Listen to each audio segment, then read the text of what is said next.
Alright, testing 1 2, testing 1 2.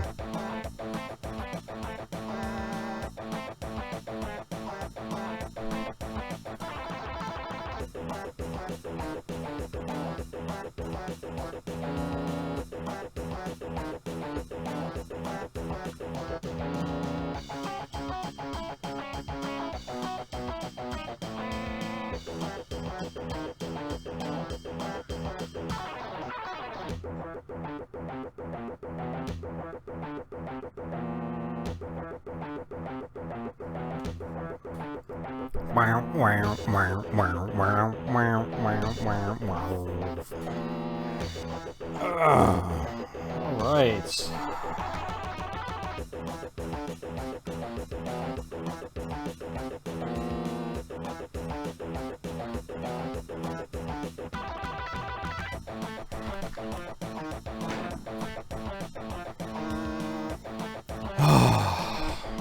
Best game ever made.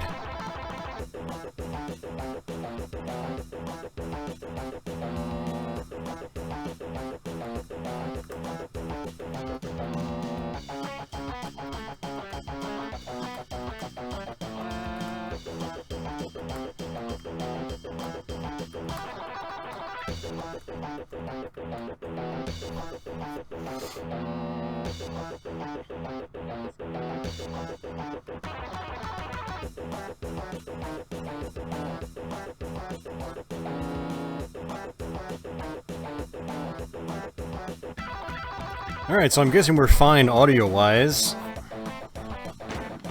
I believe. I do believe we are fine.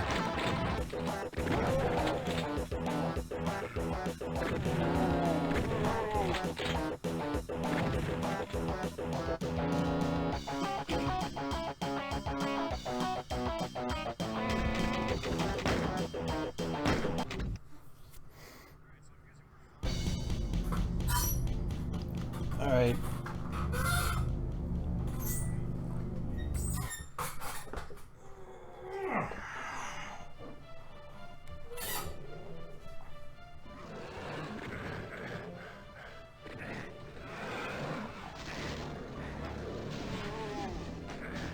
Alright, so don't mind me right now. What I'm going to be doing is putting a pop filter in front of this. I didn't have one last week, and I noticed there was just lots of pops throughout the whole stream, so let's see if we can keep that from happening this time. When I'm out in the main room here, I use a different microphone.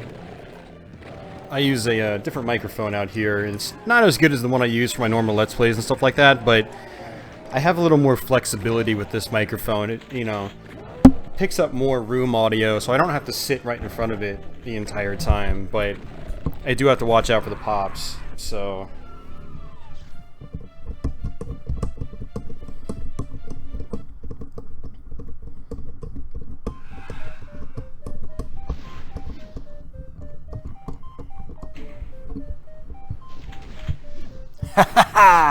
Best goddamn game, period. I like the way you think. I truly do.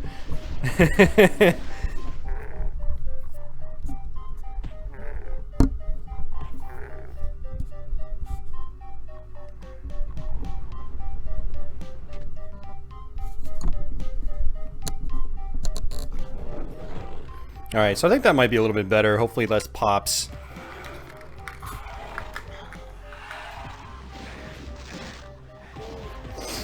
Brutal Doom at some point? Yes, when I get my new computer built. Absolutely.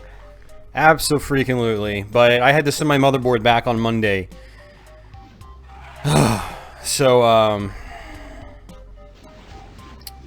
So I'm waiting for Newegg to receive said motherboard and then go through their process on approving the RMA, and then hopefully them just sending me a brand new motherboard in its place.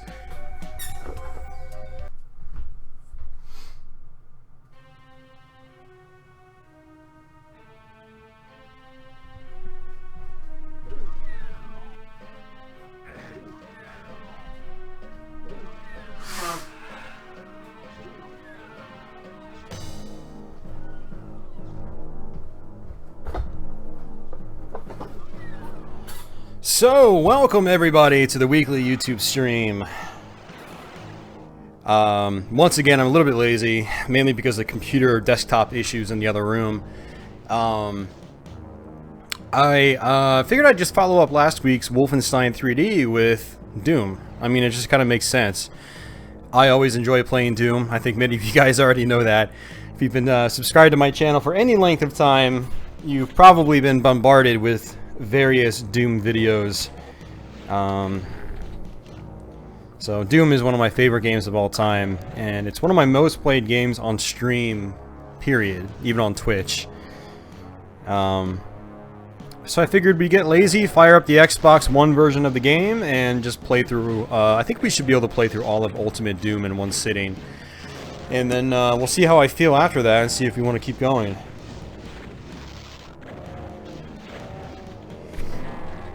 Did something happen to the motherboard I had? Okay, so here's the story, guys. I bought all brand new computer parts about 2 weeks ago for a brand new computer build. And, you know, we're talking like a $1,700 plus computer build. And, so really good parts, really good stuff. I get the motherboard. I spend all of last Thursday after the YouTube stream putting it together and trying to set up Windows. We ended up running into some issues, and we got the rig working for a little bit, but then the chipset temperature on the motherboard just shot through the roof for no apparent reason, and it stayed like that regardless of tweaks we made and things like that. So we think there might be a defect in the motherboard itself. From what I understand, some of the chipsets come from the factory without thermal paste on them. So it's possible that could have happened. And so since I only had the motherboard for like 3 days, instead of dicking around with it, I decided to just send it back and get a replacement. And so now I'm just playing the waiting game. I sent it back to Newegg. Hopefully it's arrived already. It might not have arrived yet because it got sent by FedEx ground, but who knows, we'll see. So yeah, I've got all brand new computer parts, you know, new graphics card, sound card, CPU, RAM, and all the other stuff. Brand new full tower case, very nice cooling on it, 32 gigs of DDR4 RAM, and I can't use it because the motherboard wanted to be a pain. So, GPU, I bought a GTX 1060.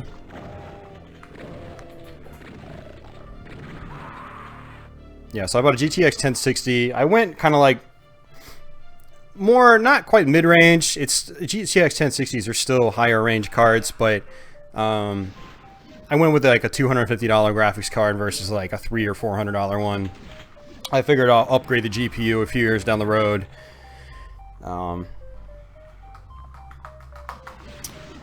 Tony, I asked for a replacement. I mean, the motherboard itself is supposed to be pretty good, so I just wanted a straight replacement. I mean, if I continue to have problems, I'll try to do a, you know, I'll try to swap out to a different one. So I went with the new AMD Ryzen architecture, Ryzen CPU. So I went with a 1700X, which is the mid-range of their top-end processors. Supposedly it's really, really good for video encoding and rendering and things like that. So you guys know how much I stream, you guys know how much I do videos on YouTube, so that's the number one important factor for a new computer build. But I also want to be able to play some of the newer games too. I did get to play Doom 2016 for all of 30 minutes before the computer started auto-resetting itself. I cranked everything up to ultra settings, 1080p, and it flew along at a gazillion frames a second with everything maxed out. Even the anti-aliasing was maxed out. It was pretty awesome. So, you know, I'm definitely looking forward to playing some of the new computer games. Some, not a lot. Mainly like Doom.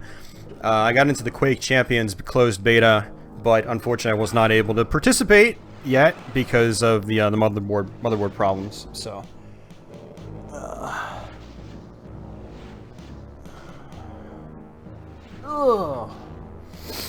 Alright, so like I said, we're going to be playing Doom, and we're going to do it on ultra violence as usual, and we're going to start off with Knee Deep in the Dead, and we'll just work our way through the game.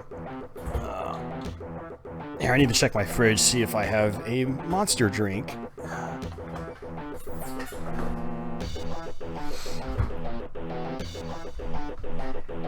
I do! One more! One more.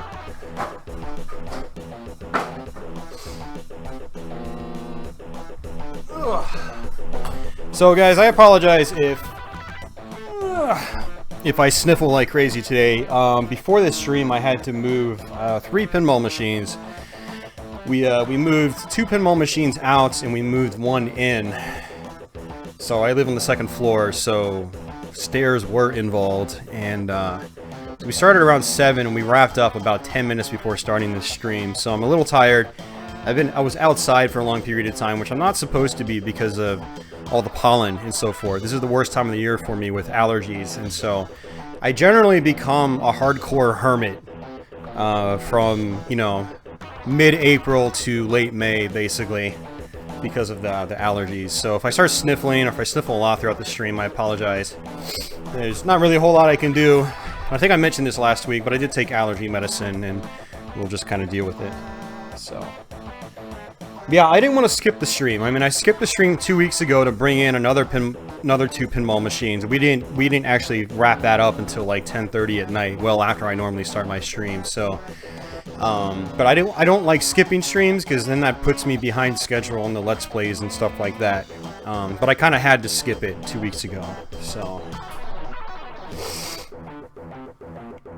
Andy Author, welcome back. Yeah, I actually saw just a brief part of your comment, so I'm gonna go back and check that later, so.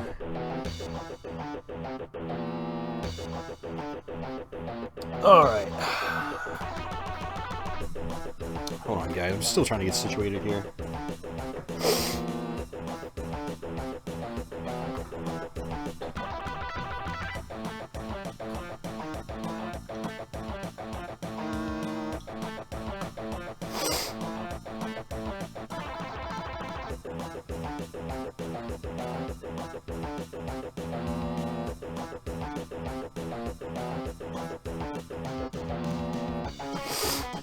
Would I be open to playing some custom maps from you guys? Maybe in the future, not tonight. We're actually on the Xbox One tonight, so we're not actually in a position where we can do custom maps, but sometime in the future, it could be something I might be interested in doing.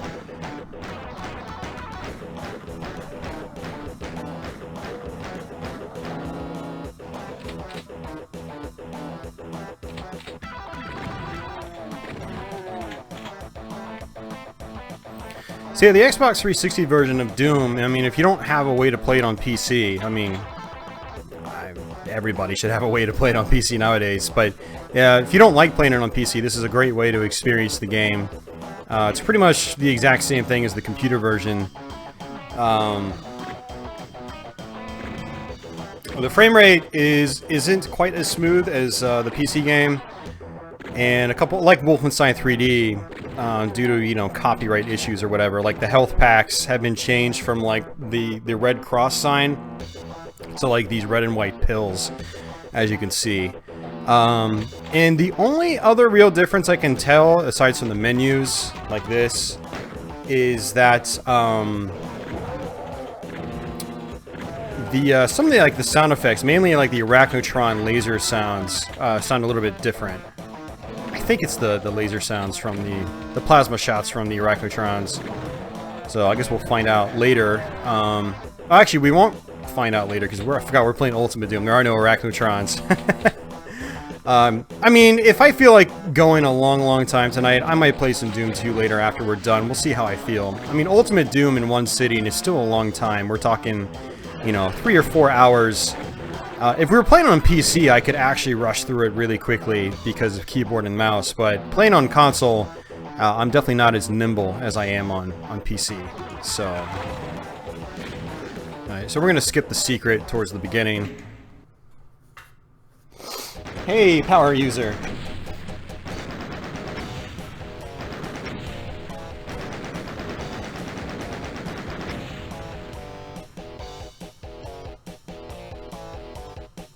Mad at you for wanting to send you some cool stuff. Why would I be mad at you, Major Havoc? I really appreciate it, man. That package you sent me a little while ago was awesome. That really made my day. So... yeah, Major Havoc did send me a really awesome package, and I think I need to actually cross-post that over to YouTube. Maybe I'll do that like this upcoming Tuesday or something like that, to space out the video uploads. Yeah, I meant to actually cross-post that over to YouTube after I recorded it to Twitch, but so maybe I'll do that this week. But yeah, Major Havoc really went out of his way to send me an awesome PS1 box system and a boatload of games. Like, holy crap, man, he sent me a ton of games. So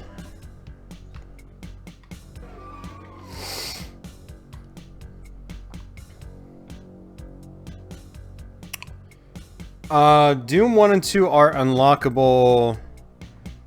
I heard that Doom 1 and 2 are only on the collector's edition of Doom 3 for original Xbox, and they're available right out of the gate. You don't have to unlock them. Now, if they're in the original release, but they're behind a locked wall, then that's news to me. I've never heard of that. Not the ideal way to play those games, unfortunately, because they mapped God mode and like infinite ammo and stuff like that. Not infinite ammo, but like ammo replenishment to just random key presses. And so as you're strafing around and stuff like that, you're just randomly activating God mode and stuff like that. It's really aggravating, actually. I didn't notice it back in the day, but I guess I just play more aggressively now, and I'm constantly circle strafing and pressing multiple keys. And I keep activating God mode when I'm playing that version of the game. So I gave up playing that version in recent times. I played it a lot back in the day, though. When I first got Doom 3 on Xbox, I played the hell out of the classic Dooms, since I bought the collector's edition. Hey, Brandon Michael Mackert, how are you doing, man?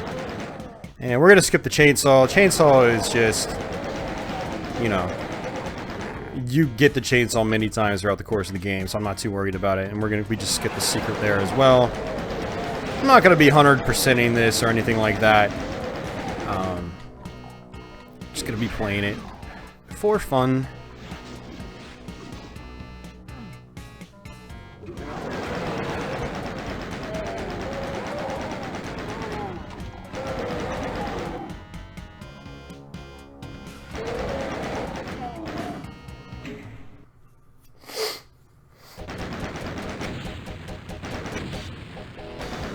Oh, you just meant you can play the game. They're not behind a locked door. Yeah, Andy, you're talking about the collector's edition, the silver-cased version. The standard Doom 3 on Xbox doesn't have the Doom 1 and 2.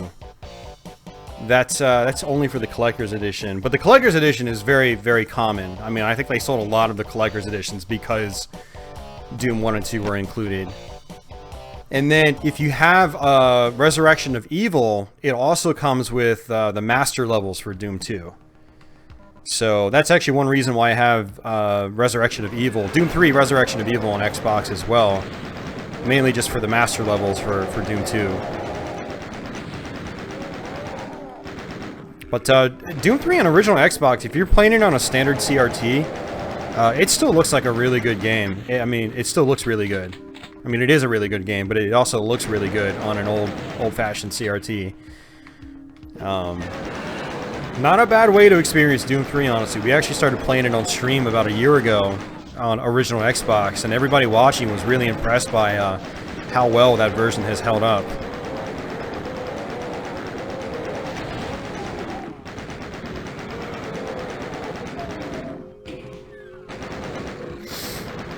You do have the collector's edition. Okay, that's why. Okay. I just wanted to clarify, because, yeah, I didn't want there to be a misconception that the original version also had those games.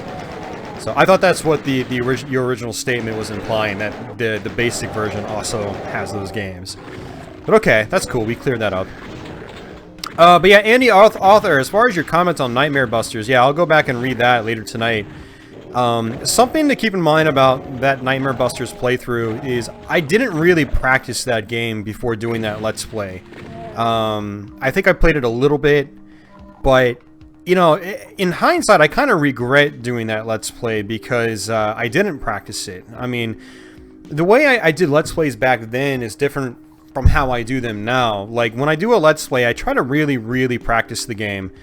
I try to stream it on Twitch. I try to make sure that I can finish the game, or at least get close to it. You know, with Nightmare Busters, I just fired it up and tried, like, playing it briefly, and then basically kind of just played the game on the fly. So, you know, I got really angry with the game, and I was frustrated by its design choices, but if I sat down and really practiced it on Twitch, and then went back to it to do a Let's Play, I might have some different opinions on it, you know.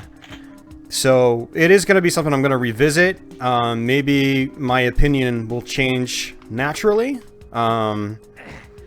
through a revisit. So, we'll see. I definitely want to go back to it sometime. So, yeah, generally when I do Let's Plays these days, I put a lot of practice into the games now.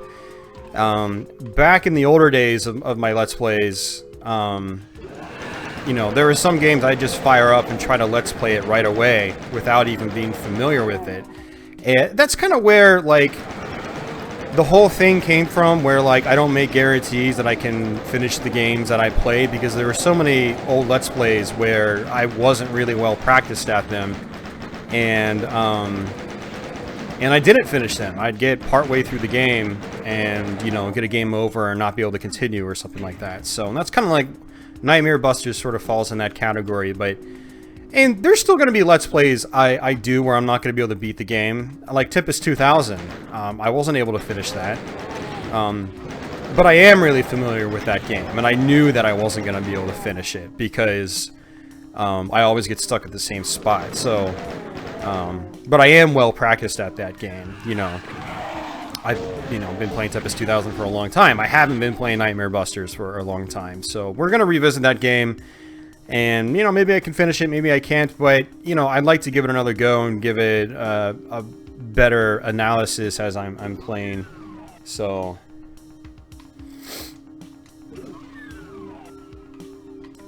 You never beaten TMT Hyperstone Heist, and you beat it on the second play.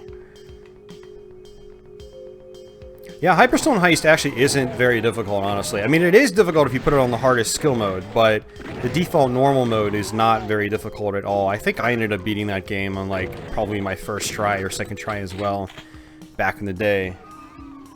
And yes, Tony, Tempest 2000 is a lot of fun. It's a fantastic game.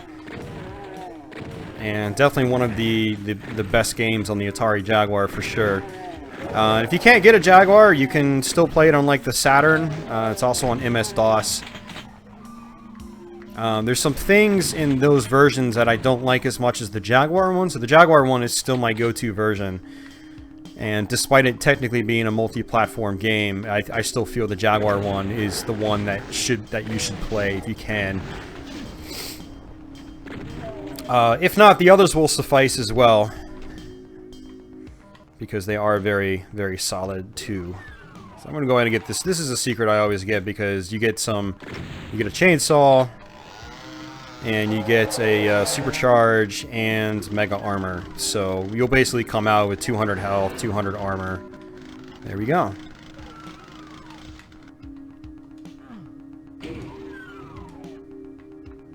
Alright, so unlike some other playthroughs I've done, I might as well go ahead and just do the secret stage this time. I always skip it just because it's not my favorite level in the game, and, you know, it just saves time when I'm doing Let's Plays of Doom. Because, like, doing a Doom Let's Play, like, say the Jaguar version, I think that video was, like, 2.5 hours long.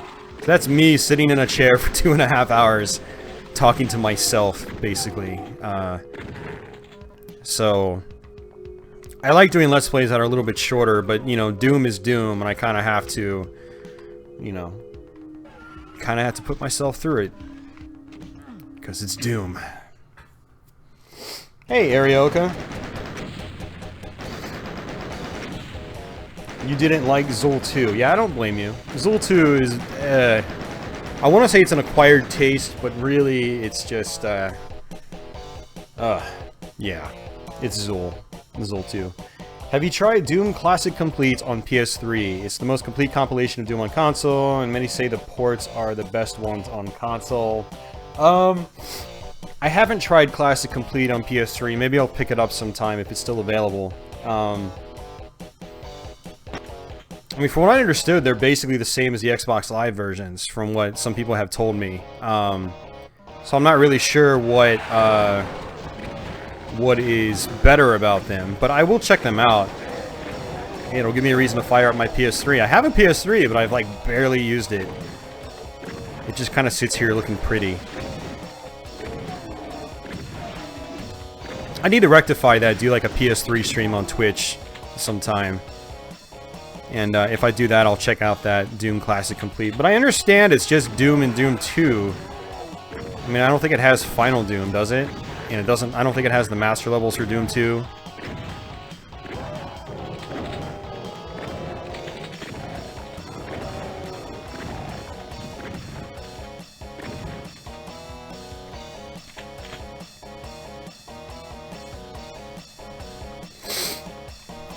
Yeah, I hear you, Major Havoc. Yeah, some Nintendo properties are a little difficult to stream. I mean, you can stream them and play them just fine. It's just you'll end up getting a copyright claim on some of the stuff. And all that means is that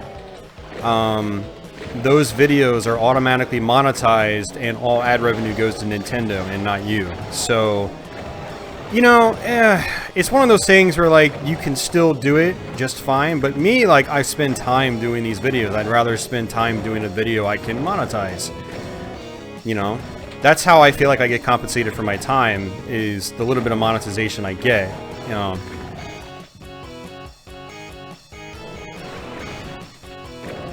The interaction with the fans are awesome. That's what I want the most, but you know, admittedly, comments are kind of down across the board. There's not a whole lot of interaction that happens on my channel these days. You know, you might get a handful of comments on a new video upload, and then it just kind of like dies off, and then it's just, you know, it's on to the next one that I have to upload and post. So the monetization kind of like helps, but if you do Nintendo content, a lot of the stuff will get claimed by Nintendo, and so you won't get any ad revenue, and it's you know, I'd rather not put work into a video for someone else to make money off of it when they didn't really actually do anything to make that video happen. I guess you could say they developed the game 30 years ago, but yeah, Major Havoc, I mean, you can still stream and do videos and the stuff. It's just you'll have to deal with some of that copyright claim stuff. Now, what's interesting, I actually did a Let's Play of Super Mario Brothers because we reached our Patreon goal of $50 a month. Basically, what I said I would do is if we reach that goal, I would do some stuff I knew would probably get copyright claims by, like, Nintendo. So I would do, like, Zelda, I would do the Mario games and stuff like that.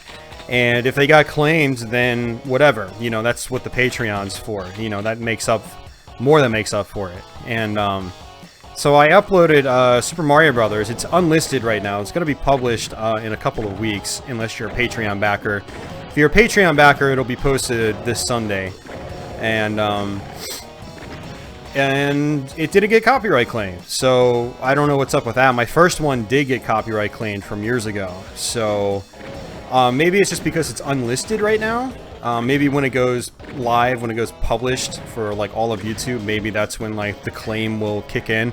Usually the claims occur right away though, like even if the video is unlisted or private or something like that. So we'll see. I'll do some Nintendo content thanks to this, you know, this hitting that Patreon goal, and then if they get claims, then you know that's what I expected. If they don't, then okay, then bonus. I get a tiny bit of ad revenue. Not much ad revenue. Ad revenue's actually been down for the last month or so with, I don't know if any of you guys follow bigger YouTubers, but a lot of bigger YouTubers are talking about how, you know, big name advertisers are basically pulling their advertisements from YouTube due to all this Wall Street Journal nonsense that's, you know, been happening over the last couple of months.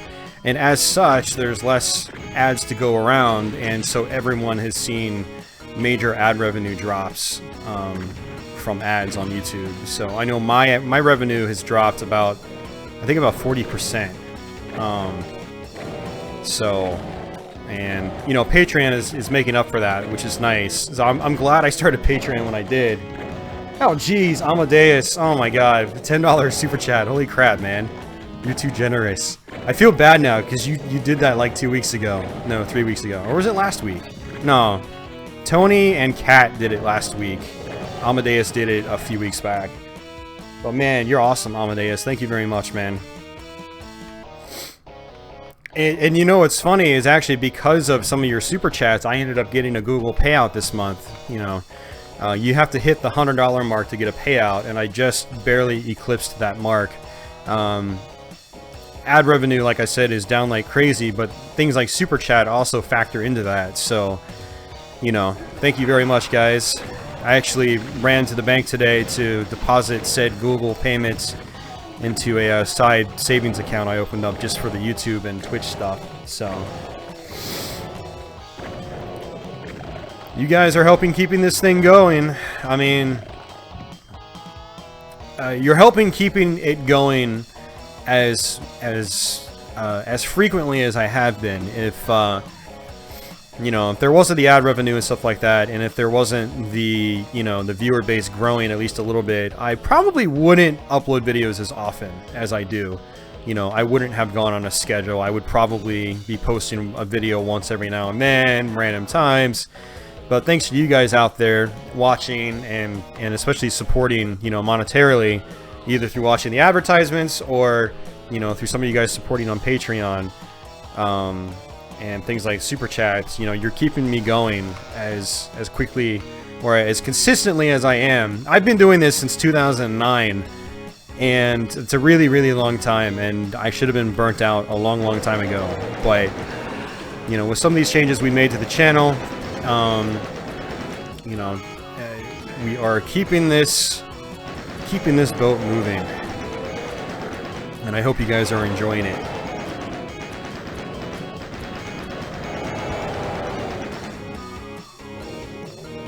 Oh, jeez. Oh, you guys are killing me. Tony, man, you didn't have to do that. I feel bad now.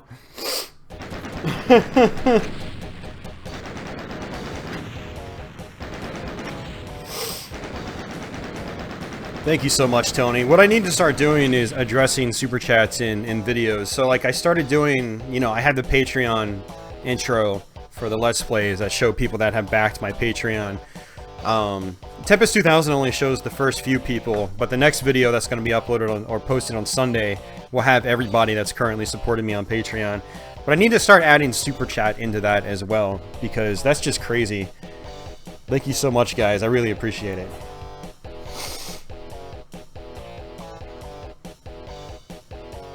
Ultra Combo!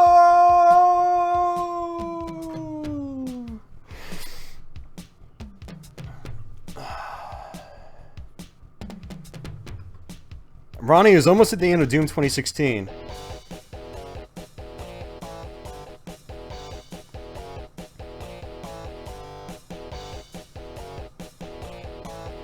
Doom Classic Complete includes Ultimate Doom, Doom 2, Master Levels for Doom 2, and Final Doom. Ah, okay. So it is more complete. I'm gonna have to buy that then if it's got Final Doom on it, and Master Levels. Jonathan Jimenez, Hello from the United States. Welcome to the stream. Hey, Deadly Gaming! I didn't see you out there, man. And Michael still gets the occasional nightmare of being chased by a cyber demon. Cyber demons are still some of the scariest enemies in video games for me. They're very menacing looking. They make very heavy sounds when they're near you. And they can kill you almost instantly if you smash into one of their rockets. They are actually kind of difficult enemies, especially if you play some of these newer mods for Doom. There's cyber demons all over the place, and they will make you question your sanity as you're trying to fight them.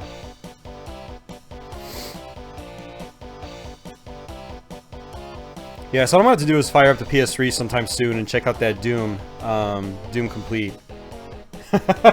Austin wins. Streamality. Dude, we need to incorporate that, Ronnie, into one of my streams. I need to get one of those devices where I can like just trigger like random alerts and stuff like that, and have a little animation that says Streamality.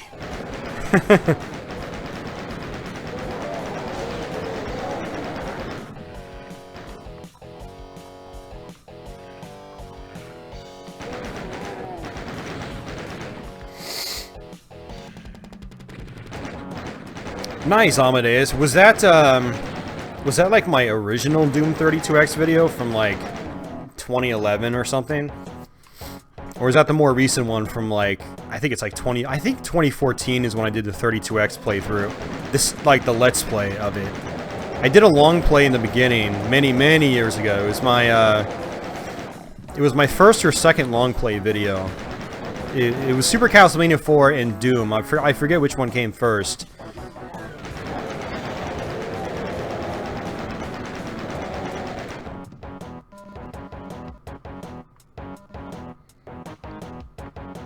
Oh wow. Wow, so you've been around for a long time. Thank you. I'm glad you've stuck around. Because there's a lot of people that have not. There's a lot of people I've lost. It's actually interesting to see how many subscribers I lose every month. And apparently this is normal for channels, but you lose quite a few. For one reason or another. And I think that's one of the downsides to doing a variety of content, is that people follow you for a certain type of content, and when you don't do that content, they leave. So, you know, with me doing having a more focus on my channel now, hopefully we start keeping people longer. Like people like Amadeus, who's been around for ages. Man, that's crazy. That's 6 years.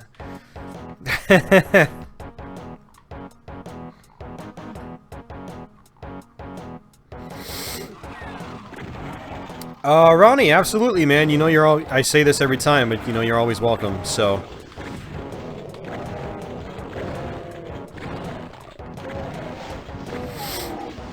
And, hopefully next time we can have it a little more planned out and not so improv on the fly. Like spur of the moment, like last time, so I won't have my mind elsewhere with other games, and you won't have your mind elsewhere, like with sleeping. Ronnie came up and streamed about 2 months ago. I was streaming some Adventure Island 3 on Twitch, and Ronnie jumped into the chat. I just happened to be up early on a Saturday, and was it a Saturday? I'm pretty sure it was a Saturday. And he was like, "Man, I wish I could come up there and stream." And it was something like that. And I was like, "Well, you could just come up and stream." And he was like, "I'm coming up there right now." He hopped in his car, and Ronnie lives 2 hours away, so that was actually kind of a super impromptu, like unexpected. And he ended up coming up and we streamed for a little bit, but he ended up dipping out a little bit earlier than he usually would. I mean, that 2 hour drive, man, is killer. And then he had to drive back 2 hours. So, but next time we'll have to plan something out in advance, and you know, so you can spend the day like you've done in the past. But it's always a good time when Ronnie comes up and streams.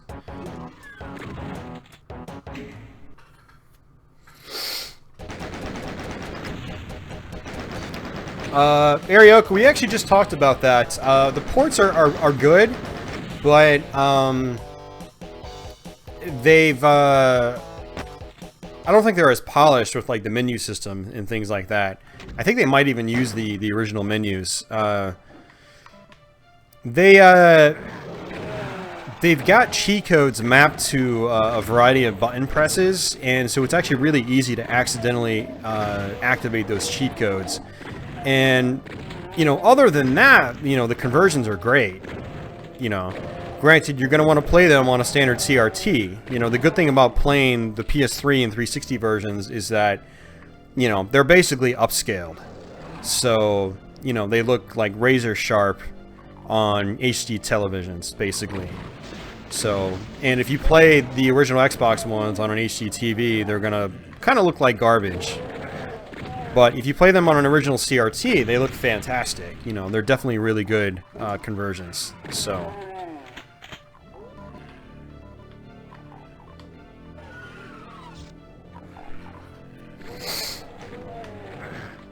it's nice to have a straight-up stream with minimal screaming. Yeah, I hope you guys appreciate that.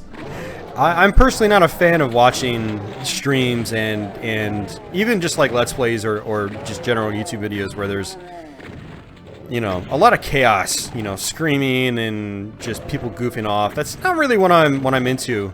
Like, I'm usually pretty serious about my games. You know, you know, as you guys can tell, I'm not sitting here like riffing my games as I play them. I like playing the games, and so that's just kind of what drives me, and that's what I want to see when I see people streaming, and so that's what I kind of like to do when I stream. Now, it's not to say like I won't get rowdy at all.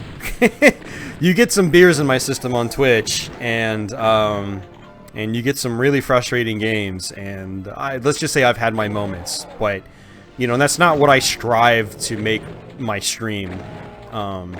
Or that's not how it's not how I strive to present myself on stream. I just, you know, I'd like to be relatively level-headed when I talk about these games and just calm and just, you know, whatever. I just want to be chill and just play games, you know? And hopefully try to play them well, too. You know, that's the other thing is, you know, I'd like to think I'm a decent player when it comes to video games, at the very least, and so I can at least show you guys through the games. I know there's a lot of people that watch that have issues with a lot of games that I play, but I can show them through hard parts that, you know, they might have trouble with. So, crap.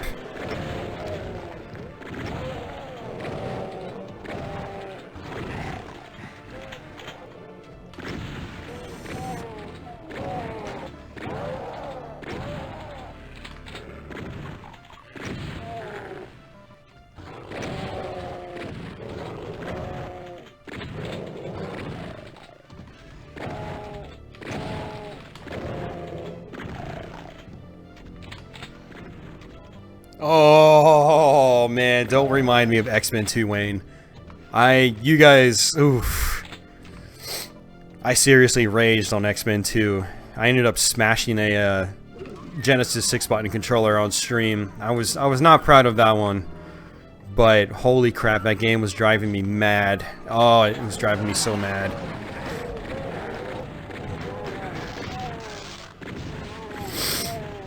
So to complete some of these games, guys, there's tears are shed in certain cases. It gets really bad in certain cases.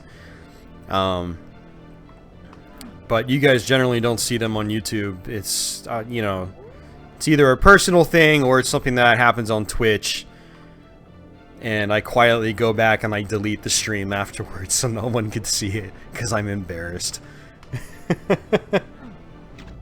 Hey Ken, how are you doing?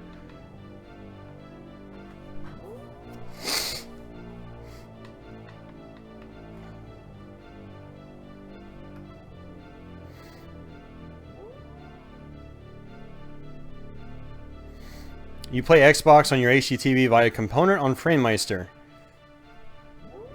Yeah, I mean, they might look okay in that regard, you know, the Dooms, but I think you're still better off playing the 360 or PS3 versions.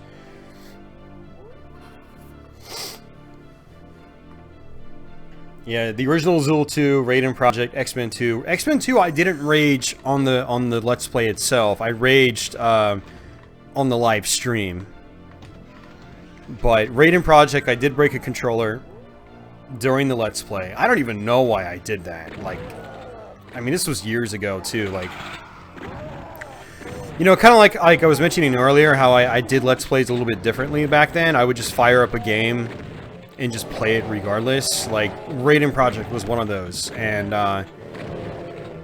so I kind of regret doing that one as well, because I wasn't well practiced at it. I mean, I've played a lot of Raiden in my time, but I don't even think I practiced it before doing that Let's Play. And so, for me to get, like, so flustered and frustrated to the point where, like, I tossed my controller into the ground and broke it, there's, like, no excuse for that, you know? So, it's not something that happens as often these days. Some days I'm just so aggravated, probably due to, like, other stressors in my life, that, you know, I let it slip. But especially with, like, modern hardware, like, there have been a couple times where I thought about throwing my Xbox One controller, but then I was like, you know what, dude? These are $60 controllers. Like, you can't just be going out and dropping $60 over and over on replacement controllers. So, like, you know, I've been able to stop myself. Oh, and there's been a couple times I wanted to chuck the Wii U gamepad too, and then I stopped myself and I was like, dude, you can't even get replacements for these. It's like, you're gonna have to buy a brand new console. So, I've been able to stop myself in you know, those instances. But with the Genesis 6 button, I had just bought a replacement for like 12 bucks. And so, it wasn't as big of a loss, but I still feel really bad because Genesis 6 buttons are like my favorite controllers ever. Aside from the Saturn 8-button controller, you know, standard Model 2 controller. That's actually my favorite controller ever.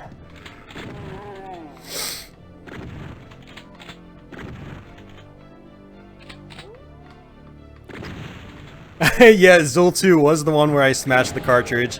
And I still have that smashed cartridge too as like a memento.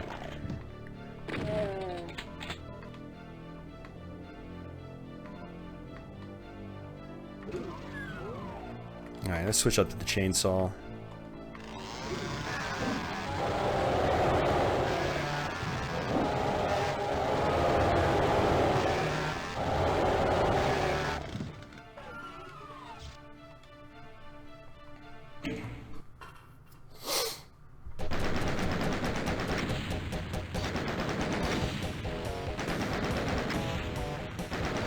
Just picked up Doom for your N64. Nice. Yeah, Doom 64 is pretty cool. I want to do it on PC when I'm, you can get, like, Doom 64 EX. And, oh, yeah, the Surge, Everclear, and Clothespins scenario. We'll just let you guys wonder about that one. Oh, man. You got pretty far in rating for the Jaguar with no auto-fire. That deserves some respect. The thing about Jaguar rating is that it's way easier than the arcade game. And in Jag rating, you can just hug one side of the screen and just sit there for the entire game. You can't really do that on the arcade one, which is what the PS1 basically is. So, Jag rating is not really that hard when you know what you're doing. Like, I mean, I've looped that game many times, and even though the bullets get faster, you can still use the same trick to loop it relatively easily. So, I do like Jag rating though. So, it is a fun game.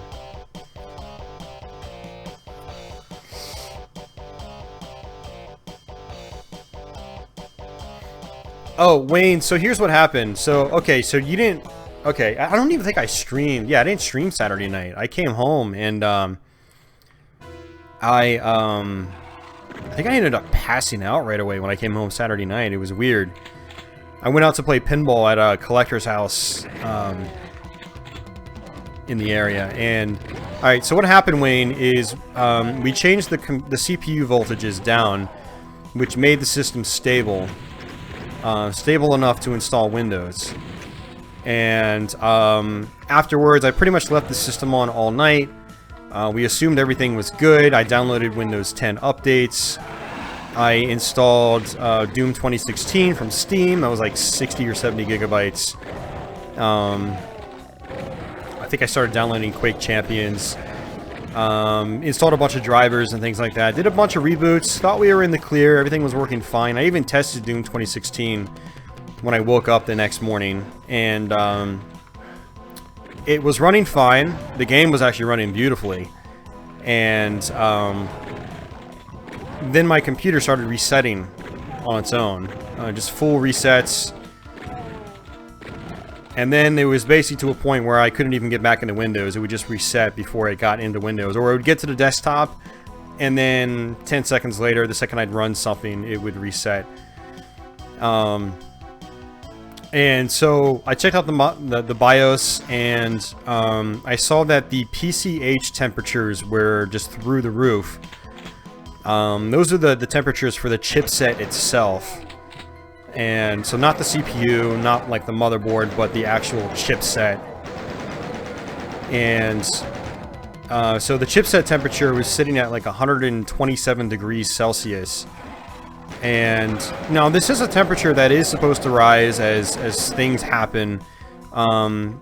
People have shown it going up to about 70 degrees, maybe a little bit higher, but 90 is generally the critical range for, you know, the chipset temperatures.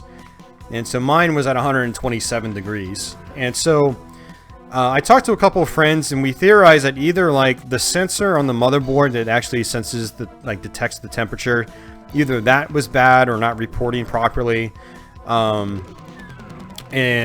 even in that case, you know, it's probably responsible for, you know, making the system reboot if temps get too high, just as a safety precaution. Either that, or it's a manufacturer defect, and there wasn't like thermal paste put in the area, you know, on the chipset heatsink, basically.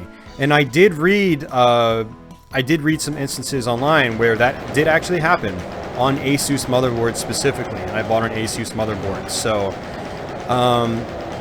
So the short of it is, Wayne, I sent it back to Newegg on Monday.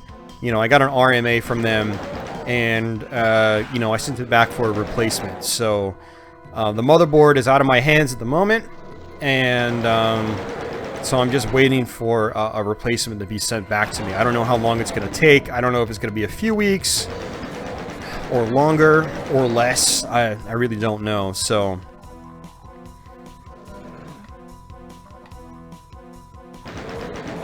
Oh, see ya, Amadeus. Good luck with your server patching, man. Sounds like a good gig, too.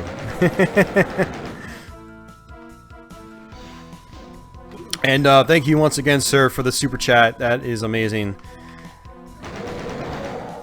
That is, and you are.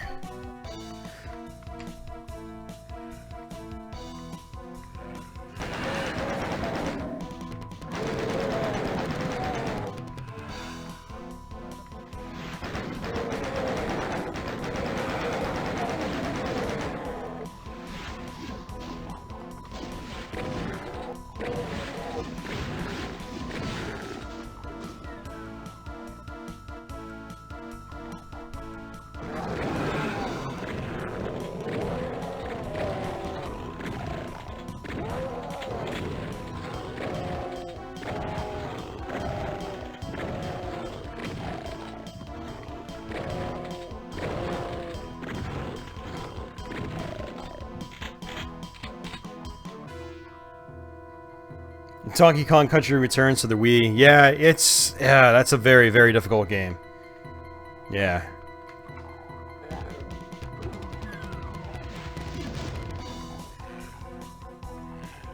Really, Ken? You have the same issue. Awesome.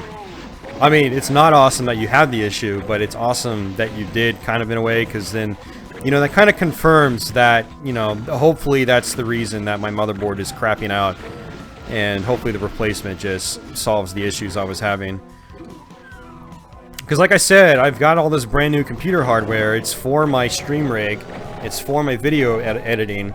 And I really want it up and running. So I can start making that my Let's Play station. Instead of relying on this old hardware that's, you know, not up to the task anymore, basically. I mean, this stream laptop I'm using right now, you know, I can do 720p at 60 frames a second, but it still struggles with video rendering, exporting in Vegas and things like that. And so I still use my main desktop for that, but it struggles big time too. So, do I prefer Bubsy or Zool 2? Oh god, Zool 2 by a long shot. Bubsy is just irritating. Like, Zool 2 I actually legitimately enjoy. Like, I actually really like Zool 2 for the first few, like, worlds. You know, once I get to, like, Snaking Pass, I'm just kind of like, this is where the design becomes really, really, really unfair. And for some people, Tutankhamun, the Egyptian level, is kind of like the breaking point. But for me, it's the fourth area, the Snaking Pass, that starts to become the issue for me. And then once I get past that, oh, it's even worse. Once I get to Mount Isis, it's I lose all interest basically. So, but I actually really do enjoy the first few levels, especially the first two. I mean, the soundtrack on the first stage alone is so awesome. It just makes me wish, like, the rest of the game was, like, better designed, you know?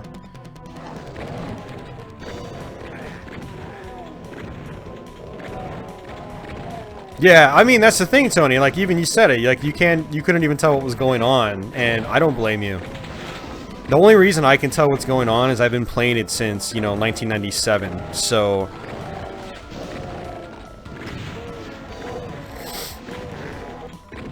I've been playing it since 97. I think I beat the game for the first time in 2009. So...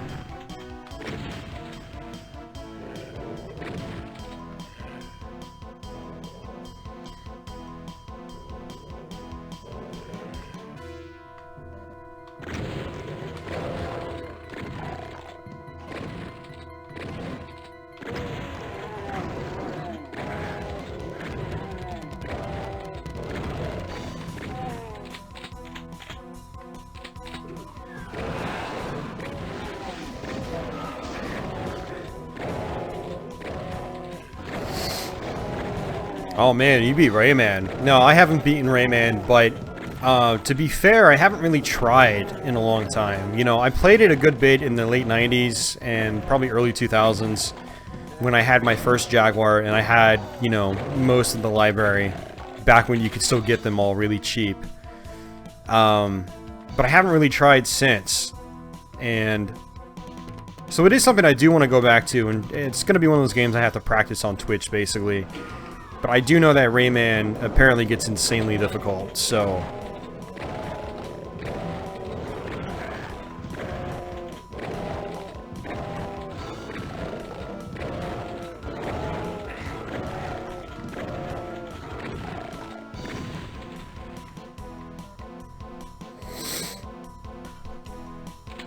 Yeah, my thing about Rayman on the Jaguar is that the music kind of sounds like really rinky-dink in that version.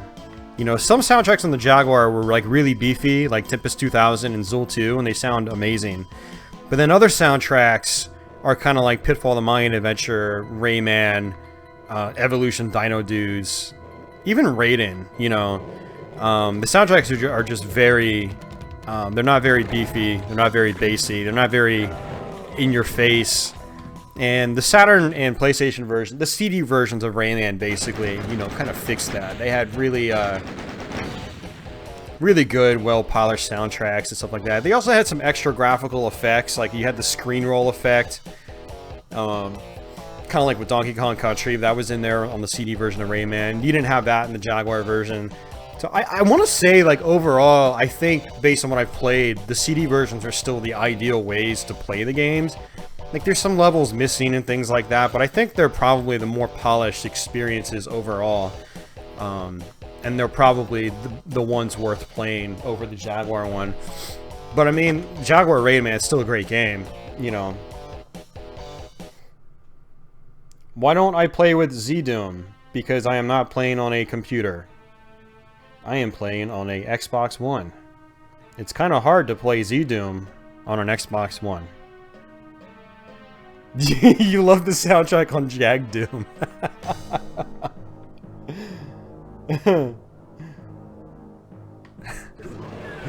Oh man.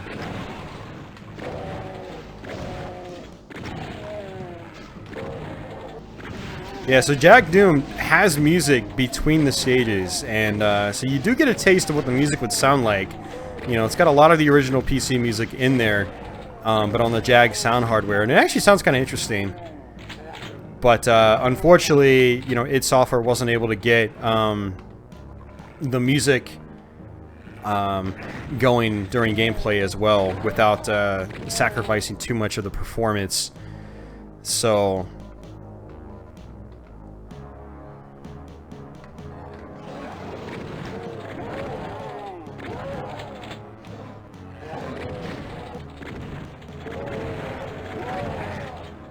Rayman controls are more slippery on PlayStation. It's interesting, I didn't really notice that. But it's also been a while since I've gone to them, you know, back to back, so maybe I would notice it if I played the Jag one, then went to the PS1 version. When the new SD-based flash card comes out for the Jaguar, I'm gonna invest in that, and so I'll have the opportunity to play Rayman again on the Jaguar. Right now, I do have it on PSN, so basically as a PS1 classic, so I can play it that way.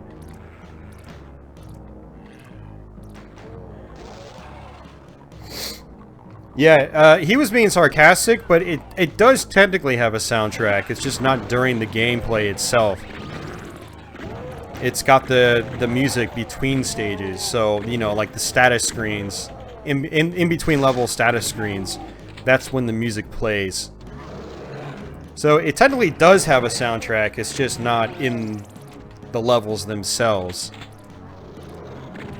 So usually when I mention that, I like to say that it doesn't have music during the levels.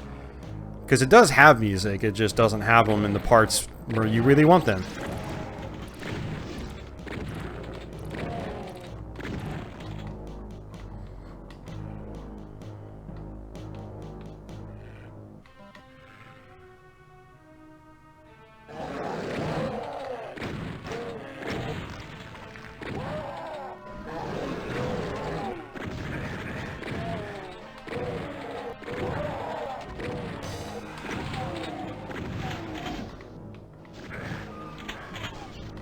Actually, I don't want to do that yet.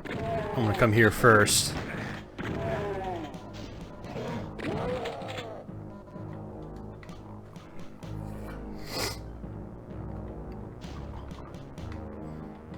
Does the Saturn version, is the Saturn version any different from the PS1 version? That's what I'm wondering.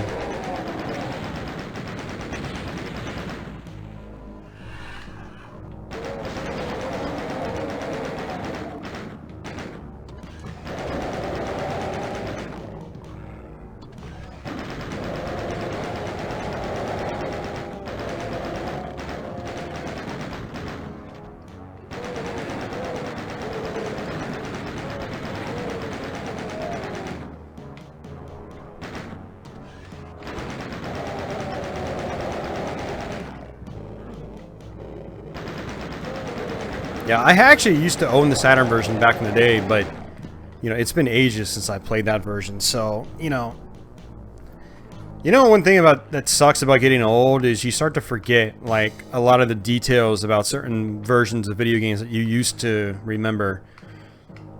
So I used to be able to, like, spit out all the differences between, like, different versions of certain games, and I'll be damned if I can do that anymore. Unless it's Doom. I can tell you all about Doom. but and Quake, but I can't tell you a thing about, like, Rayman or... aside from, like, things like certain levels, like levels missing, or, you know, certain graphical effects on, like, stage transitions and stuff like that. Anything else, I can't really comment on because it's been so long. And there's a lot of games like that I used to know the differences, but I can't tell you anymore. It's not just that I'm also getting old, but it's also I play so many different games now that they all start to blend together.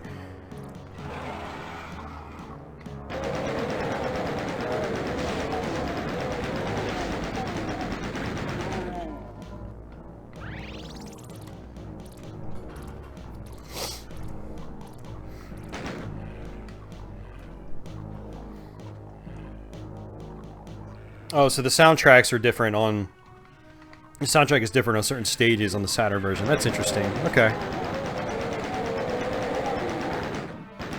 Yeah, the Jaguar version supposedly has nicer colors overall than the 32-bit versions, but I think that's actually kind of subjective. I've seen like side-by-sides, and I'm kind of like, I think you really need to judge them in motion. That's the thing.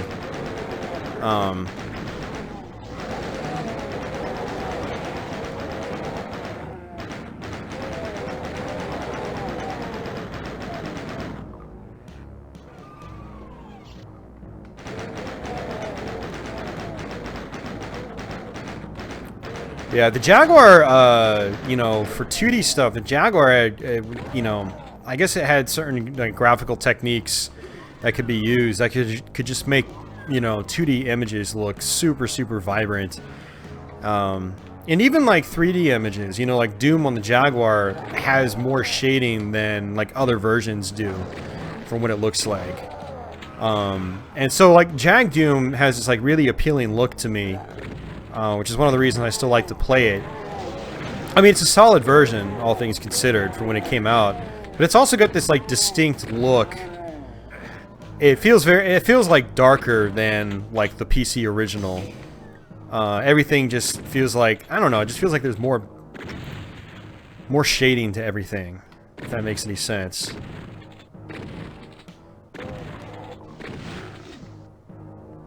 I mean, I'm not saying I prefer it over, like, the original, but, you know, one thing I like about playing different versions of certain games, or not just certain games, but different versions of different games is that, you know, is seeing those differences and just kind of, like, playing that same game with those differences. And it almost makes, like, a slightly different experience, you know. So that's one reason I like going back and playing all the different versions of Doom. It's like, it's still Doom at the core, but they all have these, like, quirks that make them feel different from other versions. And they feel different from the computer original. Speedrunning Doom? No. I mean, I'm not a speedrunner, Arioka. I mean, I tried learning how to speedrun Ninja Gaiden, and I want to get back to finishing that. And speedrunning is a lot of work. It's not even fun work, in my opinion. Like, I have mad respect for, you know, the speedrunners. The stuff they pull off is just absolutely incredible. I don't have the patience for that, honestly. And Doom's like one of my favorite games ever. I kind of don't want to ruin it, you know what I mean? Like, the second, like, you start playing a game like this for work, that's what speedrunning is. It feels like work. And, I don't know. I just don't want to lose my appreciation for Doom. Maybe my appreciation will grow if I try to speedrun it. But I don't think I'm too interested in trying, honestly.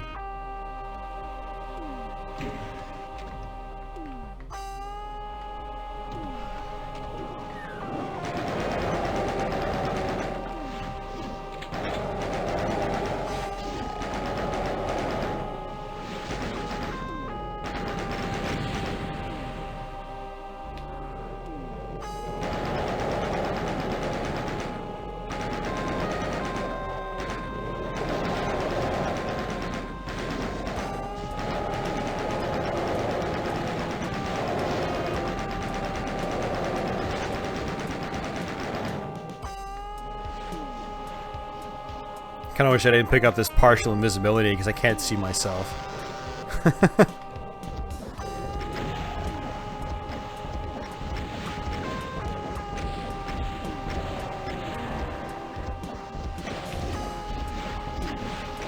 Alright, so this is pretty much the end of the first episode. Wow, he's like leading his shots. I've never seen that before. They don't usually lead shots. I wonder if that's something that's like specific to this version, or maybe that Baron was just glitching out. I do know that in Doom 2016 they lead their shots, at least on the PC version, from what I played last weekend. But in Classic Doom, enemies don't lead their shots. They always just throw fireballs wherever you are at that specific moment. So if you're constantly circle strafing, you're never going to get hit by a fireball.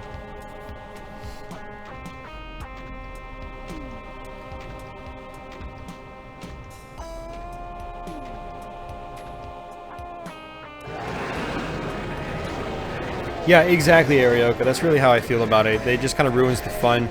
I mean, don't get me wrong, it was actually fun learning how to speedrun Ninja Gaiden, and that's kind of like how I prefer to play the game nowadays. But Doom is a much longer game. You know, you can beat Ninja Gaiden in 15 minutes normally.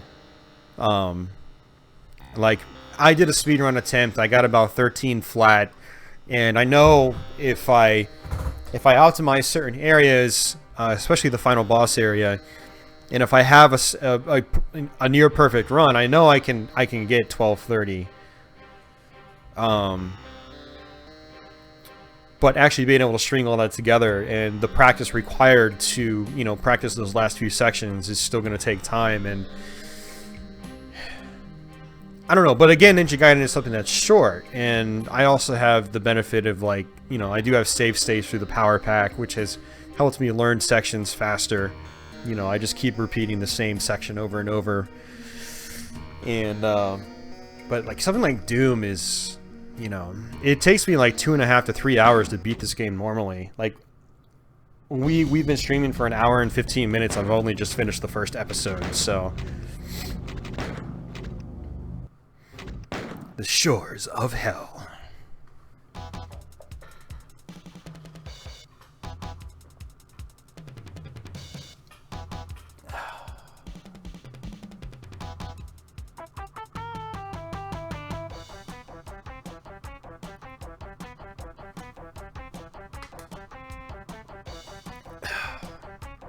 I wonder if they sped this music back up in the PS3 version. In this one, it's kind of slow for some reason. You know, Wolfenstein 3D seems to have that problem too.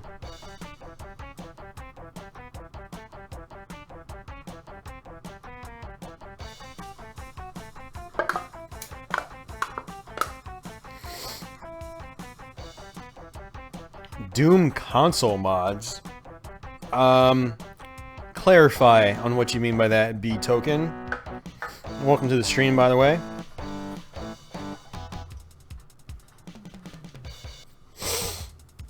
Or are you talking like Doom 2016? Because I think, you know, there's like Snap Map, and you can share your maps.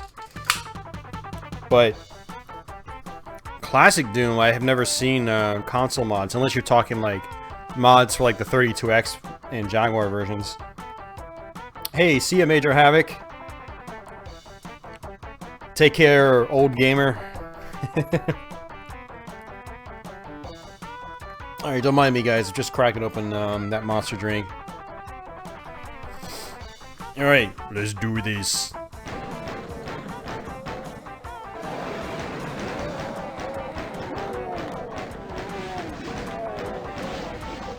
Do it. We do it now.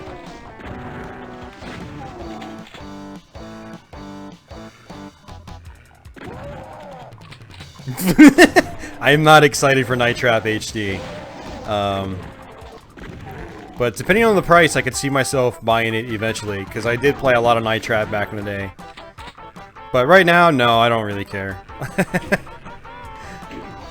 I can play it on my Sega CD 32X combo. It is a novelty for sure, definitely. 32X and Jag versions, gotcha, okay.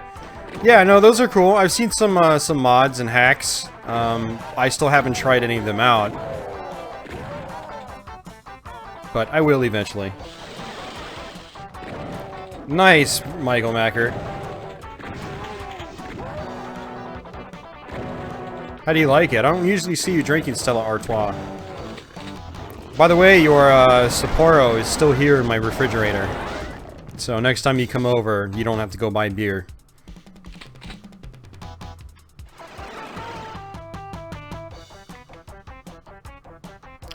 Yeah, Night Trap HD was announced last week.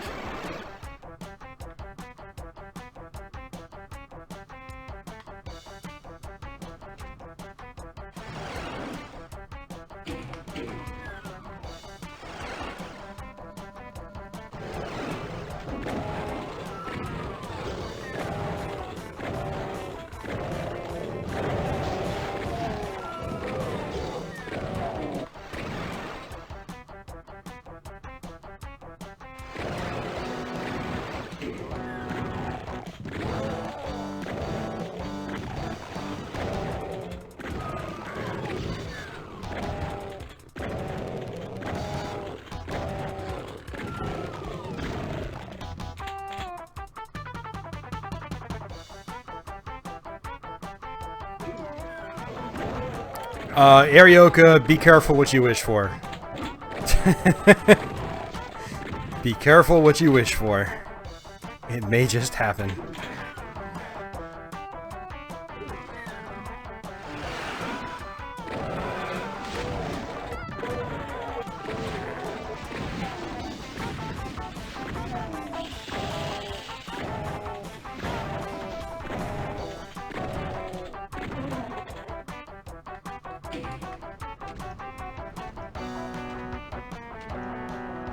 Oh, jam into some megahertz. Nice.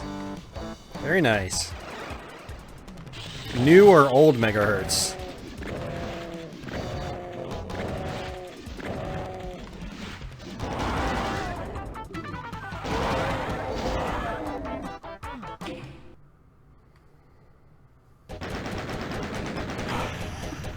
Katsumi Ninja HD. Katsumi Ninja. Ultra Vortec HD. Hey man, I'm down for HD remakes if they actually improve on the original game. Well, I mean, in the case of like Doom, you know, it needs no improvement. But in the case of Night Trap or Kasumi Ninja or Ultra Vortec, they could definitely be improved. So, Night Trap in particular, the visuals, you know, were just super grainy on Sega CD. So, having, you know, updated, you know, visuals would be really nice for that game in particular. I'd be okay with seeing more FMV games being brought to modern consoles. Like, if they still have like the original film stock for those games, they've probably got some pretty high quality footage, and it wouldn't be too hard to just bring it into the modern day.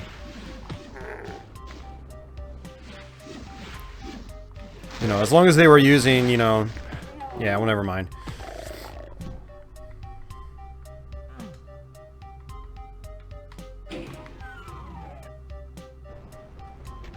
Nice, man. Nice.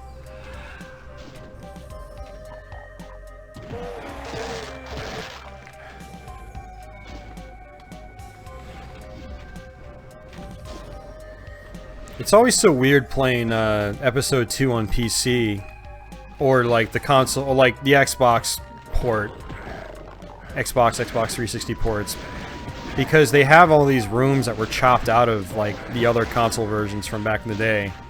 Like like this section right here wasn't even in the Jaguar version. So every time I see it, I'm just like, ah, I forgot that existed.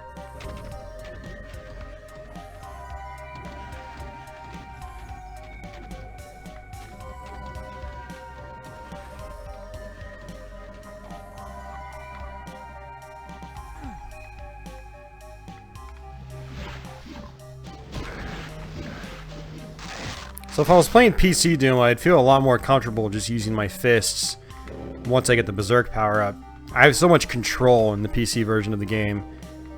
I mean, people will tell you I've punched Barons of Hell to death in the PC version, but on the console versions, it's just like, even with dual analog sticks, I'm not as nimble as I am in the PC version. But I also need to conserve my ammo. I went into this level with really low ammunition, so that's kind of what I'm trying to do, is trying to save that ammo.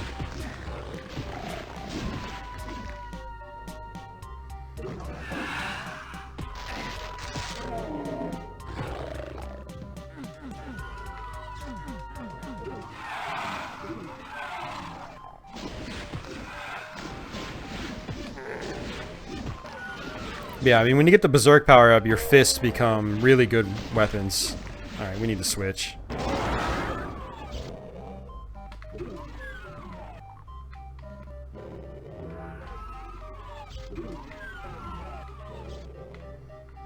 Yeah, I'm not used to getting that secret either, because it's also not in the console versions, as far as I'm aware.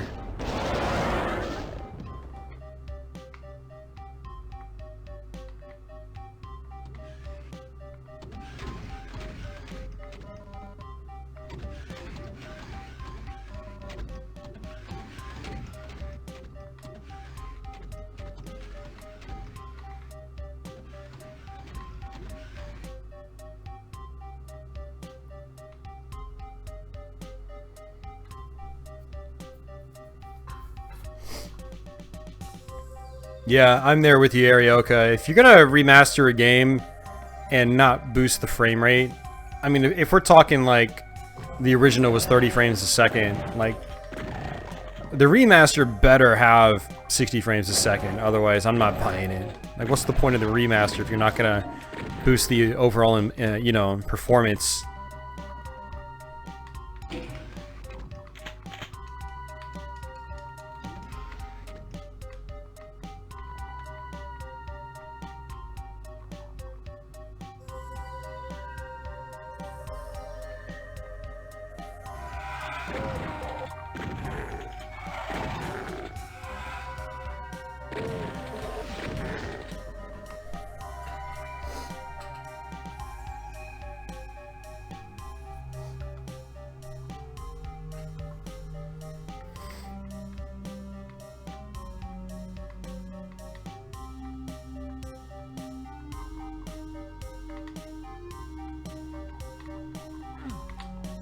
Yeah, I heard about that, Wayne. That's awesome. Oh, crap.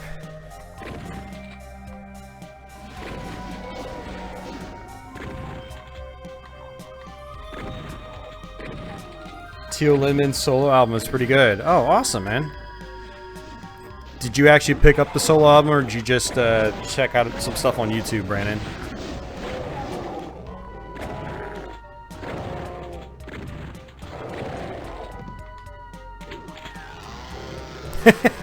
You wish devs would just release complete games. Yeah, so Wayne, whenever I buy a Switch, I definitely want to pick up Bomberman, because one of my gripes with it was that it wasn't 60 frames a second. I was looking at it and I was like, why isn't this 60 frames a second? Like, there's no excuse. Zelda is like way more complex, yet it manages to run. Oh man, Reality Studio with the super chat. Dude, thank you so much.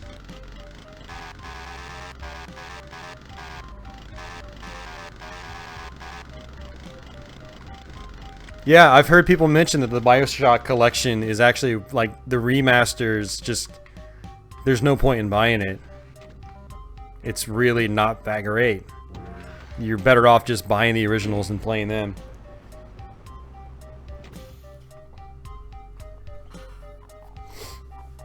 And you can switch the angle to the playfield too, that's cool.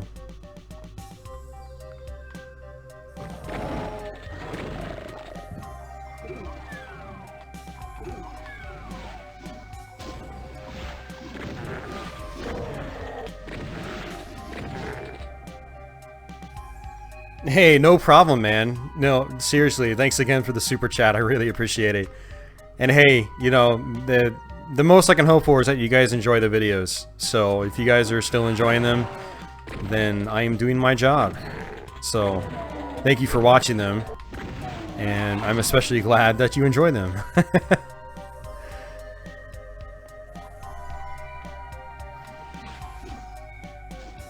Alright, so we can go ahead and exit. We've pretty much got all our keys and... Oops.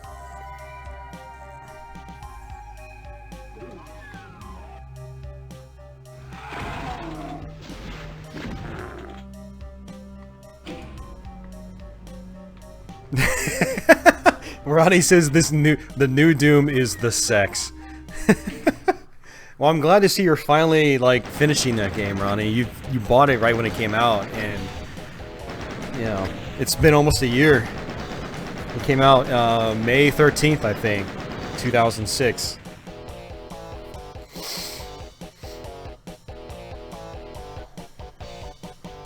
Oh yeah, the new Doom, guys, the new Doom is amazing. Oh my god, I've played through it so many times. I'm gonna play through it again on my new computer once that new motherboard comes.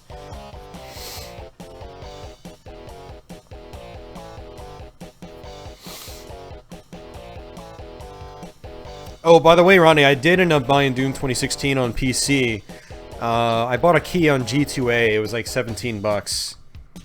So instead of waiting for a Steam sale, I just bought a key on G2A and it worked. So I actually did go to Walmart. I didn't tell you, I did go to Walmart, and they didn't have any copies of it. I know you mentioned the one in, what is it, Chesterfield had one for like 20 bucks. So I went out and checked, but nope, mine didn't have it.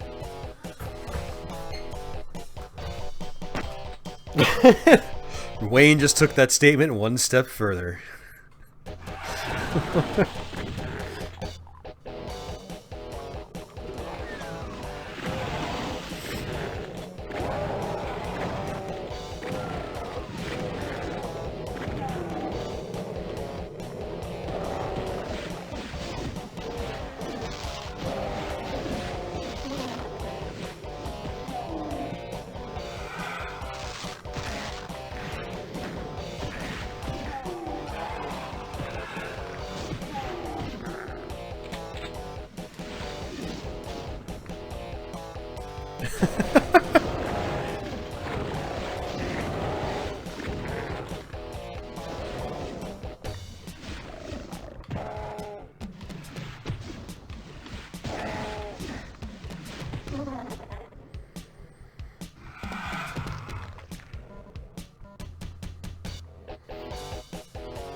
New Doom reminded you more of old Quake than it did the old Doom. Yeah, it's interesting. Yeah, I'm not sure if I personally got lots of Quake vibes out of the new Doom. I do know I got Doom 3 vibes out of the new Doom. Like, you know, you can tell that they didn't just completely, like, forget about Doom 3 in terms of, like, you know, the influence for the new Doom.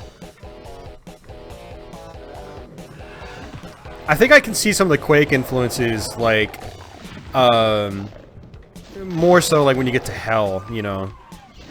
It's more Gothic-like scenarios in certain cases, but Quake had a very Gothic style compared to Doom's more, I guess not Gothic style. It's hard to say. Wait, I love me some Quake too, like... I was almost tempted to do Quake on next week's stream, but I don't really have a way of playing PC Quake at 60 frames a second right now while I stream, unfortunately, so I probably won't do that. It would be great if, like, the original PC Quake came out to, you know, like, consoles, kind of like Wolfenstein 3D and Doom did. Then I could just stream it from my Xbox 360.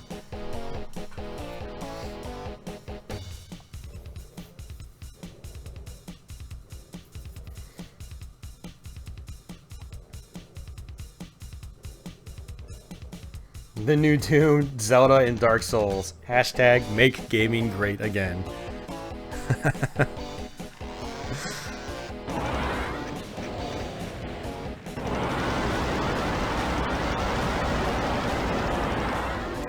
I think I could definitely see the Quake reference with New Doom in terms of, like, the gameplay's faster in New Doom than it is in Classic Doom. Like, in Classic Doom, the enemies just kind of, like, walk slowly at you, you know. But in New Doom, the enemies are, like, on top of you, like, the second you see them. And that's more like how Quake was designed, you know. The enemies actually moved fast in the original Quake. Like the Fiends, you know. If you weren't moving, the Fiends were going to kill you, like, instantly. So, and Quake has more, you know, enemy designs like that. Even the ogres in Quake could still get to you pretty quickly, and they were throwing explosive projectiles the entire time. So I could definitely see the reference in terms of the gameplay. So, like, the more I think about it, the more I do see the link between the two.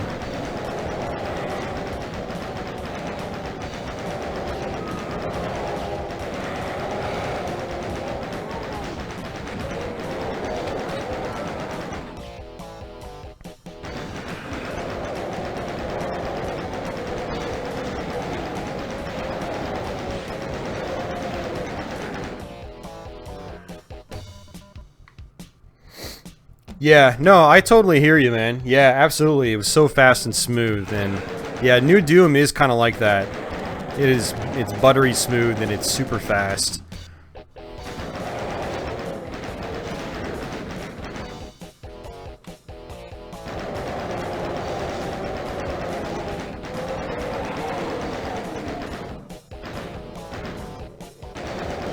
just gonna skip him and skip him. Come this way.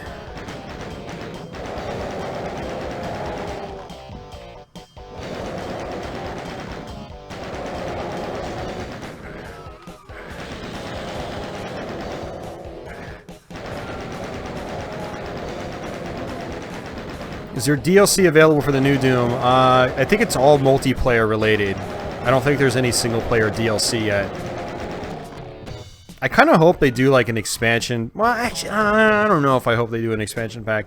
I'd rather them just do a whole full-blown sequel than like a DLC expansion for single player.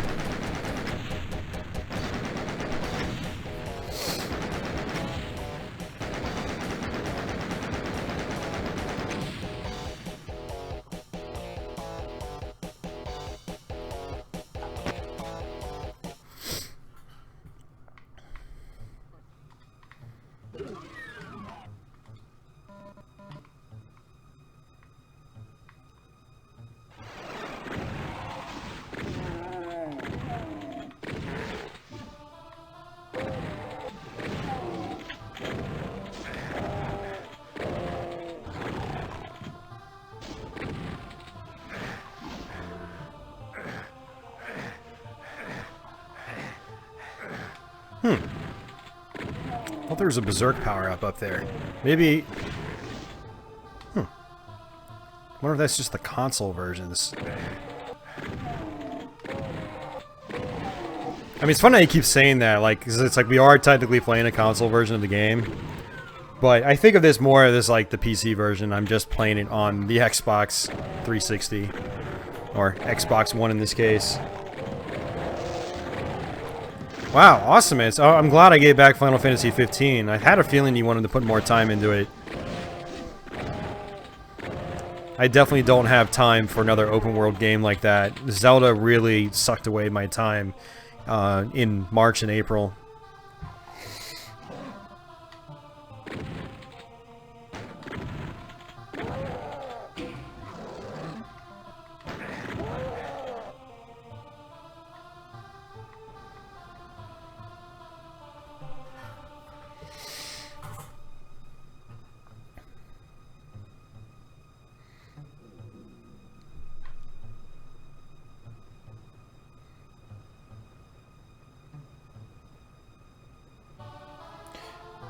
Yeah, Laser Inc. Yeah, we're playing the Xbox 360 version of Doom.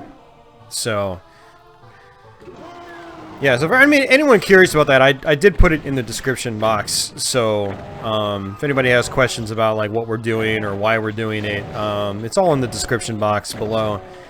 But yeah, we're doing the Xbox 360 version. So what we did last week is I basically got lazy, and instead of busting out one of my old retro consoles, I just, it was easier just to hook up the modern console and play some old school games on it. And so I fired up Wolfenstein 3D. We played through 2 episodes last week on stream. And so this week I was like, you know what, let's just follow that up and do some Doom for the Xbox 360, just like we did Wolfenstein 3D. Of course, we are playing on the Xbox One thanks to backwards compatibility. It plays great. But the only downside is the frame rate's not quite as smooth as the PC original. And, you know, dual analog stick controls versus keyboard and mouse. Aside from that, it's pretty much the exact same thing. So...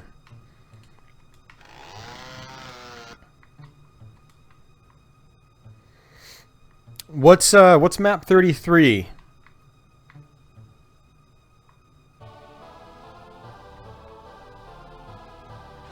Is that only in the 360 version of Doom 2? Now there is the possibility I might play a little bit of Doom 2, but I don't think I'm going to run through the whole game because that's going to take me like 3.5 hours. I don't remember this secret. So, you know, despite, like, how much I've played Doom over the years, I'm still not actually, I still haven't 100%ed the whole game, so I haven't found every secret out there. Like, I don't think I've ever actually run into this secret before. So... I kind of have like the set route I usually go through when I play this game. And a lot of times that involves not getting all the secrets and whatnot. It's like this one, I didn't even know this was here. So, that's cool. That's actually really good to know. There's just supercharge. Health pickups I don't really need. It's called Betray. It's in the 360 version. There's no info about it. It's a secret exit on map 2. Super hidden. What?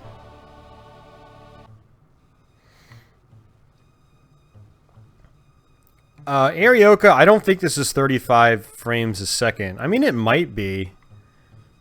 It doesn't seem as, like, fluid as the MS-DOS original. Like, if I play this on my, you know, old Pentium computer, it feels like it runs a tad bit smoother than it does here. So I'm gonna guess this might actually be locked to 30 frames a second. And that might be, like, the difference I'm seeing. But I don't think it's the 35 or 38 or 37 3/4 or whatever the hell it was. I know it was like an unconventional frame rate on the PC original.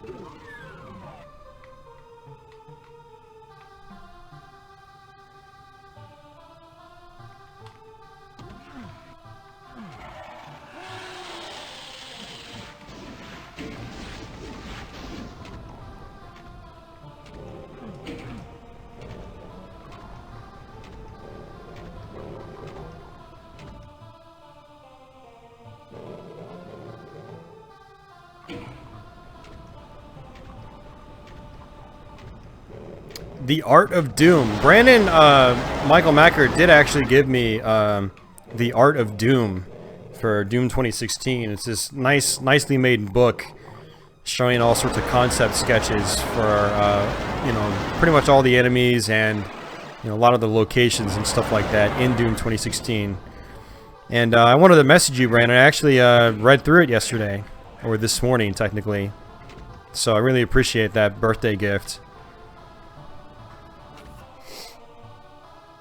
Original PC version was 35 frames a second, apparently, according to Arioka.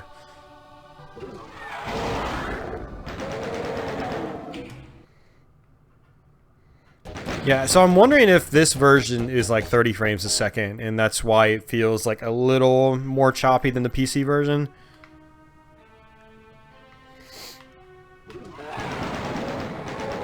I mean, it's still super smooth. Like, I mean, well, it's still really smooth. Don't get me wrong. Like, it's still awesome, but it does feel like it's just missing a little something. Cacodemon just want a hug.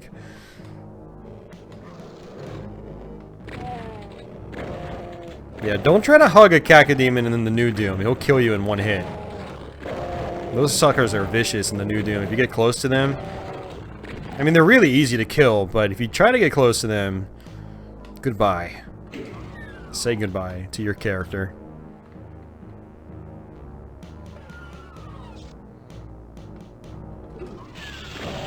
Oh, Ronnie, how about I just read Masters of Doom instead of punching myself in the face before I do it?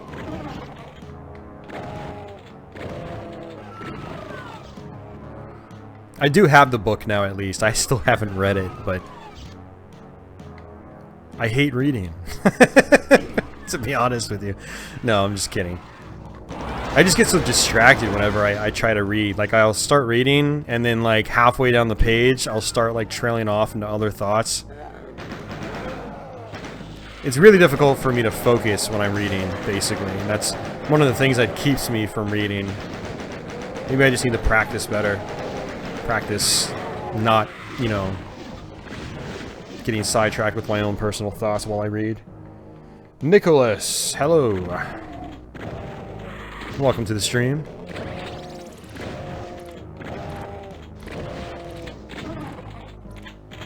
I love the Cacodemon sound effects. The sound effects in Doom are so good. And I do not have a rocket launcher. Yeah, I just switched through every weapon. Okay, whatever, not a big deal.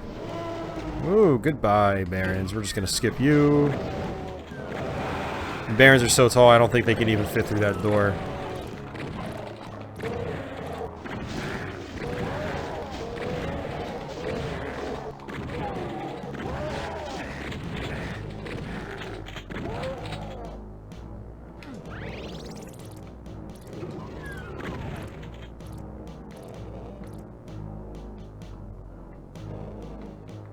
About time you get to see something very familiar. Well, if you stick around with this channel long enough, man, you'll see a lot of stuff that's familiar. I play obscure stuff, but I also play really familiar stuff as well. And trust me, this is not the first time I featured Doom on this channel. If anything, it's probably like the 20th time I've done it. So, but yeah, glad you enjoy some classic Doom. It's one of my favorite games of all time.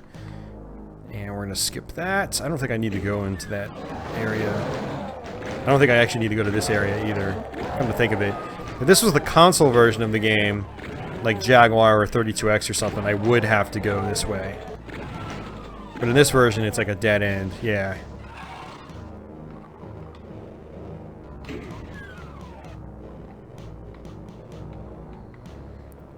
You don't know why there's no licensed Doom merch. I mean, there is licensed Doom merch. There's like Doom hats, Doom shirts. Brandon bought me like this Doom Marine bobblehead last week. But yeah, I don't know if like any like figurines exist of the classic Doom characters. I'm gonna guess they probably don't. I don't remember seeing them. But that would be awesome. I'd be okay with that.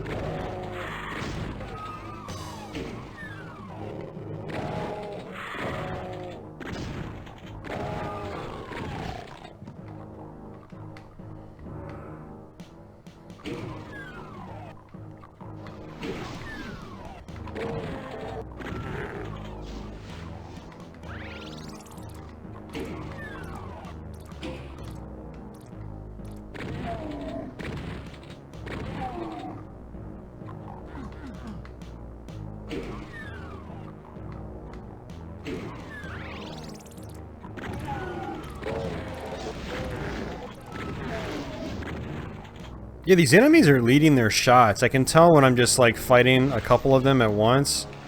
What I do is like I wiggle my joystick back and forth and you can see like their projectiles just sort of like lead where I would be going. Yeah, he just totally led his shot there. I've never seen that in the PC version.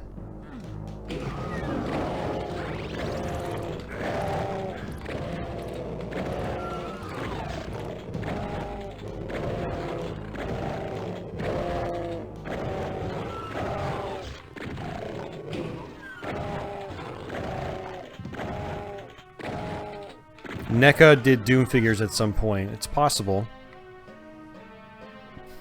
What level am I on? I am on...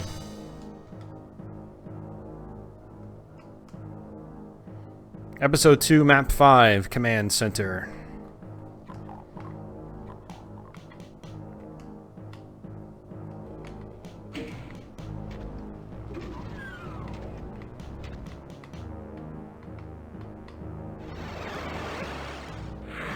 Shoot.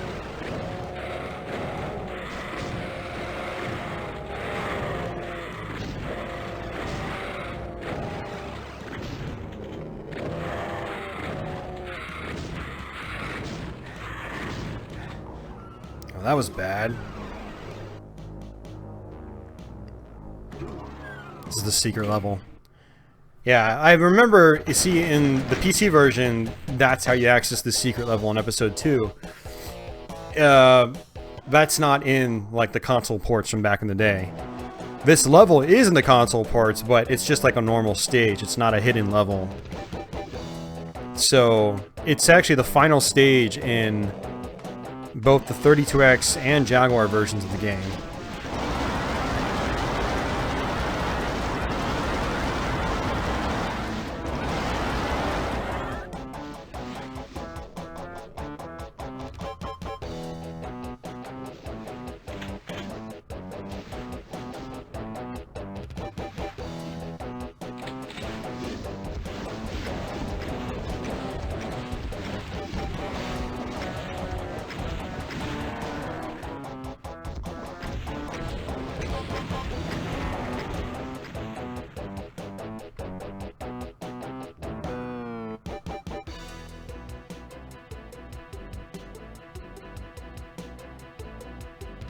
Yeah, no double barrel. Yeah, we're playing, this is Ultimate Doom right here, so...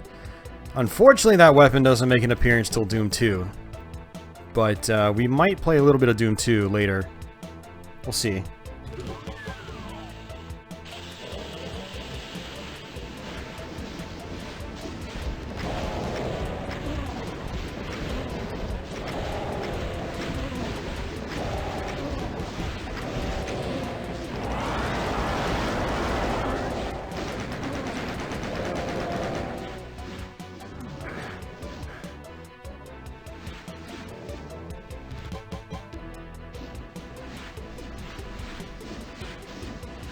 I don't even really need to kill these guys.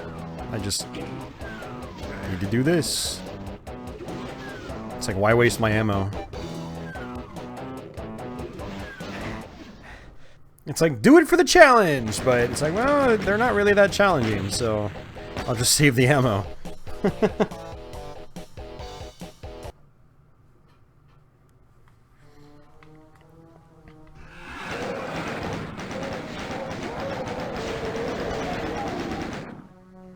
Yeah, Christopher, I totally agree.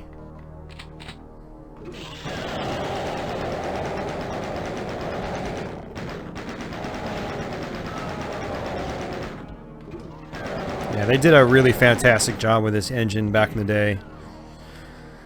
And I mean, it still looks pretty cool, you know, all things considered.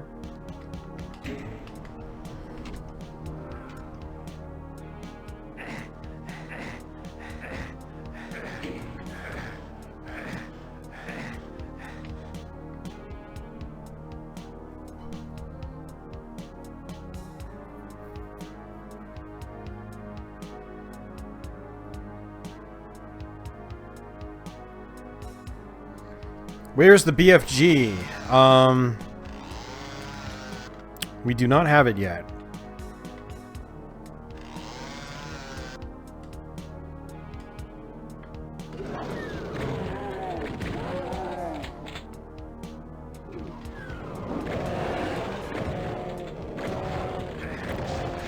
Really wish I was playing the PC version of this because it would be so much easier to just like switch to the chainsaw when I need it. But a lot of times when I play the 360 version, it's so slow to scroll through your weapons that there's almost no point in trying to switch up to your chainsaw. Like, so I just end up wasting shotgun shells at moments where in the PC version I would switch up to either, you know, berserker fists or the chainsaw. That way I can conserve ammo.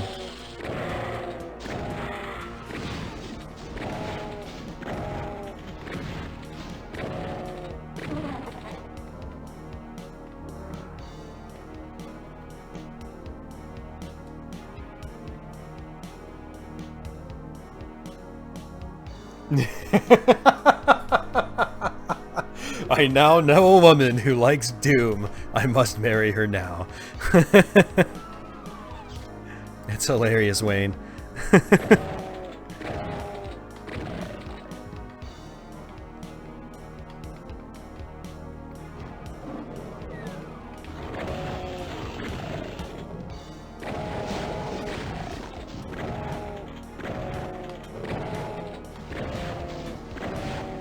Is Doom 3 my least favorite? I like it more than Final Doom. And based on what I've played at the Master level so far.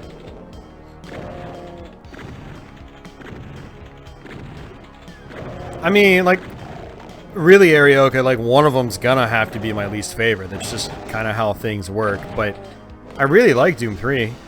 Like, don't get me wrong. I've finished Doom 3 many times.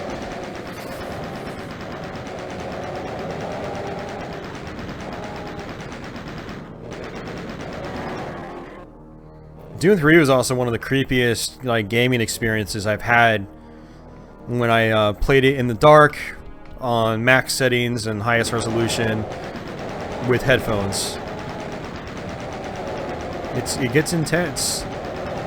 It gets intense for different reasons than classic Doom does. I wanted to see a Carvel cake of the Cacodemon. Ah, I would love that.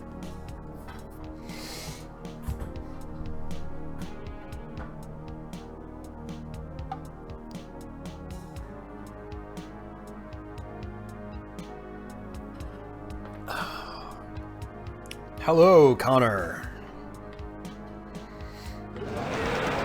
I like Blood. I played Blood a lot back in the day. Through the Xbox component box.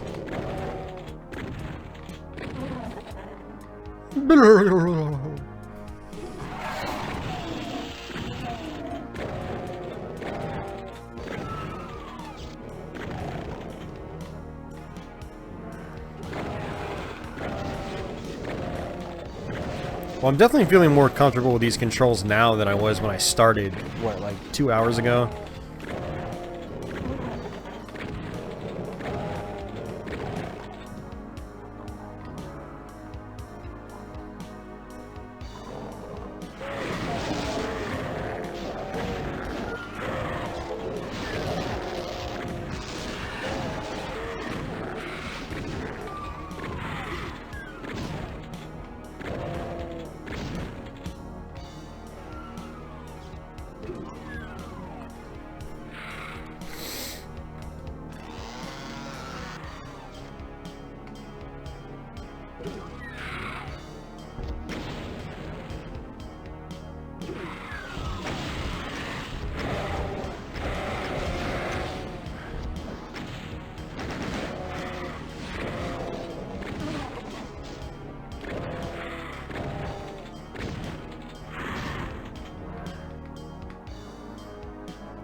That's one of the good things about playing this on stream is now I don't feel obligated to let's play this version. I could just refer people back to this live stream archive.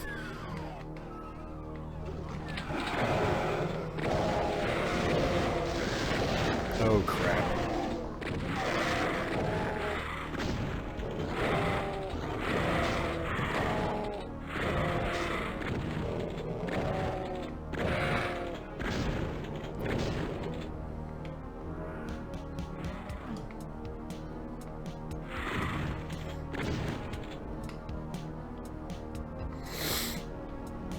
Ronnie, yeah, Doom 3 is a bit of like an apples to oranges comparison when you talk about it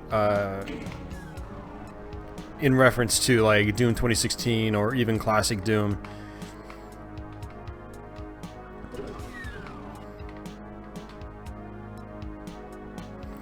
I don't know, I felt like when Doom 2016 came out in particular that like there was this hate bandwagon that sort of just started happening, and like those, you know, Doom 3's always been divisive amongst you know, a lot of different Doom fans back in the day, but I don't have enough health to do that room yet. I'm gonna have to go back, yeah, get some health first before I tackle that. That's a fake exit, so it's not the real exit, but you can get some good power-ups if you go through it. Yeah, Doom 3's always been somewhat divisive, but it's had its fans. It's had a lot of fans, and but it seems like the haters became really, really vocal, and it started becoming the cool thing to hate on Doom 3, like when Doom 2016 was just around the corner. But I've always enjoyed Doom 3. I still like going back to it and playing it. My biggest gripe with Doom 3 recently is that the original PC version is just... It seems like it's buggy. I just can't get it to run on my modern operating systems. But I guess technically that's what the BFG edition's for, but...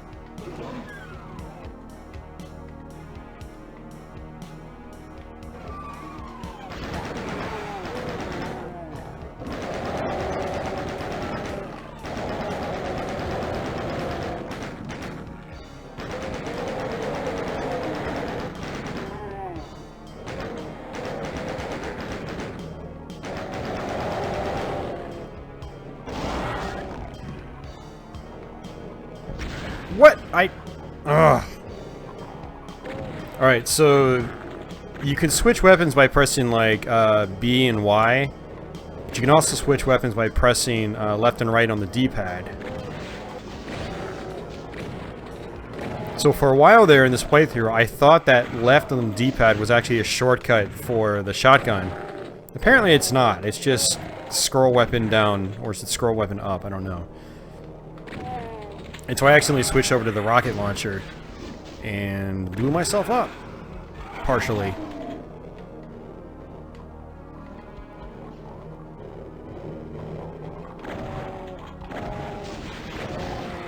I actually need to be careful because I haven't actually saved my progress at all. So if I do die, I lose all my weapons. I start back with just the pistol. I mean, we could do pistol starts. It's not a problem. I actually ran through pretty much all the levels on Doom.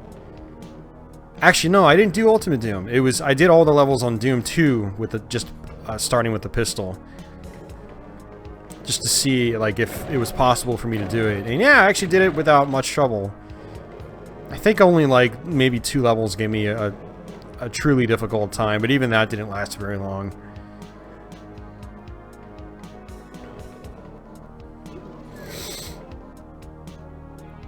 I will say the modern consoles are not the ideal ways to play Doom 3. At least Doom 3 BFG, for instance, on 360. They mapped the run function to clicking in the left analog stick. And whose wise-ass decision that was, I have no idea. But they truly deserve a kick in the balls for that, that design choice. And there's no way to configure it. You can't configure your controls in the game. You can't map the controls to different keys, which is truly weird for a game like Doom 3. Where in the PC version you could.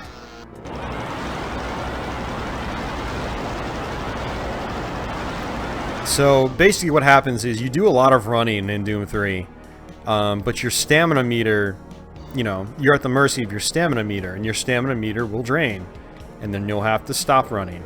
But then it fills back up, and then you start running again. And so you're constantly running, as much as you possibly can. But your thumb gets really tired because you're constantly clicking in the left analog stick. And not only just clicking it in, but it's your movement stick. So you're, like, your thumb's not meant to move a stick and push it down at the same time. And so, if it was like an on and off, like you click it once and then it's like auto run, that's fine. I get that, but that's not how it operates. You have to hold it down and then hold forward to run forward. It was so stupid. And that's what really killed my enjoyment of the BFG edition on 360. So I got about halfway through the game and I was like, this is absolutely destroying my thumb. I'm done. I was like, I'll just play it on PC later on, you know.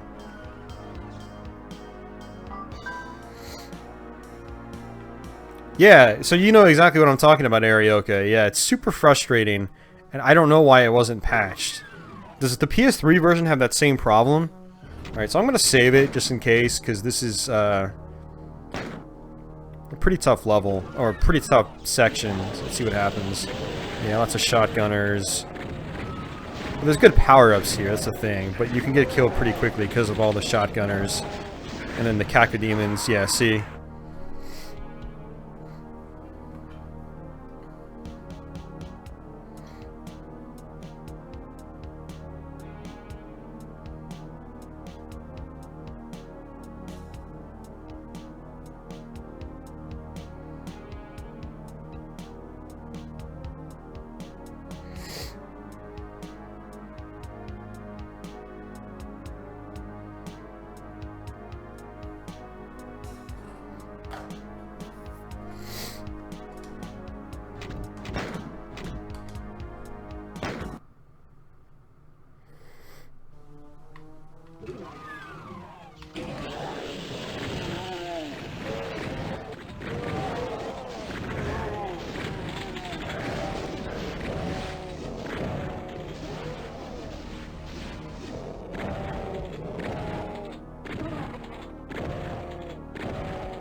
Yeah, so this is why when I did this earlier, I wanted to wait until I got some more health before I came back to this point.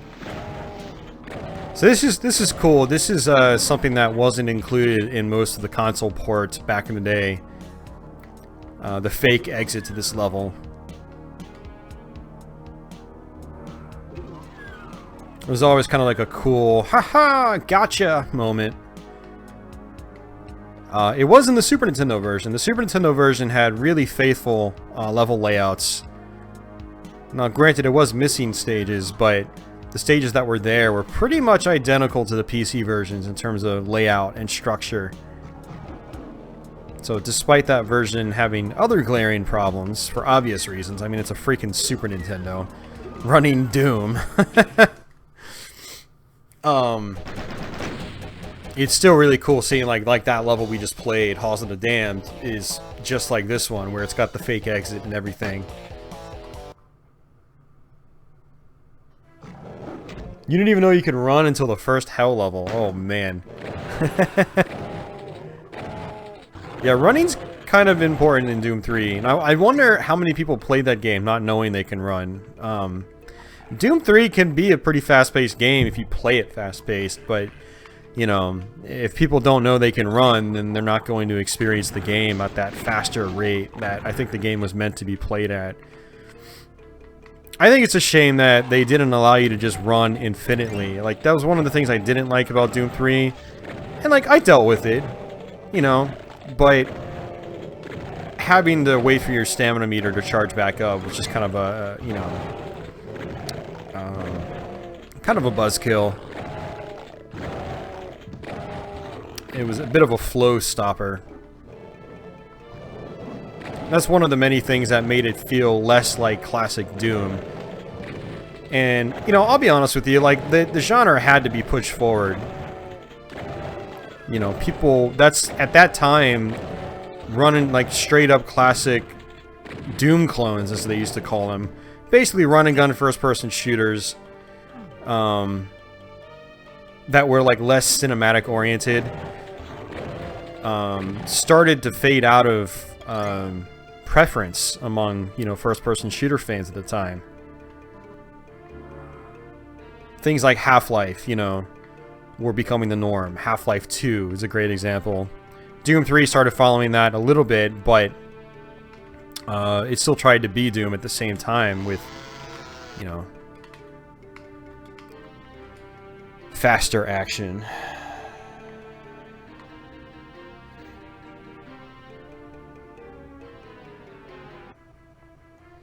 Doom 3 in the original Xbox, you ran in that by holding down the left trigger.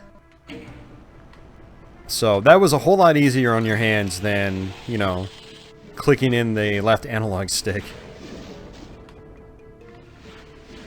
I guess I don't even really need to kill those guys.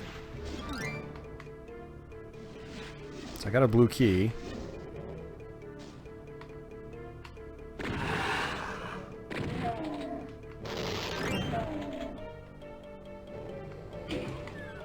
Yeah, this is another one of those stages where so much of this level is just missing in the other console versions.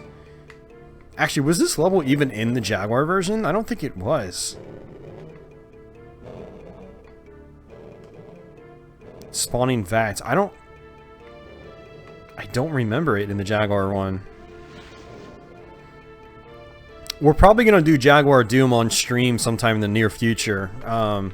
Whoa, a little bit of a glitch there. I just totally just sped through that wall. Or past that wall. Along that wall.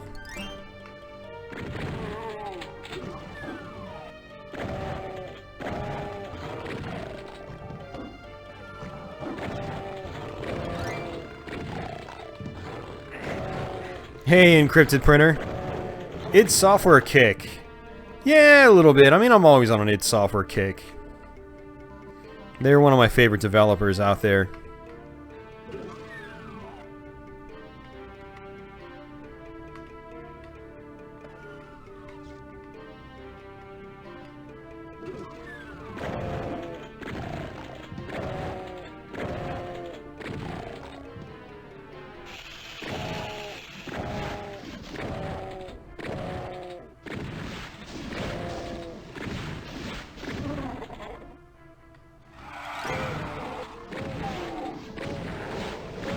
Okay, no, this level is in the Jaguar version. It's just heavily cut down.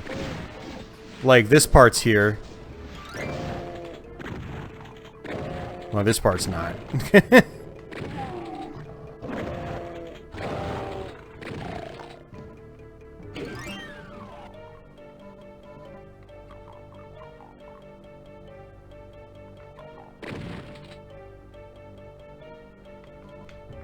Oh, nice. Ronnie got Brandon to check out some other music.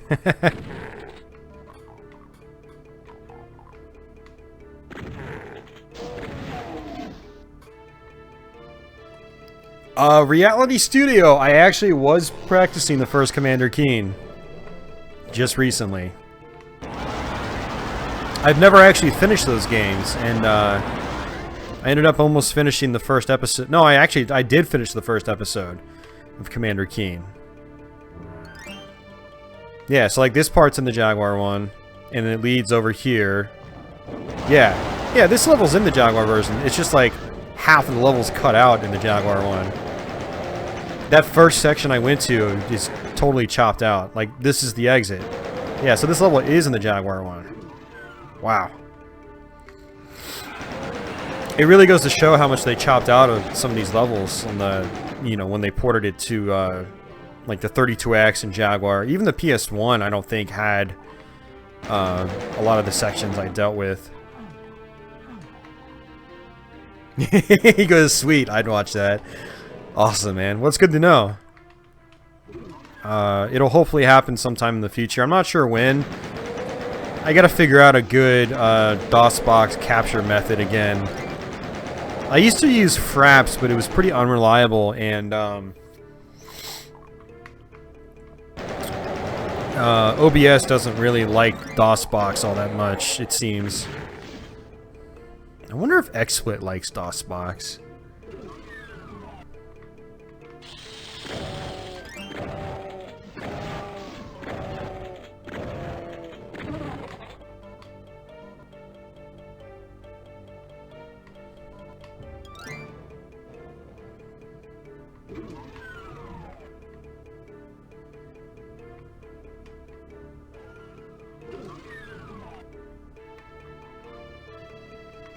Yeah, so there's actually a secret in one of these.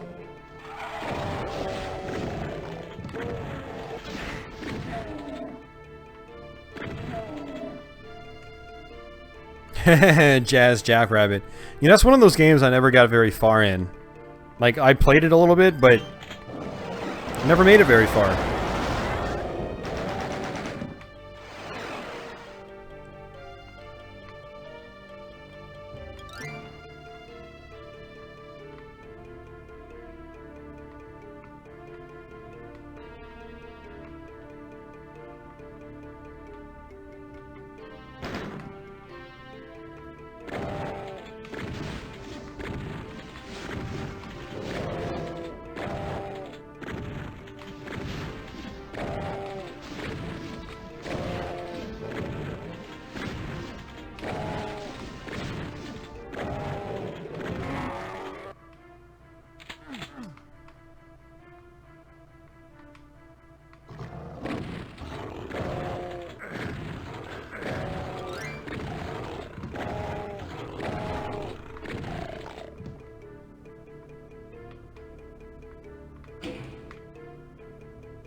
Ultra Doom 32X mod. Okay.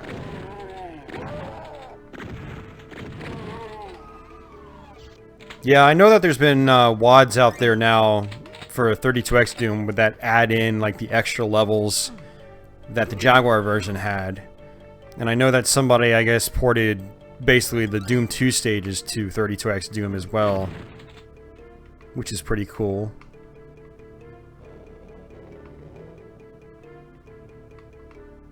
I don't think I need to go back there. I need to get that yellow key. And it's weird because in the other console versions, you just... Maybe it's here.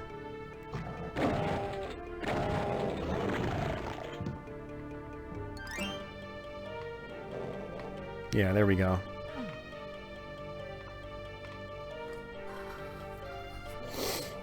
Is there a way to stream the old DOS computer? I'm not sure, Brandon. I mean, from what I understand, you can get like VGA to component connections, and I'm thinking about trying that. And just setting like the Windows desktop to like 640 by 480 or something like that, and you know, I think that will play nice with my capture card, maybe.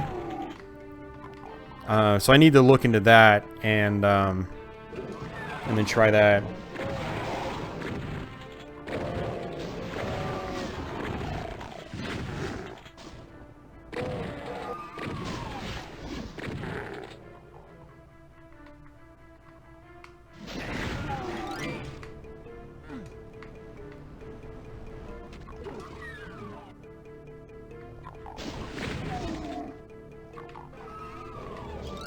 Yeah, it must have been a little while since I played this on the, Well, no, I ran through it on PC just recently, so... The thing is, I play it so much faster on PC that, like, I just blaze through these levels. Whereas when I'm playing it on Xbox 360, you know, I'm much slower. Alright, so I need to make my way out of here.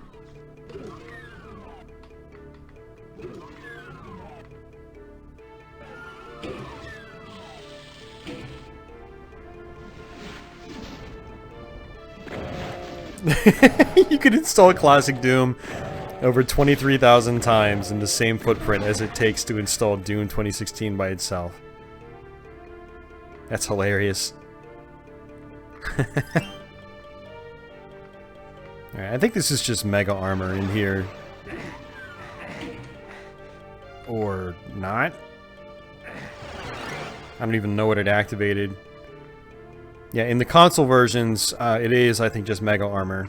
You open up that red door, and I think it's just 200 armor. I have no idea what that switch did. I don't even think I care.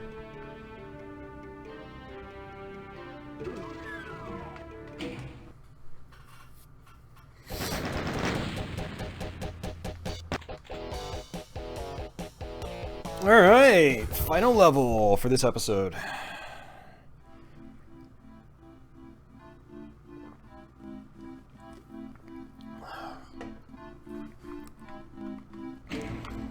I'm actually making pretty good time. This episode took about the same amount of time as the previous episode, episode 1.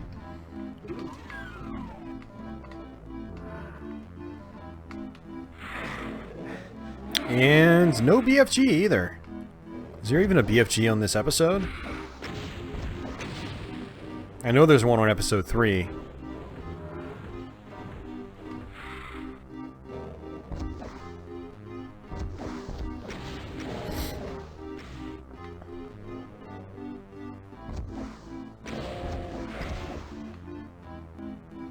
Come on, where are you?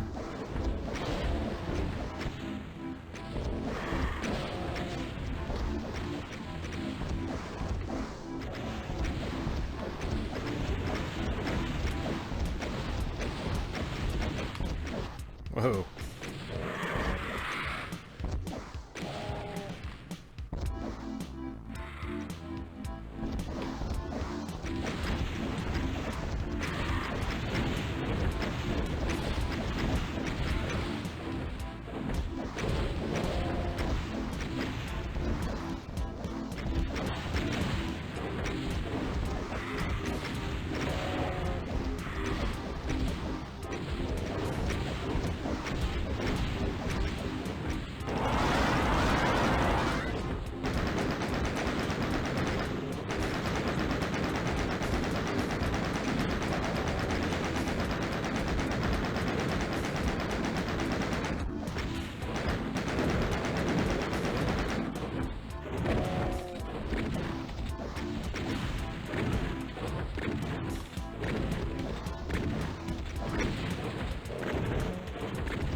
And that's it.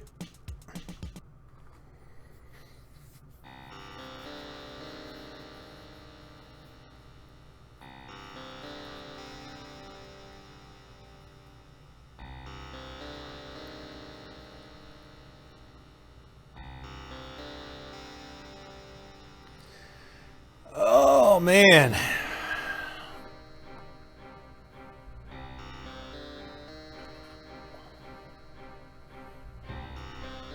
Thank you, thank you.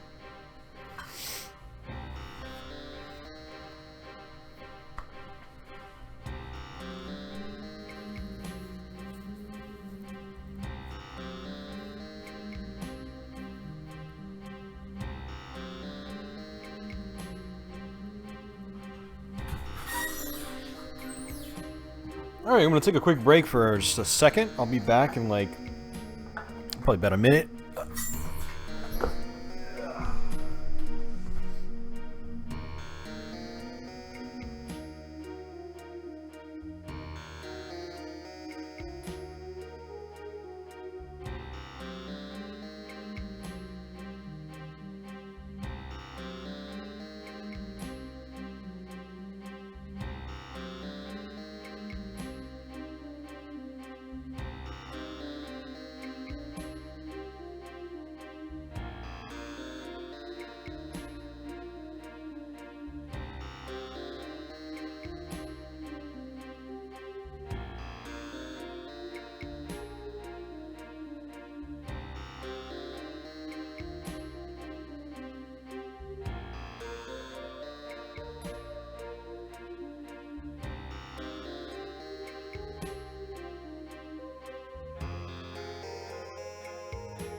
Rip and tear. Rip and tear.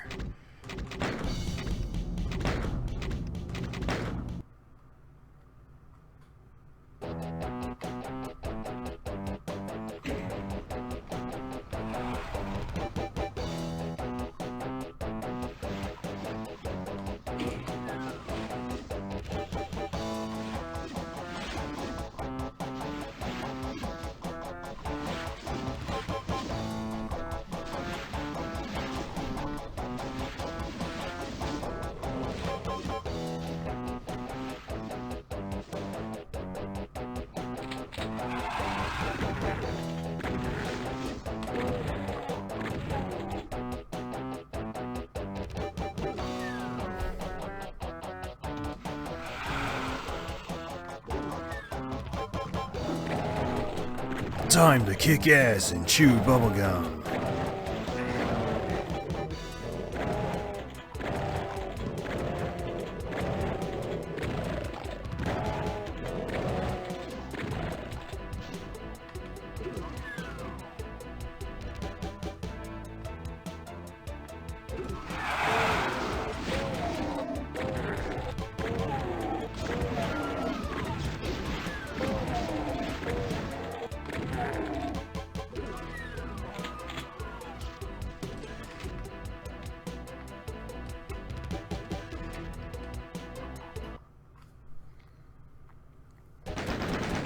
Yeah, so we're on episode 3, Inferno, and yeah, we're about 2.5 hours into the stream. Not bad, not bad.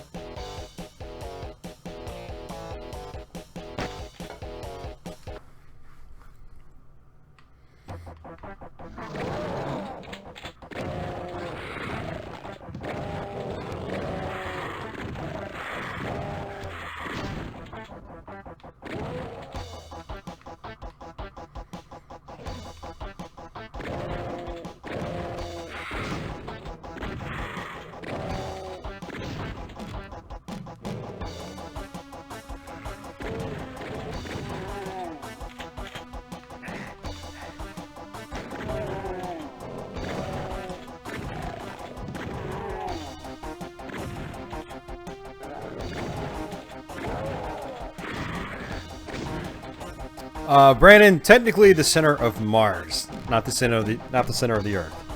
The demons at Ubisoft. Oh, Ronnie.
Yeah, there is actually Club Doom on the PS1 and Saturn versions of Doom.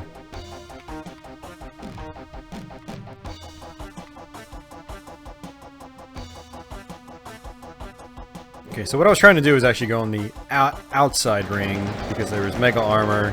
There's also a Berserk kit somewhere. I think it's right... I thought it was right here. No, it's farther in. I do want it, though.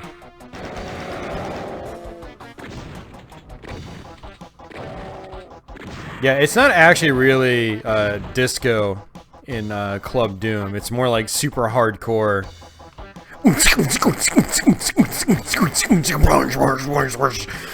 That's exactly the kind of music that's played as the backing tune. It's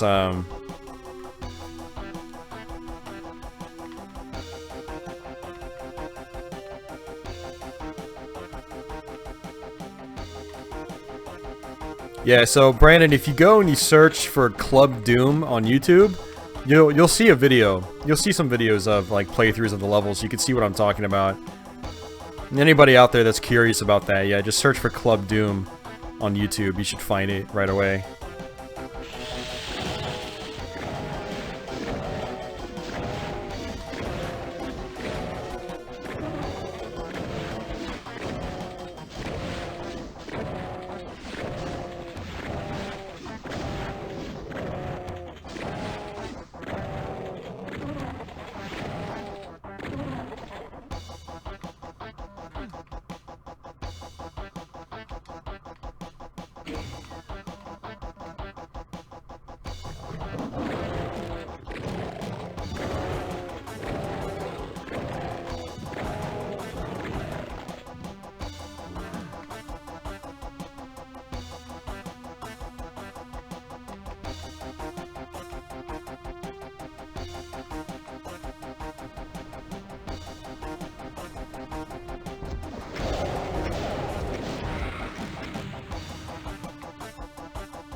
Alright, Pandemonium. If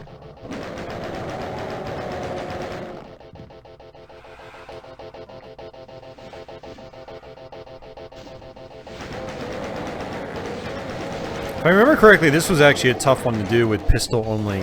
Or pistol start, I mean. Not pistol only, but doing what's called pistol starts, where you just start the level as if you were starting fresh. So I guess the pistol and 50 bullets and that's it.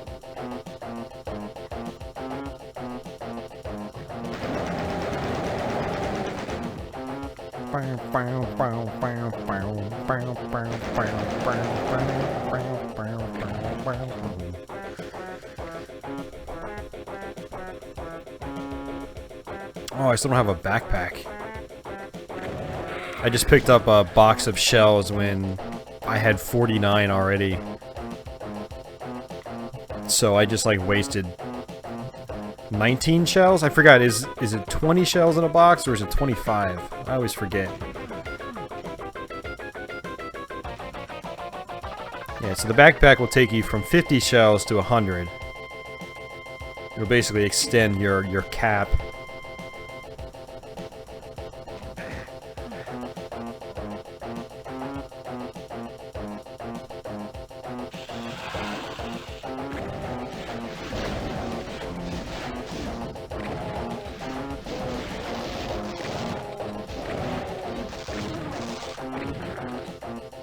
Gotta love the monster infighting. You just, you know, let some projectiles hit other enemies, and then those enemies will turn around and fight the enemies that hit them. And so they'll basically just do extra damage for you for free. And so you can use that as a method of taking out larger enemies faster.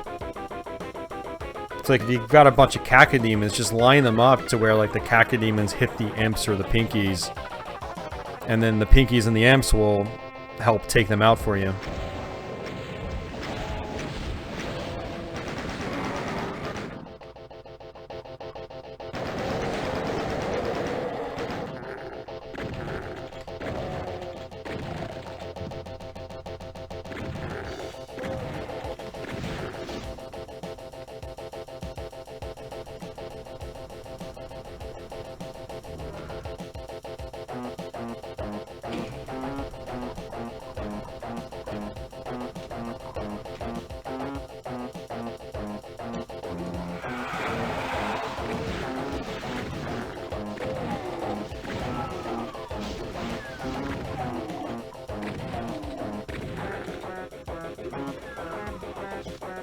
Alright, so that's the exit, but there is actually a BFG on this level.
Oh. Hey, Mark, MT Shark. How you doing, man? Mark the Shark.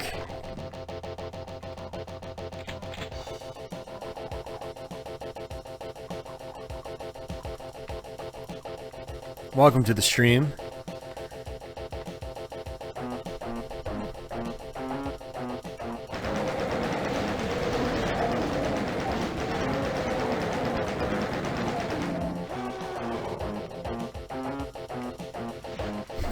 Some Doom Gabber.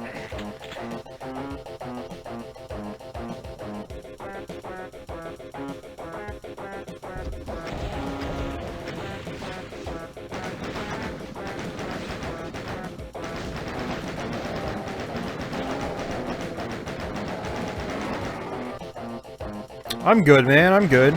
Thanks for asking, as usual.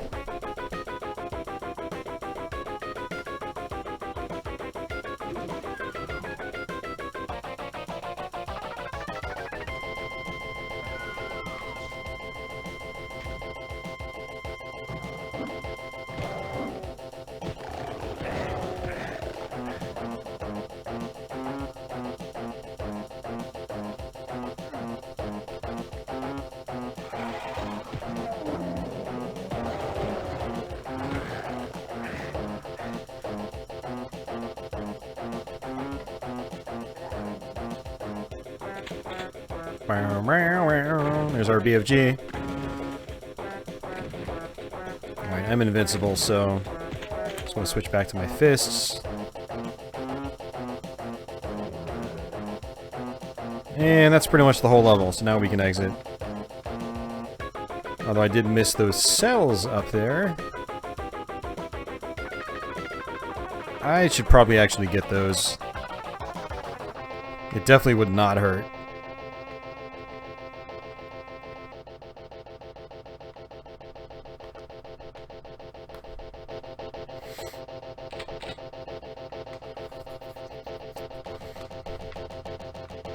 There it is.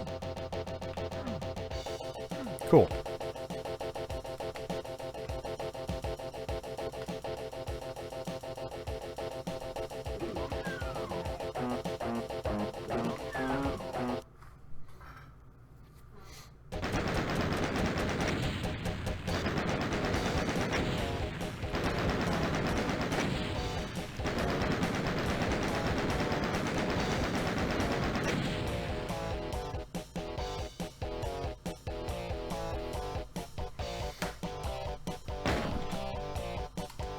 House of Pain.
Have I read any of the Doom novels? I have not.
Alright, see ya, Brandon. Take care, man.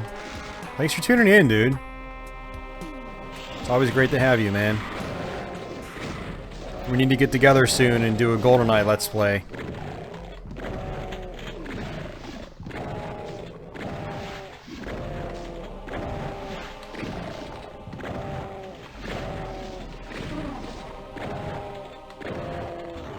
Yeah, the Doom movie, honestly, it wasn't really a very good movie. I mean, I enjoyed it when it first came out, just as a Doom fanboy, but in hindsight, it was actually kind of crappy. And kind of crappy is probably an understatement.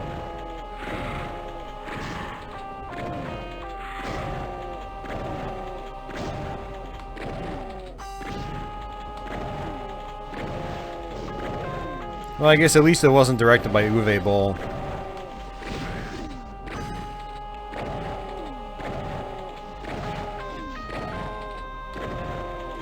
So I guess it has that going for it.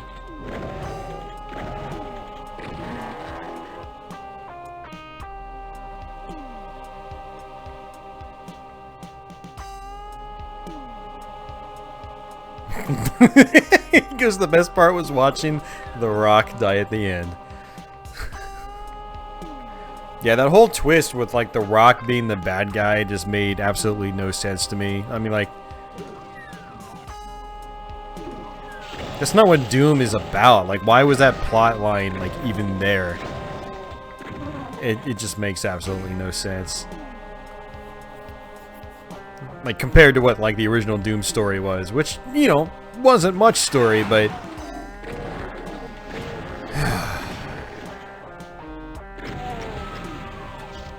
it was a pretty stupid plotline that basically had nothing to do with actual Doom.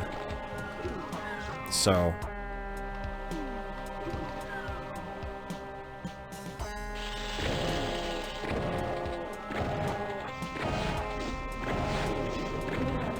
you know, the first-person sequence was always the part that, like, stood out the most to me. But it was blatant fan service, and that's all it was. It did nothing to, like, forward the plot or anything. So even that, as awesome as it was when it first came out, it was still... it's really hokey in hindsight.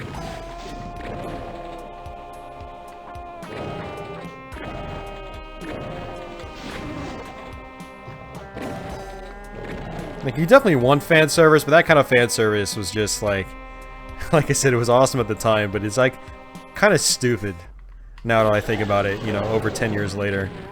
Because that movie came out around the time, not too long after Doom 3.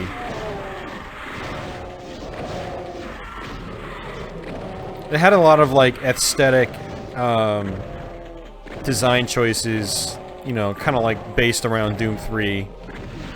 A lot of like the keypads and sounds were kind of similar, things like that.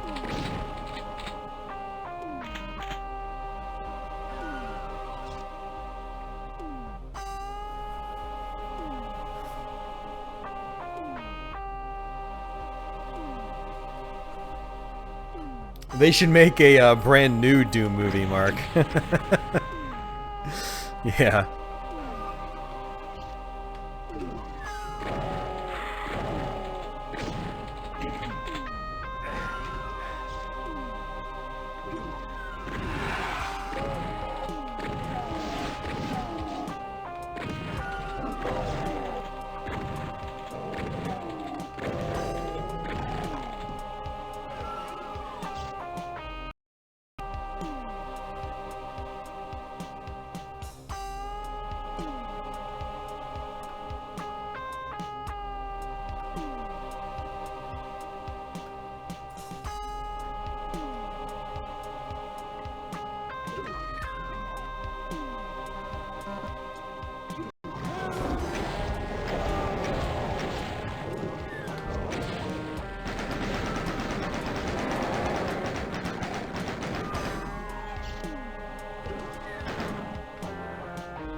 Yeah, I mean, you had like a group of like the mercenaries in the Doom movie, but they were all like jackasses. You really didn't care about them at all. Like, absolutely not at all. There's like the one guy that was like a drug addict or something, and you're like, what? Why is this even in here?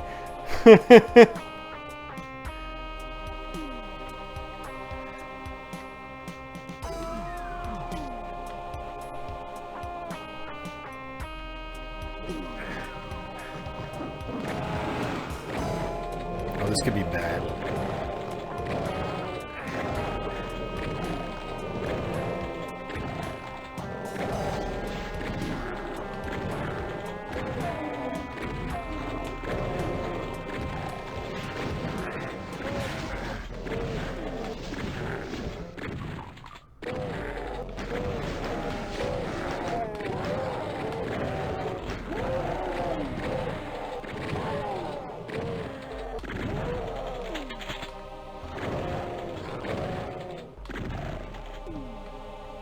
You know, I might have to just watch it again sometime soon, just to, like, really see how it holds up. I honestly haven't seen it in quite some time, but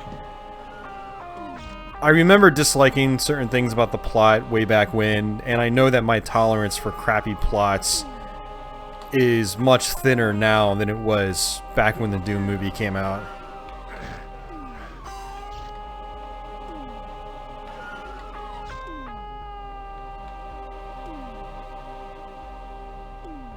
Yeah, no, I agree, Morbid. Yeah.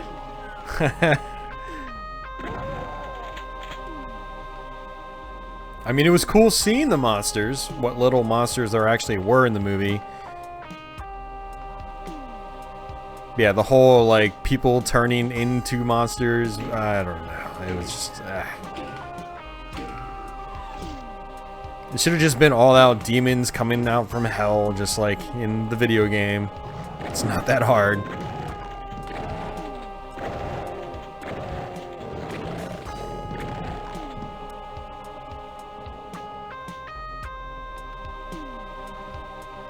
Alright, I want to save that.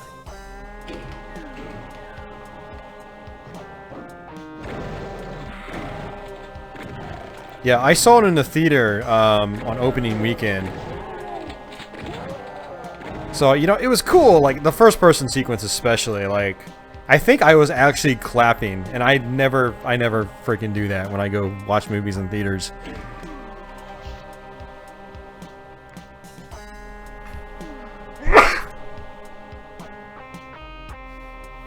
Ugh, excuse me.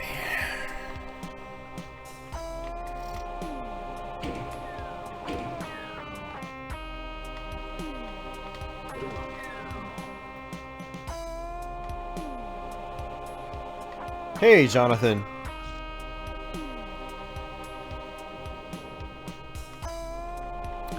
Well, I mean, I liked the original Mortal Kombat movie. I think the biggest issue with the original Mortal Kombat movie is just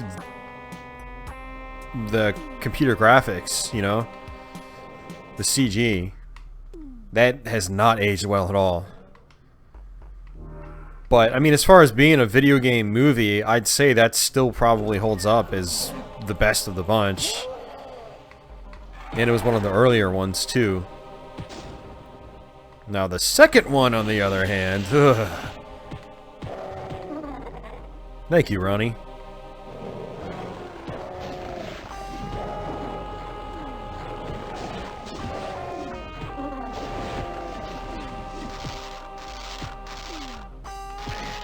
Crap.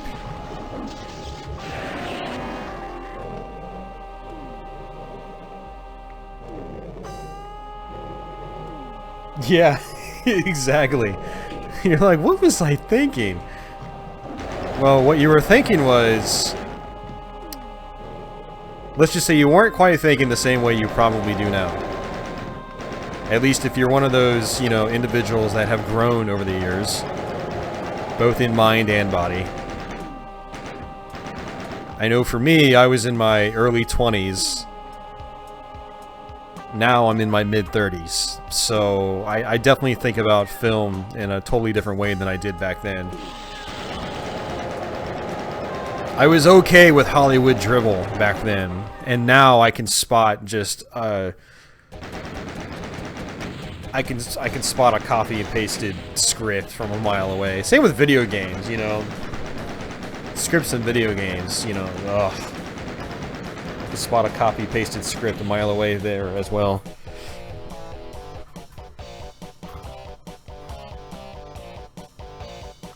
I did enjoy the Resident Evil, the first one. Didn't enjoy the second one. But I did enjoy the third one.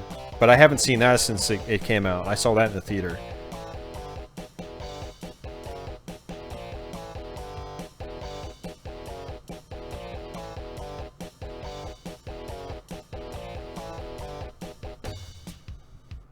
Never saw Tomb Raider.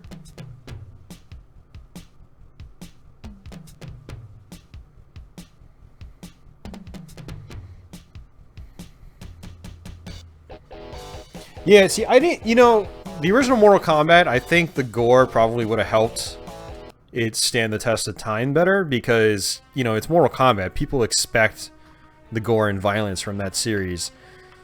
But the fight scenes were pretty good, though. You know, there was real martial arts in the movie, and it was pretty cool.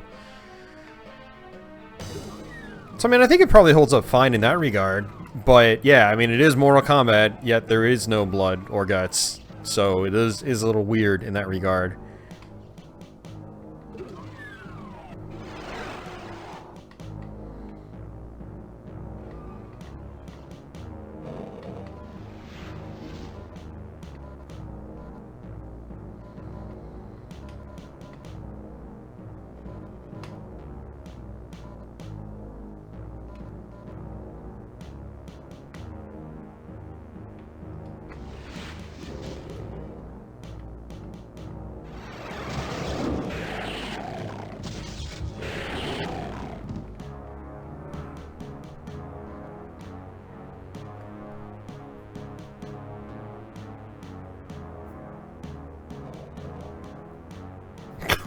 I blame Street Fighter for the death of Raul Julia.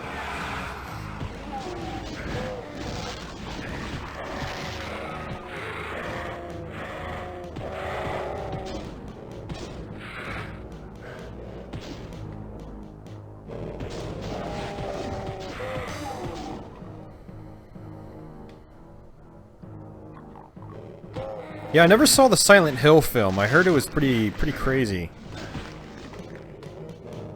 Can I go back? Oh, no, it's a one-way door. That's right.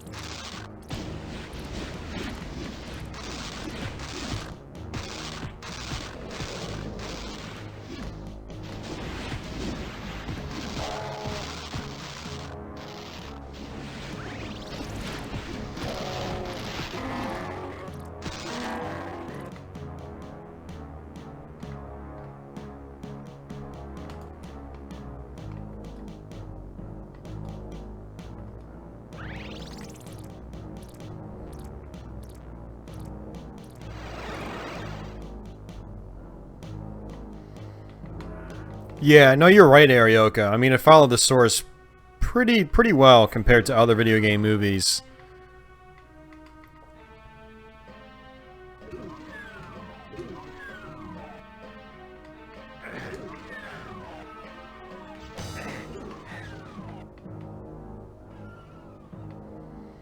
And, like, even the deviations, though, where, you know, they made sense.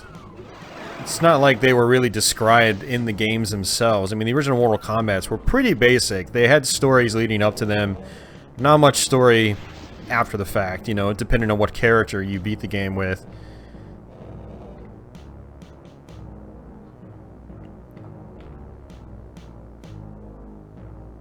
And even then, the endings were super short.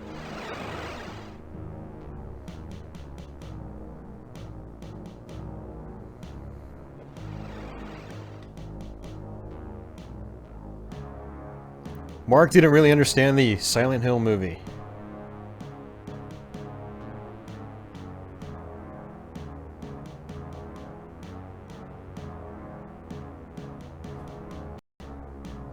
Trent Reznor was involved in Quake. He was. The soundtrack.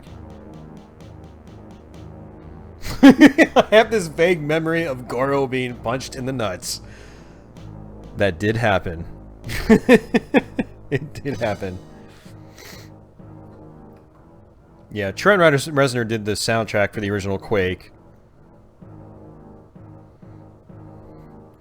Why a Night Trap movie, MT Shark, when you can just play the game? The movie is right there. This is gonna be the HD remake for everyone to enjoy.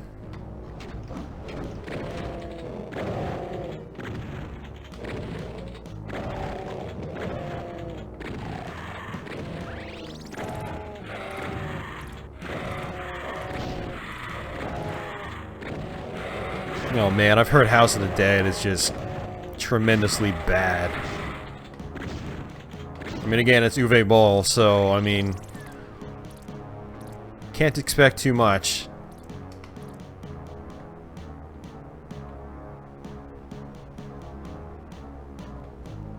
Kasumi Ninja movie. I'd go pay to see that.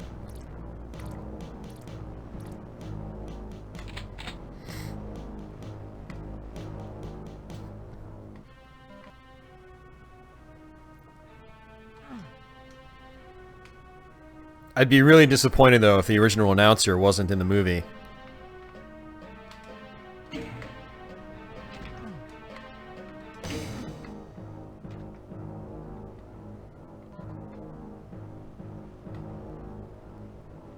Kasumi Ninja, the movie.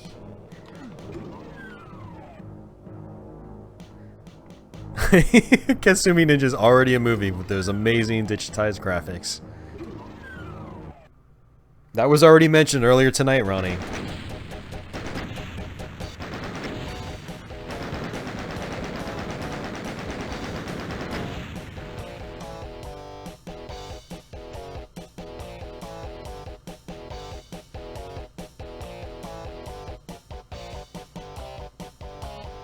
Yeah, as much crap as I would like to give Uwe Boll, I don't think I'd want to fight him in a boxing ring. I don't think I'd want to fight many people, actually. I suck at boxing. I would get knocked out pretty quickly.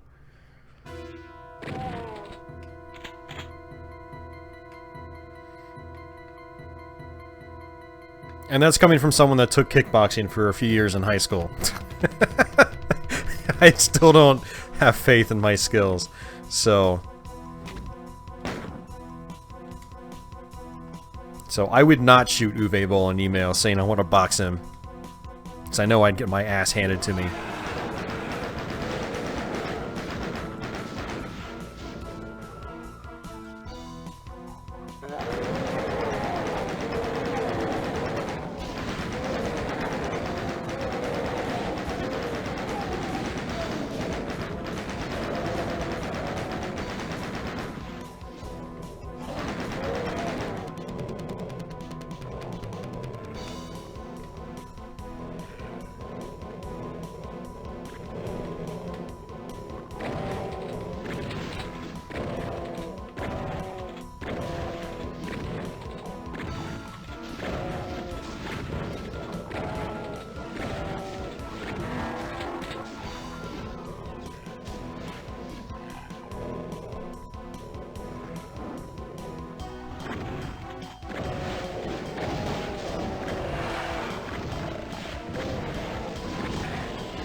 The Warcraft movie, was the story based on, like, literally the original Warcraft game?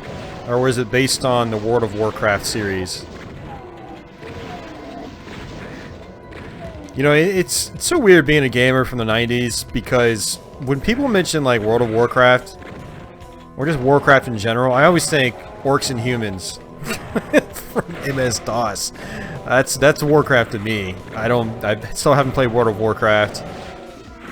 I didn't even play Warcraft 3. You know, I played a very little bit of Part 2, but for me it was mostly Part 1.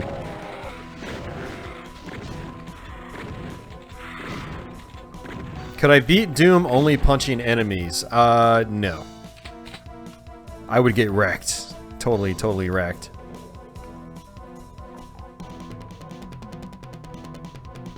Pizza time! Nice, Deadly.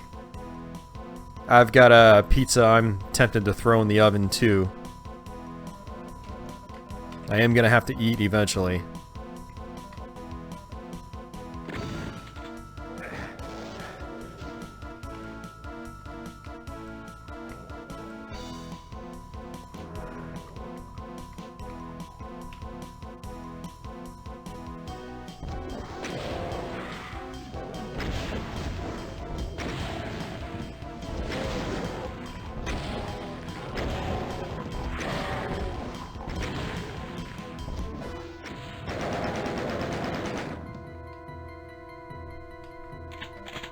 Yeah, I remember seeing the Street Fighter 2 anime a long time ago, and I remember it being pretty cool.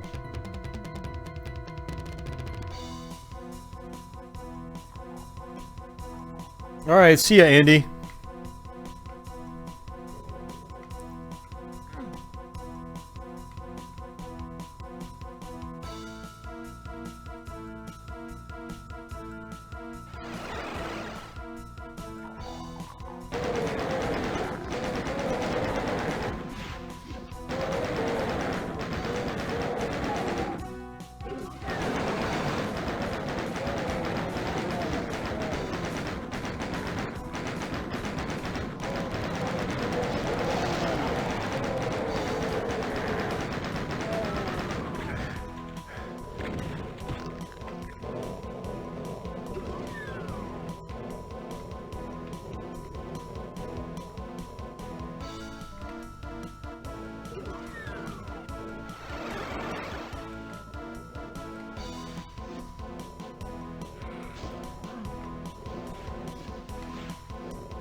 Oh, Jesus, that's a lot of lost souls.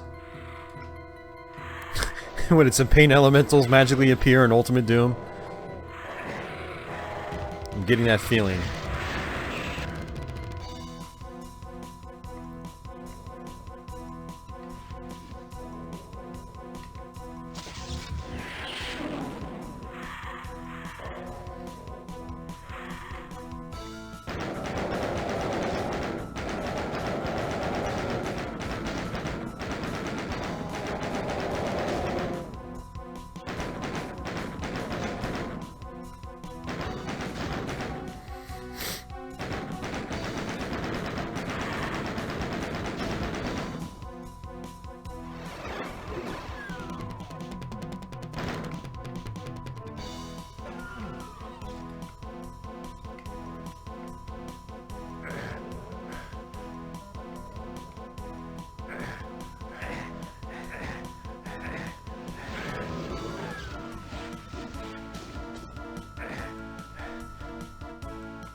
Oh, shoot. I missed it.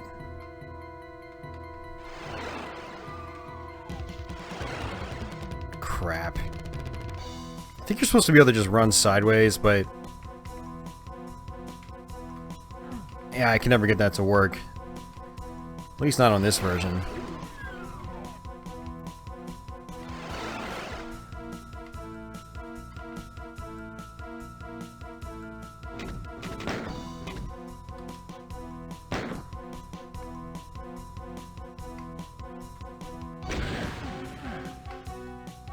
That's one way to do it.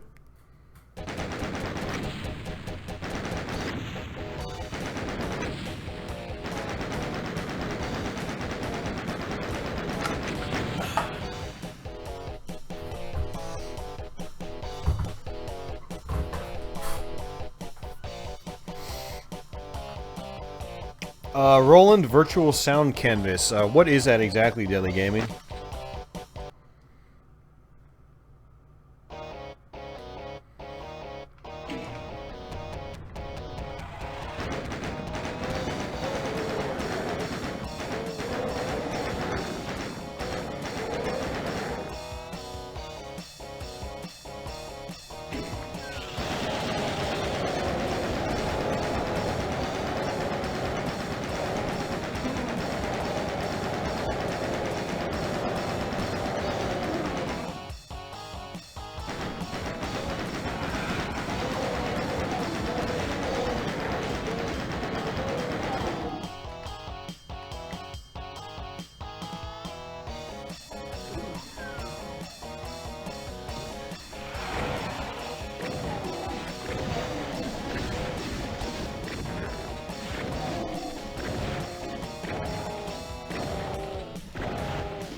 So, what do you use it with, though? I mean, do you use it with, like, emulators and stuff like that? And is that how you get, that same quality sound out of, like, your emulators?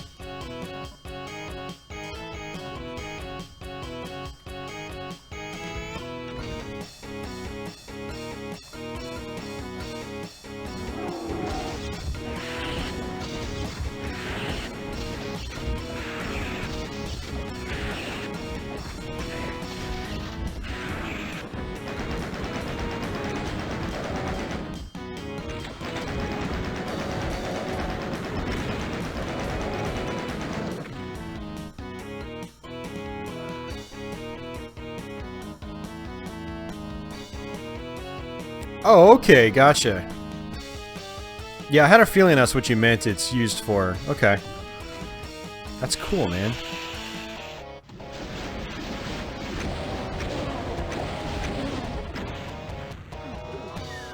How much did that cost you?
Wow, that's not cheap.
Whoa!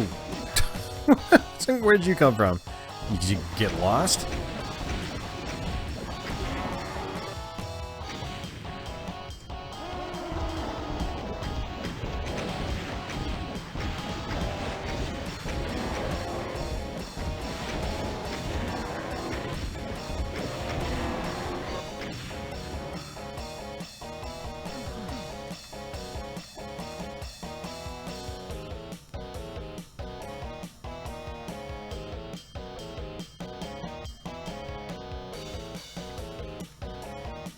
Oh yeah, no, I totally hear you, Dudley. That's awesome, man. I'm glad you got it.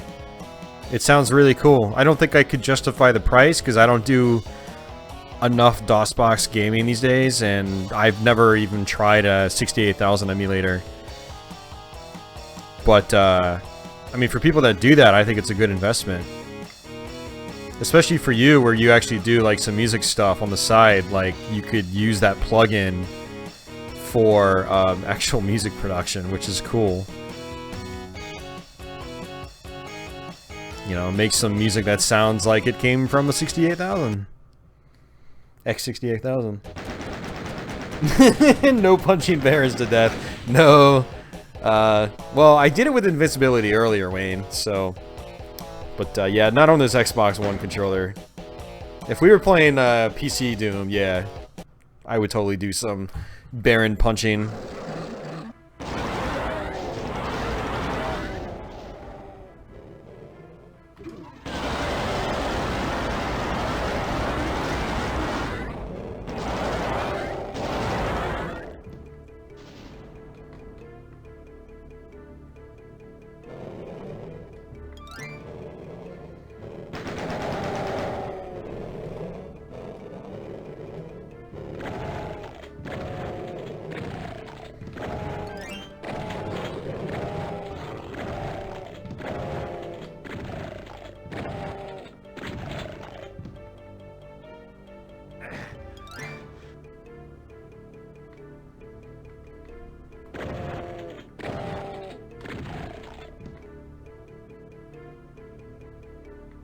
Oh, that's nice, Deadly.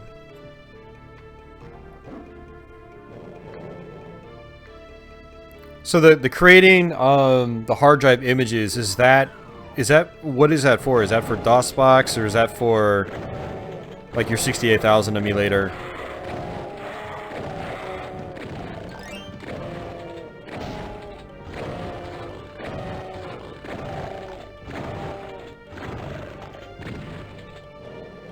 Yeah, Deadly should live stream.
The images are for the 68,000. Okay, cool, man.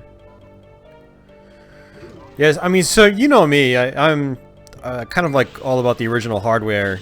And if I didn't do so many videos and live streams, I probably would experiment more with emulation of those platforms. But, you know, I would like to eventually get a real 68,000 and then mess around with the game library there on the real hardware. Of course, I'm not sure if you can... if there's methods of, like, hooking up hard drives and just copying loads of disk images to it, like there is with other units or other platforms.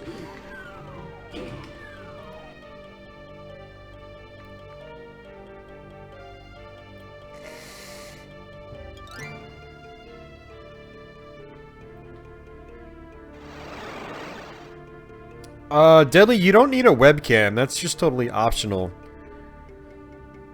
I mean, you just need a mic, and you need a capture card.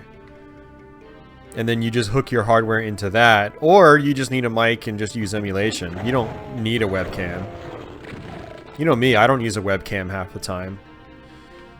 Sometimes I do, sometimes I don't. I don't use it on YouTube because it kind of like screws with my format.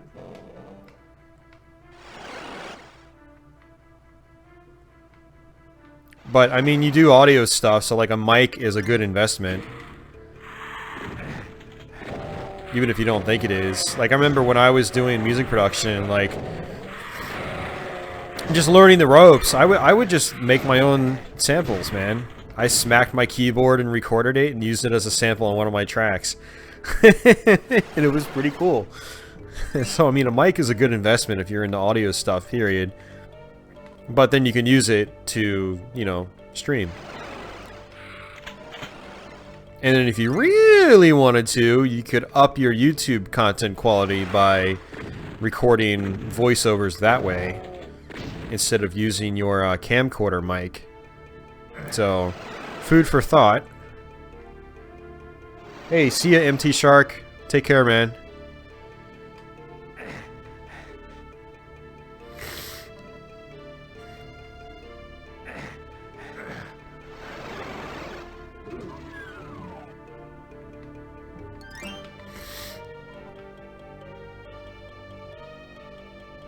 Oh yeah, no, a webcam's great. I mean, it gives you good flexibility. Yeah, if you do like DJ shows online, you want to have that webcam pointed at your decks, so people like watching that. So no, I totally understand.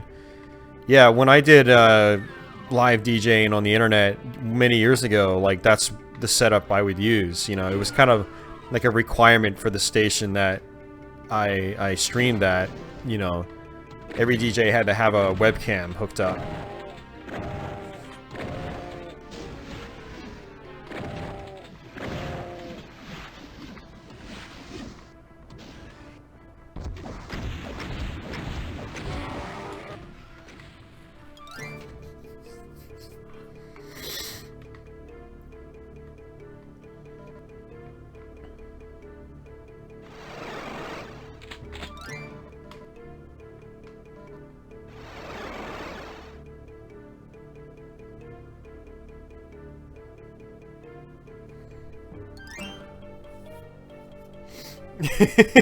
Plus 100 if you have a cat to put on the cam. I'll mail Deadly Groove Patchouli, and he can show Patchouli on stream.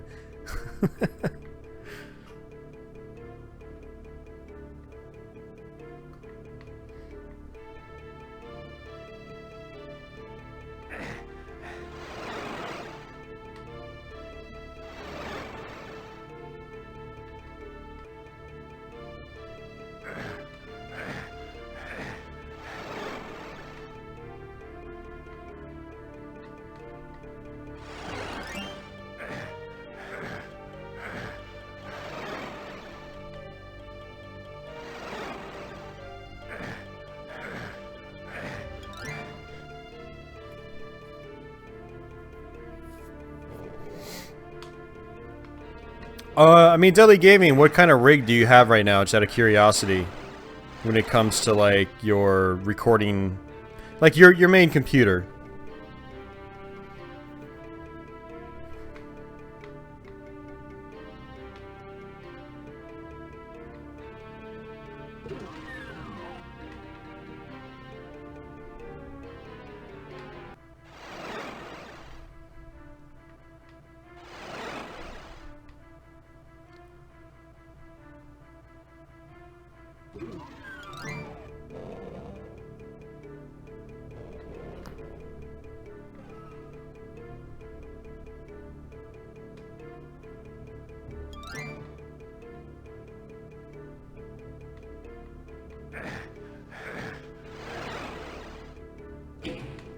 I knew I was forgetting something.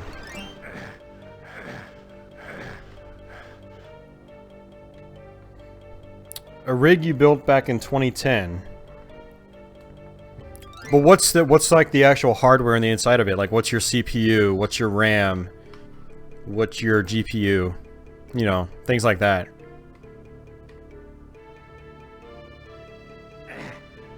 I mean, my main desktop is a rig from 2009. Some parts are from 2008. So, I mean, your rig is technically a little bit newer than mine. Core 2 quad, 4 gigs of RAM.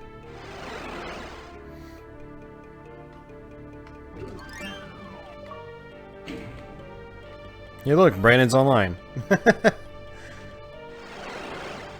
He's invading my stream.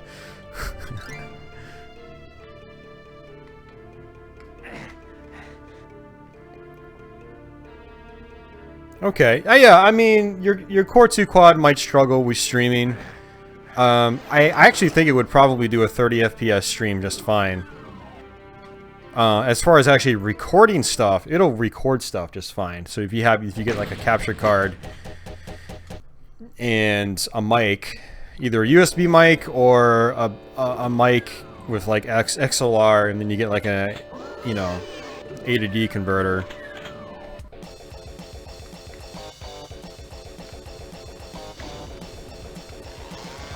Yeah, your computer will handle recording just fine.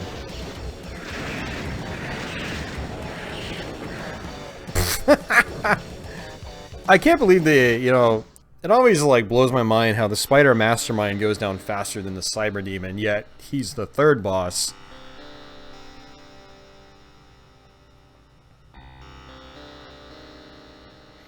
Yeah, so live streaming might, you know, live streaming will work.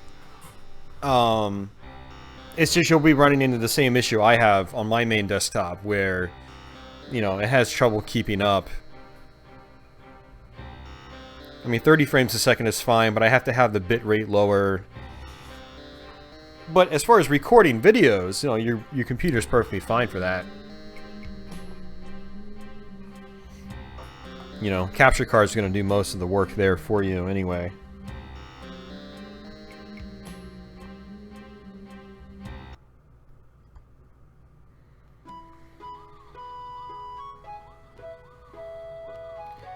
Do do do do do do do do.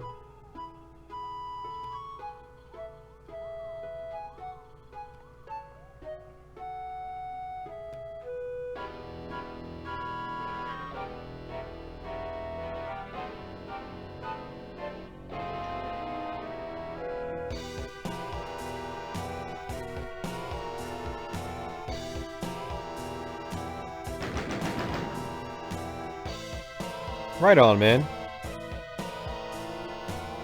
But yeah, I mean, if you do get a new rig, then yeah, I mean, you'll totally be game for streaming and, you know, more modern recording. The only thing about, you know, using like a capture card and stuff like that is your videos will start to become more work. So if that's a concern, then, you know, something to think about.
Didn't want to fall down here just yet.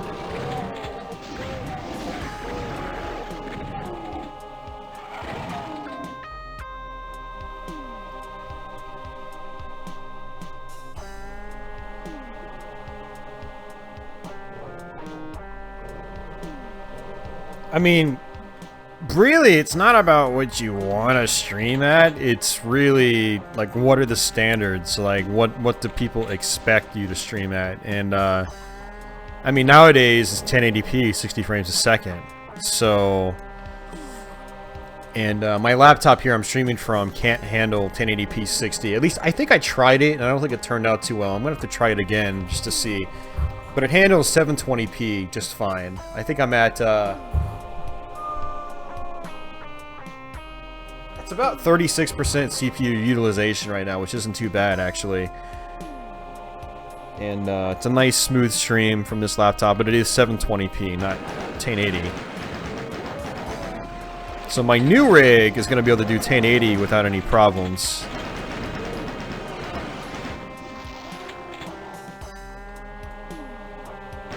I mean, and ideally that's what you're going to want to stream at. And then, you know, the viewers can select their quality. You know, if their connection can't keep up, they can downscale it to, you know, 720p or even 480 if they want to, if their connection's that bad.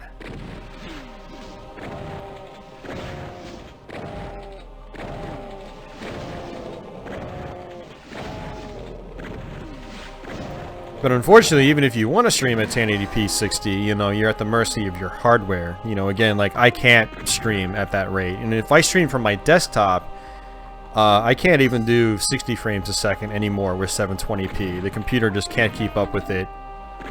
It skips lots of frames, and it really throws the, or the CPU utilization, like, just goes through the roof. Like, it almost maxes out, basically, and it hurts other applications that are running.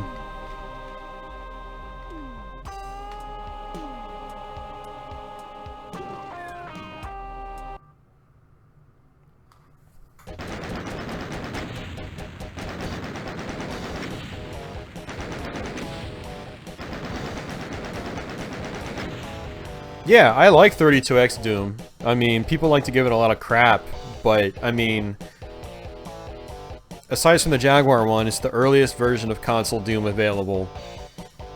It was probably rushed. I mean, I think id Software pumped that thing out in less than half a year. And, yeah, it's only got 17 stages, but it feels like Doom. I actually find it plays better than the Jaguar one. It's a little bit more responsive, a little bit faster. And the screen size has shrunk down a little bit, but it's still big enough, you know? It's not like it's the 3DO version where you have to shrink it down all the way. It's good. It's good for what it is. I mean, you're playing Doom on a Sega Genesis, basically. Like, you can only complain so much. You can always go play Doom on a Super Nintendo instead.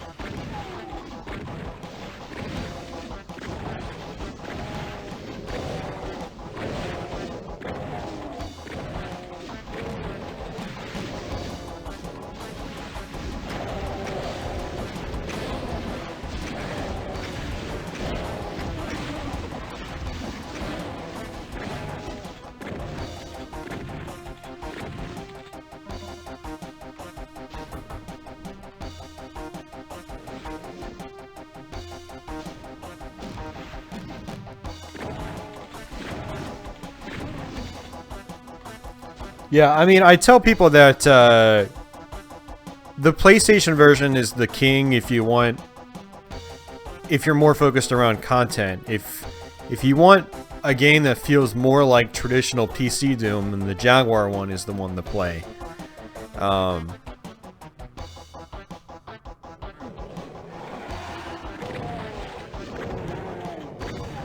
Like, PlayStation Doom doesn't feel like it's actually running on the Doom engine. Either it's not, or they made a bunch of tweaks, and it doesn't really feel like the Doom engine like it does on the PC. I mean, regardless, it's still a fantastic game, and yeah, I'd highly recommend PS1 Doom. But it does have a distinct feel compared to the ones that literally are using the Doom engine, like Jaguar and 32X Doom. Like, you can play the PC game, then go play those console versions, and you're like, oh yeah, this feels like Doom, you know?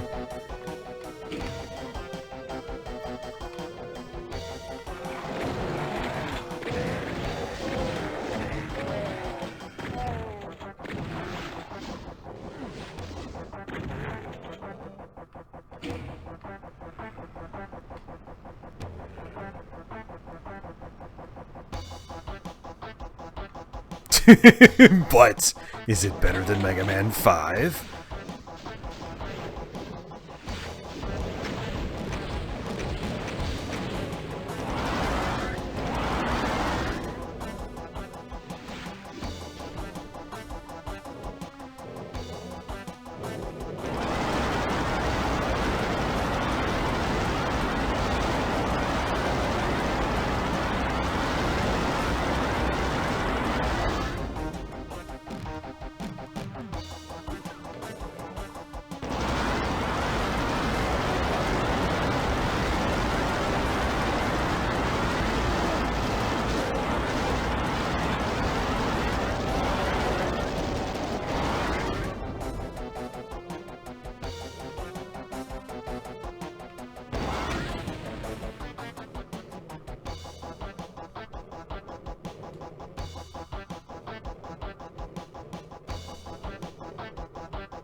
Yeah, I look forward to trying Doom 64 EX on my new rig once it's built. Like, it runs on my current rig, but it's got some, like, random frame rate issues. So, with my new, like, beastly rig, I'm looking forward to trying it out, being able to finally stream it.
Ronnie, the new flash cart isn't out yet.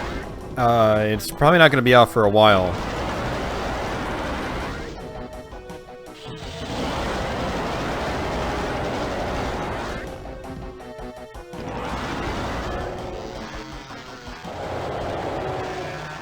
But yeah, I actually sold my Jaguar skunk board because of that SD-based flash cart that one guy is working on. So it's probably not going to happen soon, but it sounds like it is going to happen. He's finalizing his Neo Geo flash cart, or sorry, Neo Geo Pocket flash cart. And then once he's done with that, he's going to focus all of his attention on the Jaguar flash cart. Yeah, so I sold my skunk board because once the SD-based flash card comes out, I think the skunk board prices are going to plummet. Then again, we are talking, you know, Jaguar collectors here, so it's quite possible the prices won't plummet. Because everything on the Jaguar is just stupid expensive.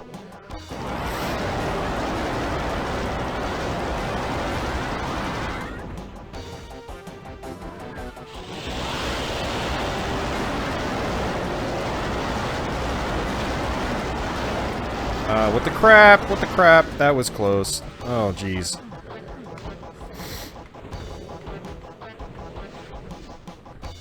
Alright, so this level actually has the entrance to the secret stage.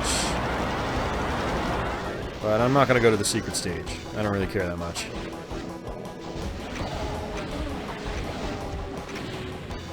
I actually don't like the secret stage very much on episode 4. It's not that much fun. I wish they just made a stage that was like, based on like the Hell stage designs.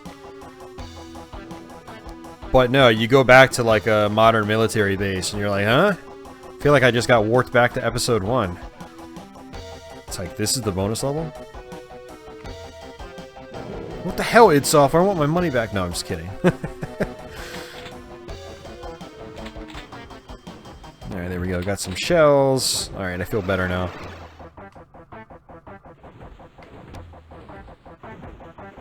I'm gonna save it, because I think this actually teleports... I think I telefrag the Cyber Demon if I go in here. Yep. You gotta be careful, because sometimes it doesn't work. And instead of telefragging the Cyber Demon, you end up getting blasted yourself.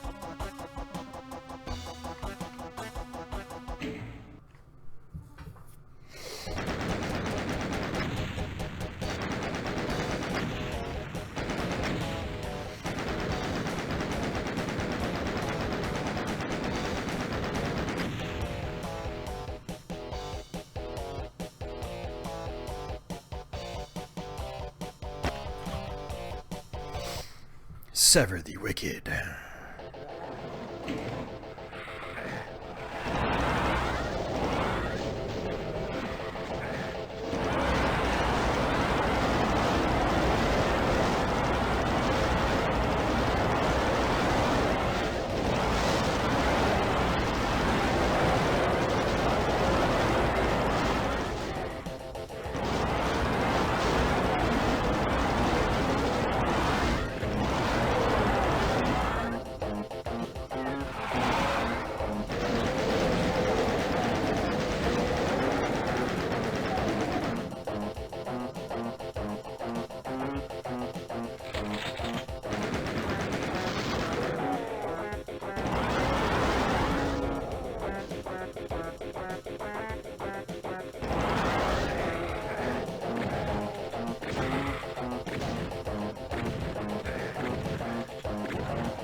Austin, thy beer is consumed.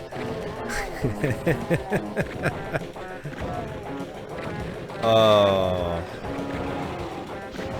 How I wish I had some beers to consume.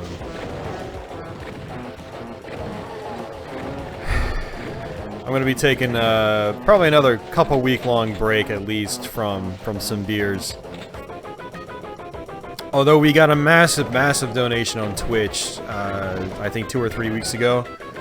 So I technically owe somebody a Steel Reserve stream, so that's probably going to have to happen sometime soon. Over on Twitch.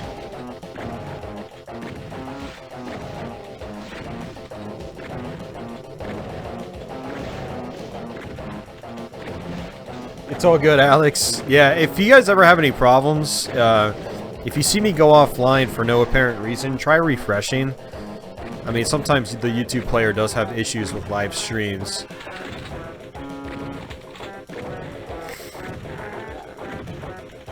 But posting in chat's also a good idea, just in case I, you know, I don't actually go offline, or maybe the stream goes offline, but I still have internet connectivity. And of course, if someone like Ronnie or Deadly Groove or Deadly Gaming's in the chat, I can message them on Facebook in case my internet actually goes out. They can just whip out my phone and message them on Facebook, and then they can post something in chat. I've had to do that before.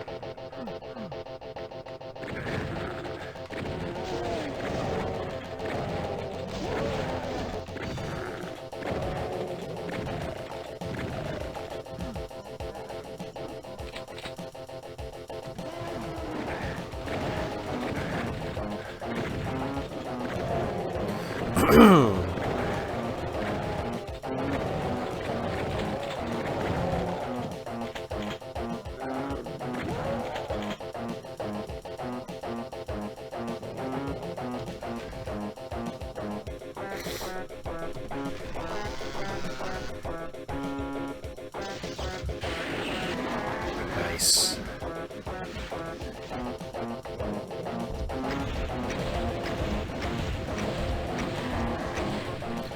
So yeah, this is episode 4 on Ultimate Doom. This was the episode that made Ultimate Doom special. So Doom was already a 3-episode game, and then they re-released it as Ultimate Doom, and they bundled it with a 4th episode called Thy Flesh Consumed. And that is what we're playing. So we already ran through episodes 1, 2, and 3. Anybody that wasn't tuned in earlier. We're about almost 4 hours into the stream, but we're almost towards the end of the original Doom. The original Ultimate Doom.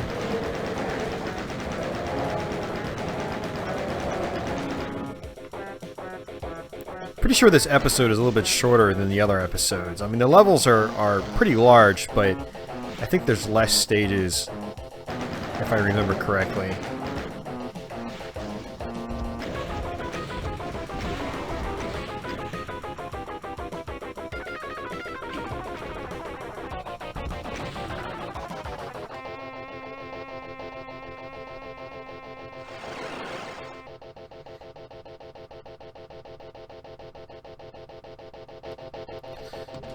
Yeah, Alex, I mean, I've always wanted to build some Doom stages. I built a couple of just basic multiplayer maps back in the day, and it was definitely a lot of fun. But it was also time-consuming, and, you know, I've got a huge focus now on streaming and doing my YouTube videos, so, you know, I don't have as much time as I would like to do things like that. I mean, I might be able to do some streams on Twitch where I just try to build some Doom levels. I mean, it'd be kind of like when I was making Mario Maker levels on the Wii U. It's not too much different. I know some other Doom players do that on Twitch. I could try that. But doing it on my own, I just don't have the time. I'd have to do it while I'm streaming.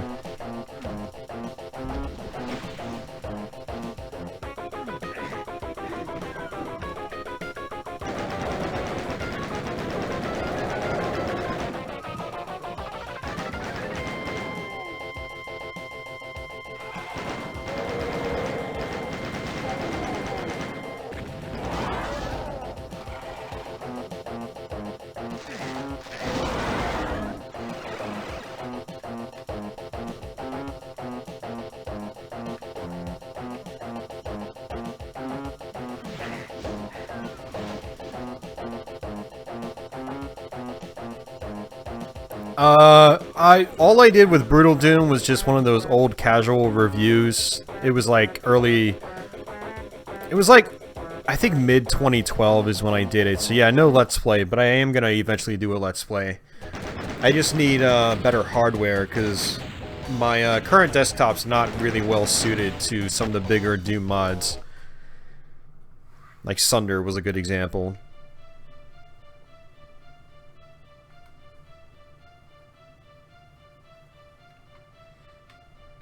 But yeah, no, I definitely want to do Brutal Doom sometime.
Gotta come down, Cacodemon. Come on, man.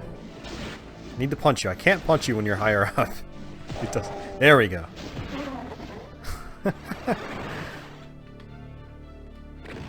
Uncooperative Cacodemon.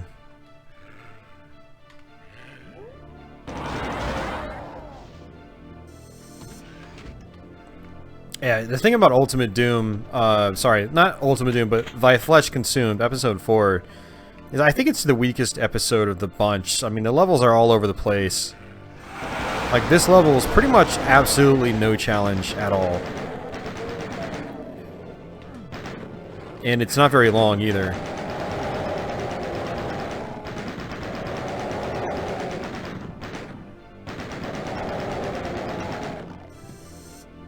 It's like, we got the red key, we go through this door, and look, there's the exit already. Like, what?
Cacodemon looks like he's pretty stuck.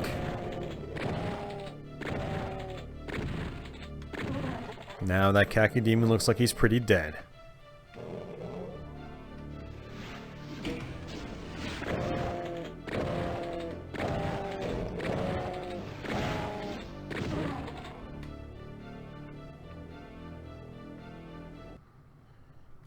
Yeah, so I mean, some of these levels are just like, huh?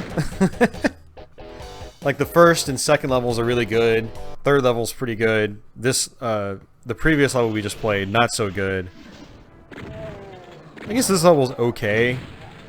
But it doesn't have, like, much of a challenge factor either. It's just a bunch of shotgun shotgun soldiers for the most part.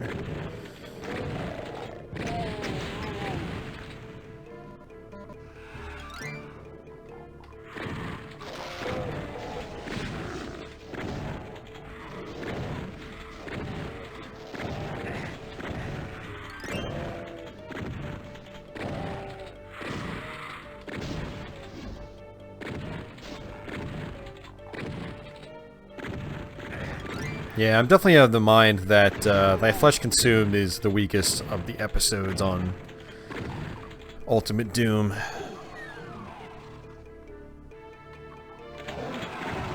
I still like playing it, but I don't enjoy it as much as the first 3 episodes.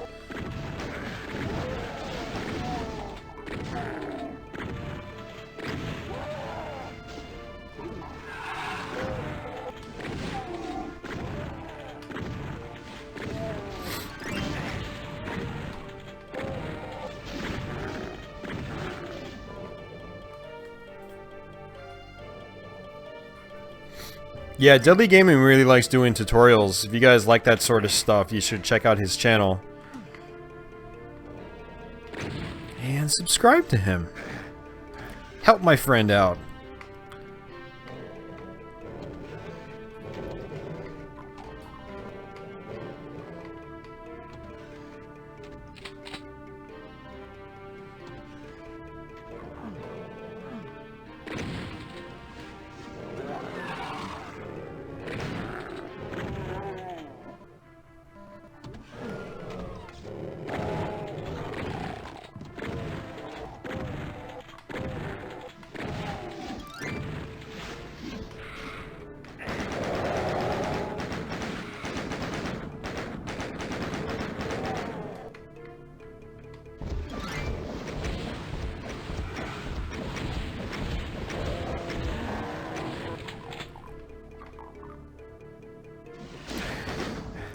Yeah, episode 4 was done by a different designers, different level designers. I mean, it was still done by id Software internals, but it was different level designers than the people that did the first 3 episodes. Yep, Deadly Gaming has a music channel as well. What the? Did I get hit by the cacodemon? I lost a lot of health really quickly. Oh jeez.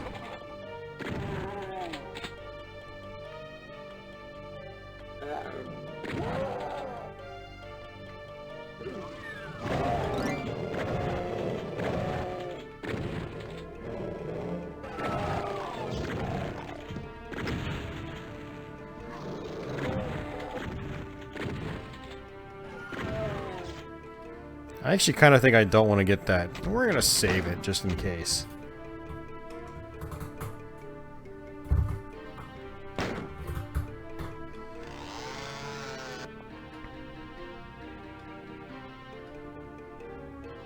Crap.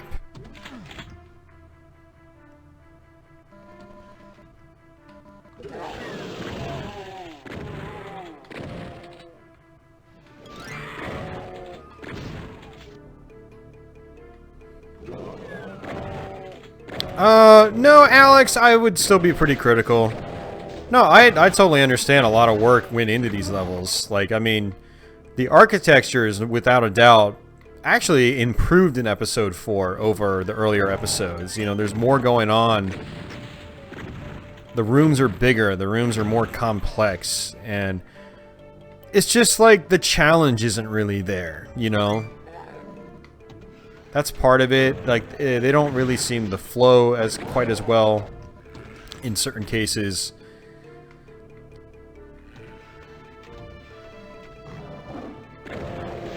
You know, so I would be just as critical of them after the fact, regardless.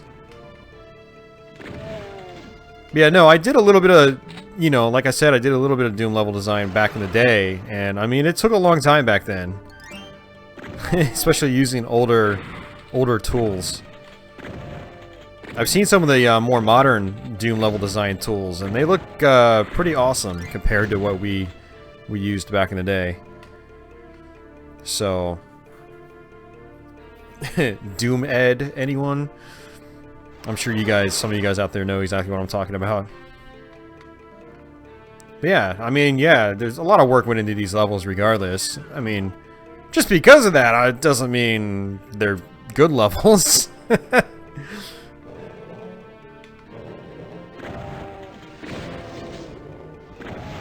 And I'm actually being overly critical. It's just that I feel like, for me, like, a game should constantly progress in, like, its complexity and difficulty. And so Doom, I think, actually has a pretty good, you know, progression in terms of difficulty in particular. You know, Episode 3 is the most challenging. Episode 2 is kind of in the middle. Episode 1 is the easiest, you know, that sort of thing. And then Episode 4 is just like all over the place. It's super easy at parts, super hard at other parts. It just doesn't have a good balance. Like, so this level really isn't that difficult. The previous level was like, what? It was like, that level should have been like a level 1 somewhere. It was so pathetically easy. But the next level, if it's the level I'm thinking of, is pretty challenging. So it's just all over the place, and that's just what Episode 4 has always felt like to me. It's just, it felt like it was all over the place. Whereas Episodes 1, 2, and 3 were a lot more consistent in their flow.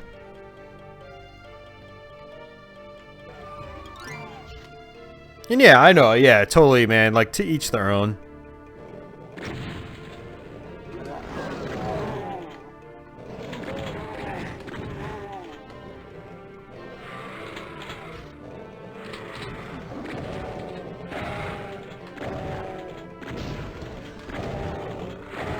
Yeah, I'm still indifferent, you know, to several maps on, you know, even Episodes 2 and 3. But those episodes as a whole, I feel, just flow better than, you know, Episode 4 does. Now, Doom 2, on the other hand, I think they did a fantastic job with that game's level design. It's like lots of devious enemy placement, lots of devious traps, just lots of really cool stuff happening on those levels that keep them, you know, fresh.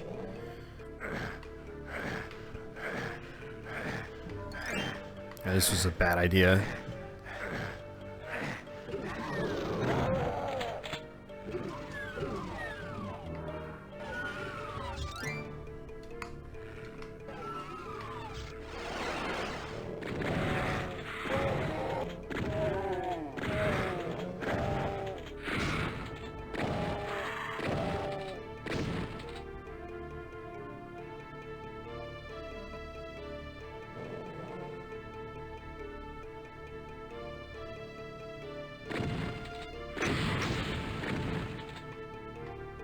I always forget where to go here. Don't one of these like teleport you back up or something? Oh, it's right here.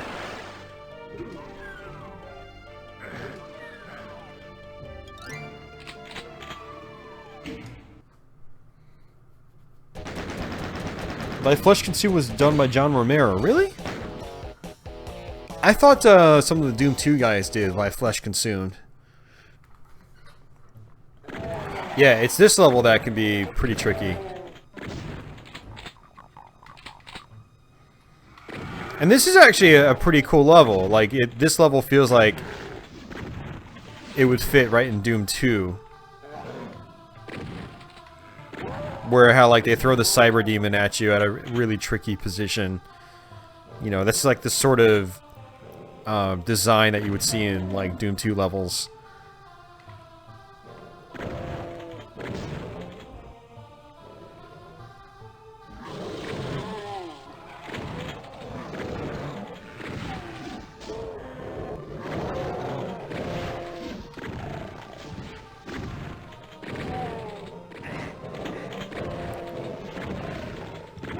So, like, you know, and don't get me wrong, like, I'm not saying, like, the levels that I've been complaining about are bad levels. Like, I'm not saying they're, like, poorly designed or anything.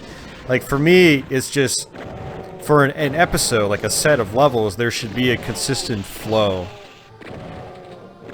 You know, escalating tension, escalating complexity, things like that. And, so the levels on their own are fine, it's just where they're placed in the episode is not fine. That's more or less what I'm talking about, as opposed to like the actual level designs themselves. I think the level designs are fine. Even like the more mediocre ones I was commenting on. It's just the way like the episode flows doesn't make a whole lot of sense. Like I think the level after this is another like stupid easy level. And this level right here can be really, really challenging. Especially if it's like your first time playing through it. Yeah, but the levels themselves are fine. It's just like the way they're ordered and the way they flow is not fine. That rocky texture bugs you out.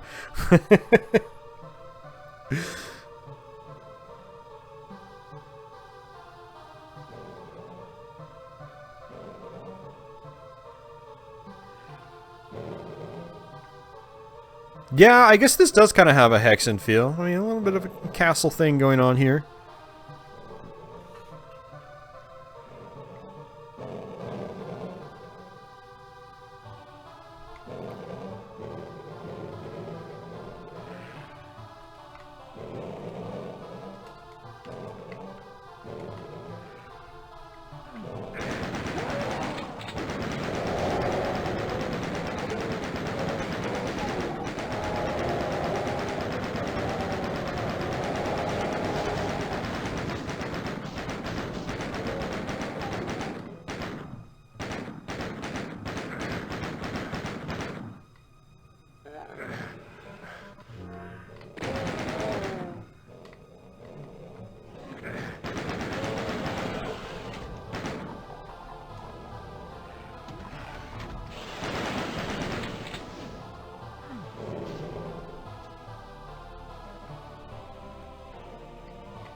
Alright, I'm probably going to actually have to do a little bit of quick saving on this map. Once the Cyber Demon pops out, things can get a little hairy.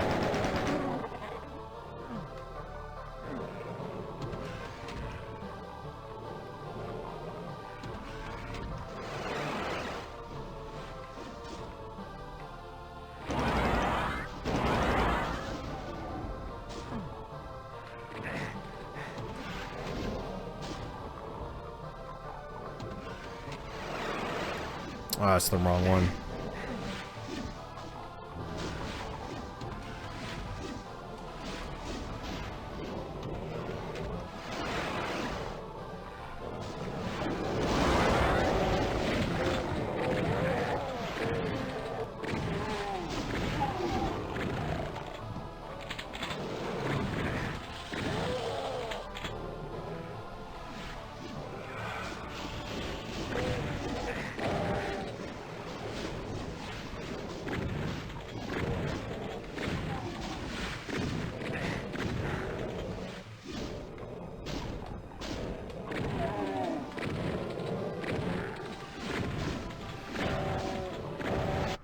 Oh,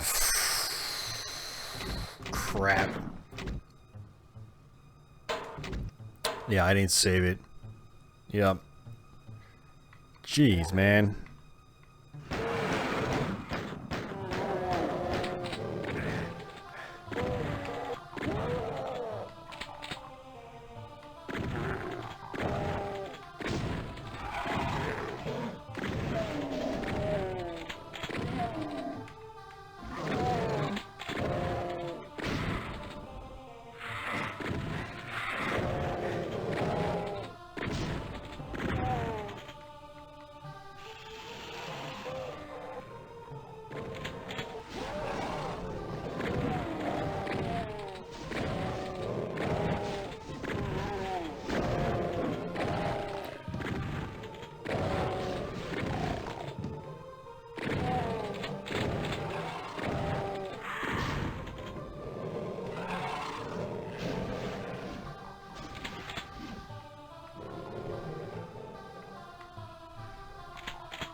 Nice, man.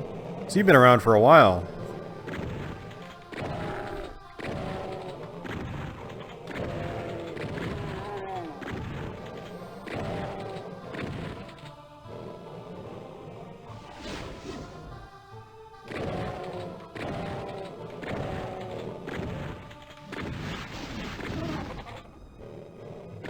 The cat can even goes. The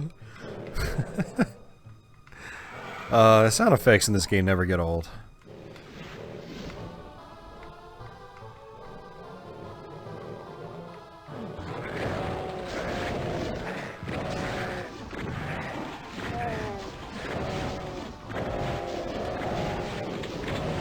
This is kind of awful.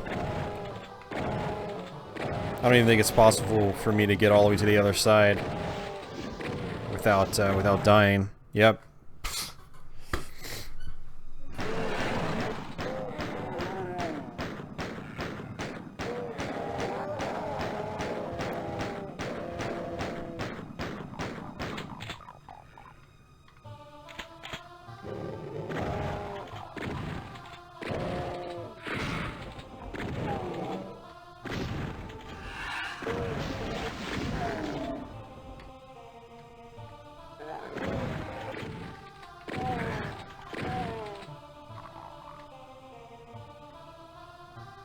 Hey, Jules.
Hey, Kirnoth, yeah, still going at it.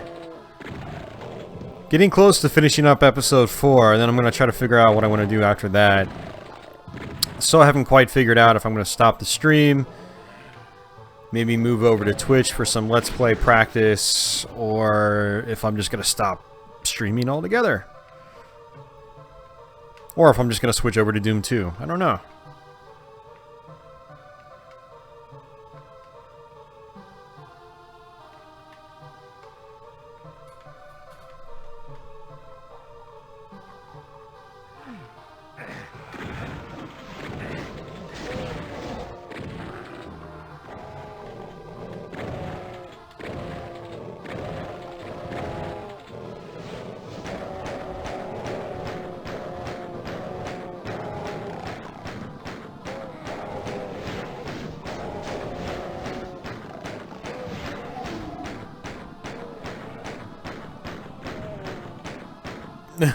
He goes, Doom 2!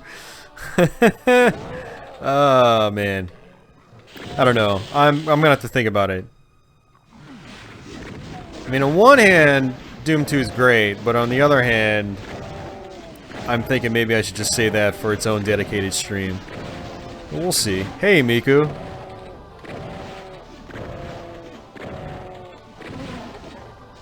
What are tuna buddies?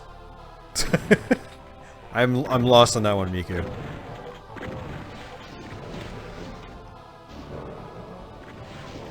Tuna.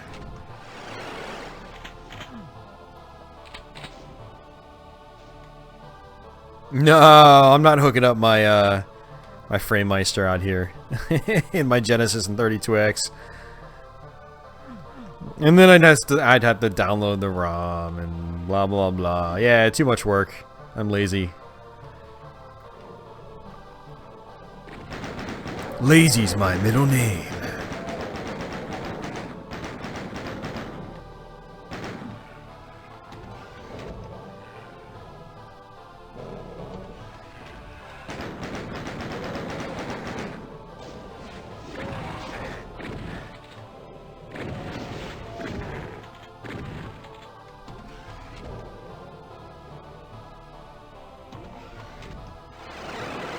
No, Arioga, no. We're sticking to classic stuff tonight. Yeah, I mean on my YouTube streams I try to keep things a little more focused. You know, if this was Twitch, yeah, maybe I would switch over to Doom 3 or something like that, but... So we'll be sticking with classic Doom tonight, I won't be mixing things up. I mean, I do design, like, my thumbnails specifically for these YouTube streams, and... You know, I don't want people coming into the stream halfway through and being like, why are you playing Doom 3? Your thumbnail says Doom 1. I can get away with just, you know, playing Doom 2. To me, I just kind of lump Doom and Doom 2 together.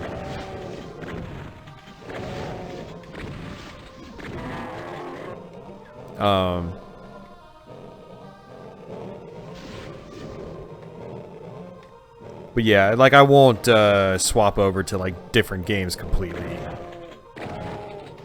On YouTube anyway. I did that on my Castlevania stream a few weeks ago and I had people like complaining. Like, really? You're gonna thumbs down the video because of that? Just, whatever. It was like an 8-hour stream too, like, or longer. I think it was like an 11. I don't know. Was it an 11-hour stream? Or that was the Neo Geo CD stream that was like 11 hours. Oh, you mean if I switch to Twitch after? Yeah. No, if I switch to Twitch, I'm probably going to play some AVS. I mean, that's if I switch to Twitch. I have to figure out what I want to do. I haven't really thought that far ahead.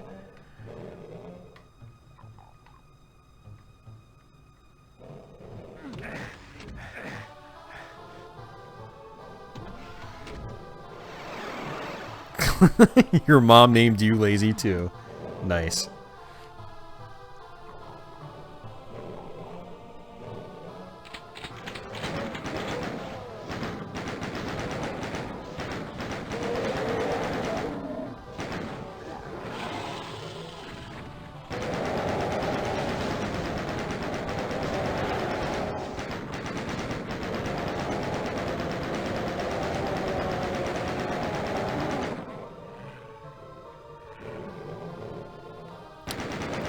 Yeah, I got a replacement AVS.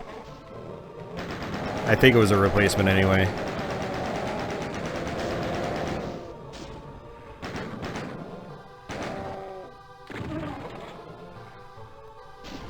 Yeah, the USB port snapped off.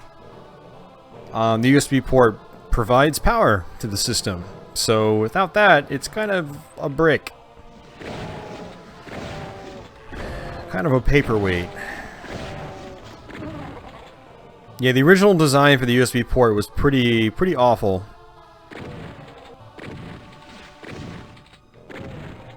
But the replacement looks pretty solid. Alright, you know what, we're just gonna play it safe.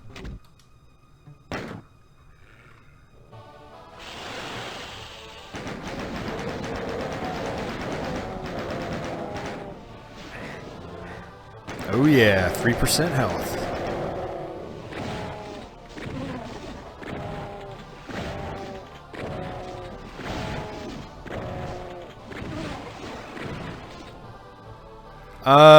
No, you couldn't really solder the USB port back on with how it was mounted. I mean, maybe someone who's like extremely experienced with like super tiny pinpoints and soldering those, yeah, maybe. But me? Hell no. There's no way in hell I was getting that back on. Yeah, so they've mounted it in a different way now to where it's basically like screwed down.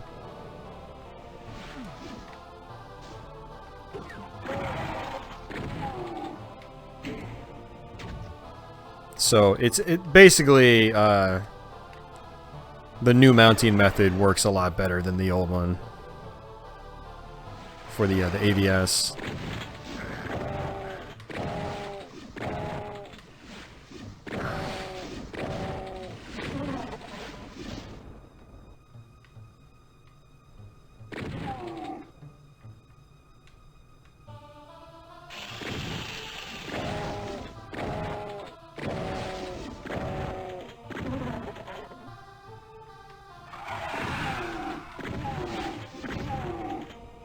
You don't know how to solder, and you're just like, oh, well, you could just solder it back on.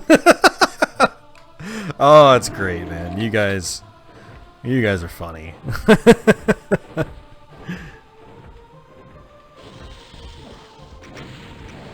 Yeah, so this is kind of like what I was talking about earlier. Level design gets... Oh, crap. That's frustrating. We have to do that over again. At least it's not the whole level this time.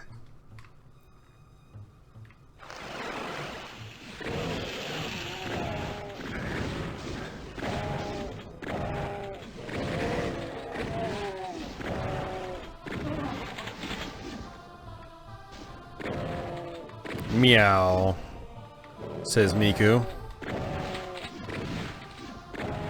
Yeah, R.I.P.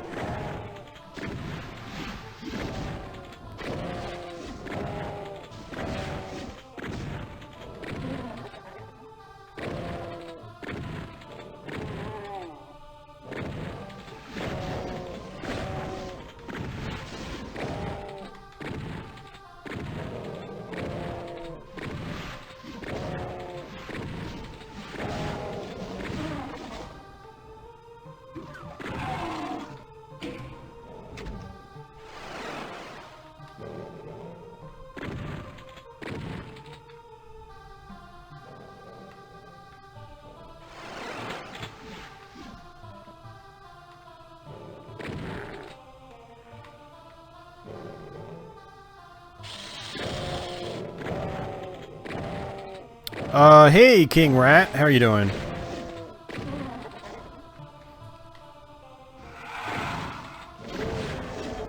Yeah, my soldering skills are not great either, Deadly. I mean, I could solder, like, big wires to, like, you know, large pins or connectors on pinball machines, but when it comes to doing, like, you know, fine board work, soldering really tiny points, I have, like, pretty much no experience with that, so I don't trust myself at all. Alright, we're gonna just go ahead and save it again.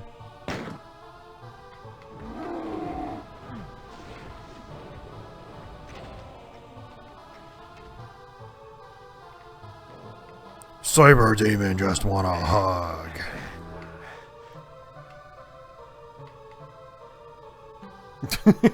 Great at soldering as long as you like it really messy.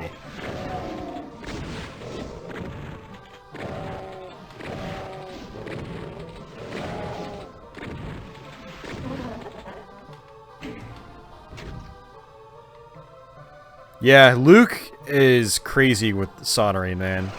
Yeah, I know exactly what you're talking about.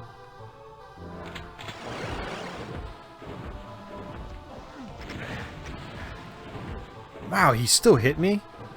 God, what a jackass. Oh, that was close. Yeah, so this part is actually pretty tricky. But there is this.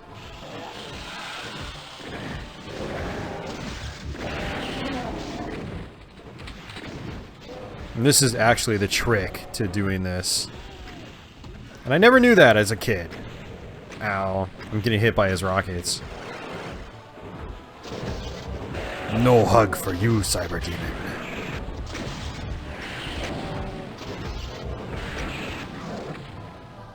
And he's dead.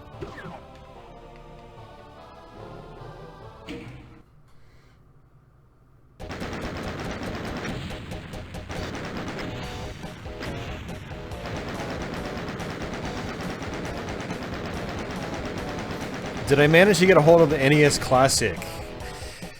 No. Unfortunately not. I really wanted one. I didn't really want one at first, but then as the months went on, I just wanted it more and more and more.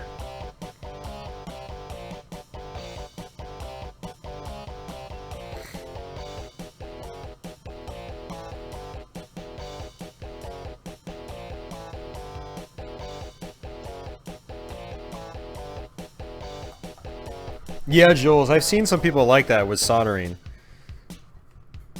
It looks like I mean, it just looks like they can't hold the soldering iron still, yet they still manage to solder like it's nothing.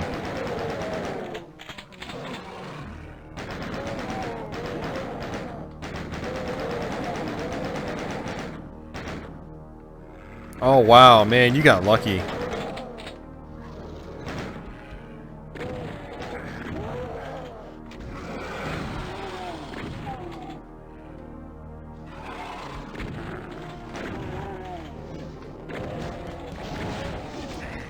Ow.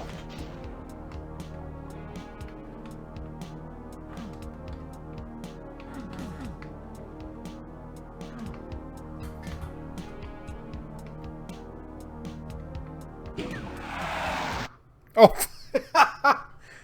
I didn't see that.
Yeah, Deadly, with your eyesight, I think it would be really hard for you to solder successfully. Especially, like, with really small stuff. You could probably, like, solder stuff in pinball machines fine, like if a wire snaps off of a device, like... That's not too bad, but... Once you're starting to, like, replace, like, capacitors and transistors and stuff like that, it's, probably gonna be difficult for you, given your eyesight.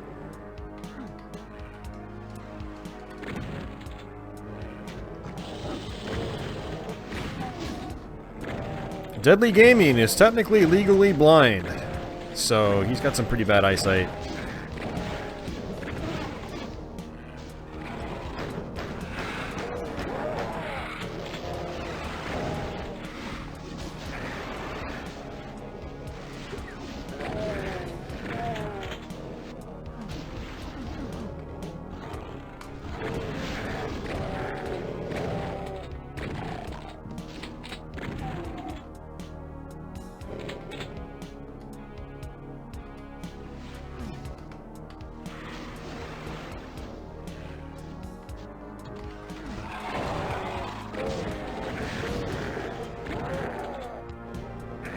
Oh, God.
What? They have a new Nintendo 2DS?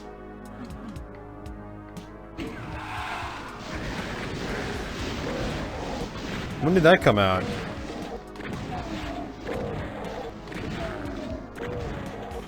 And more importantly, how much is it?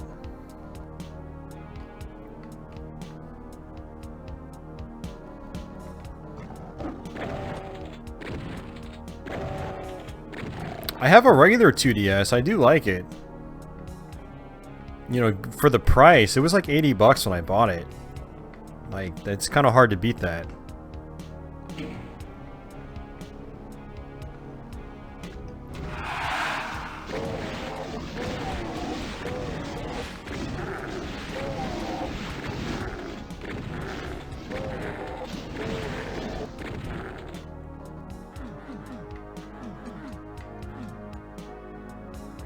It folds like the 3DS. What? Why? What's the point? It's $150. The 3DS is like 180 or 190 or whatever. Or is it still 200? I don't remember.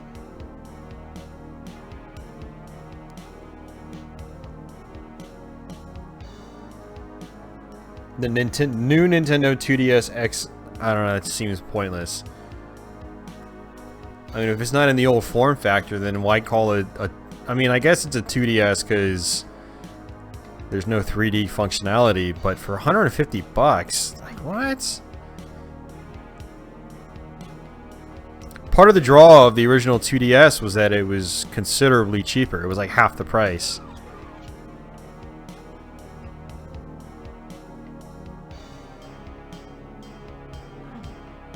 Yeah, I don't... If it was like 100 bucks, I would see the draw, but for 150, you might as well just buy the one with 3D. I mean, the 3D is really good on the new 3DS. That's part of the draw. So, yeah, milk it a little bit more, Nintendo. Milk it a little bit more. Oh yeah.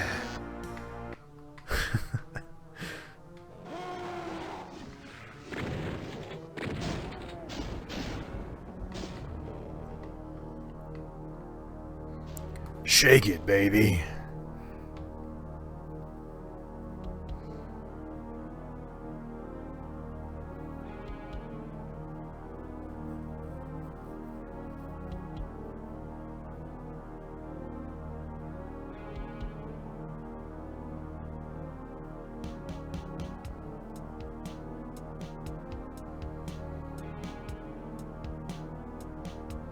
Yeah, Arioka. I mean, I figured what you meant by it was that it was basically the same as the new 3DS hardware. It just didn't have the 3D functionality, so that would mean it has the extra analog stick and the faster processor for new 3DS exclusive games like Xenoblade Chronicles.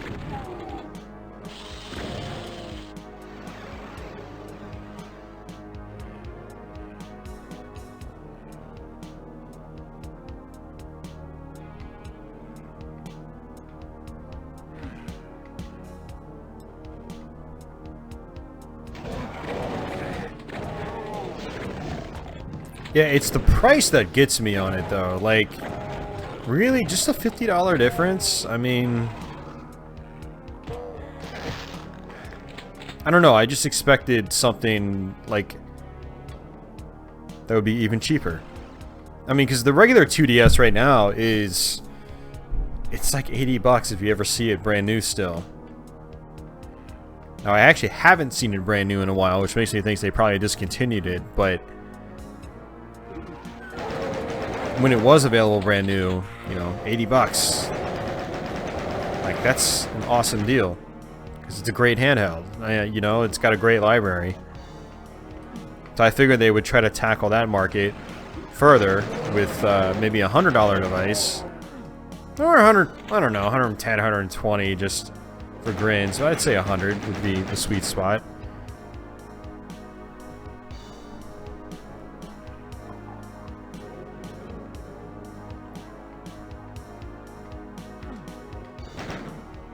Need a yellow key.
Yeah, I want to get a Switch.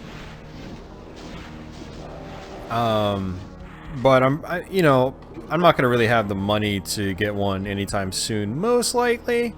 Of course, I say that now, and then I'll go charge one to a credit card when I see it at Walmart late one night.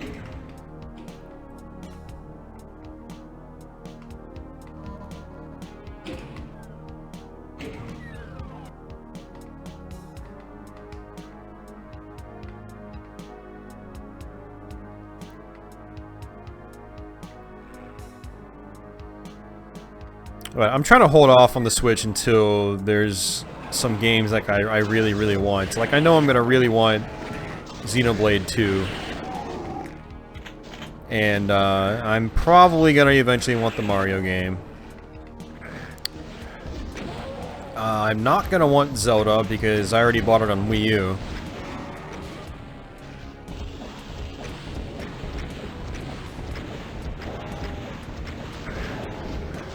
And I'm sure there's going to be some really good third-party stuff coming out eventually. I mean, the system has sold pretty well so far, so... You know, the third-party support is most likely going to be there.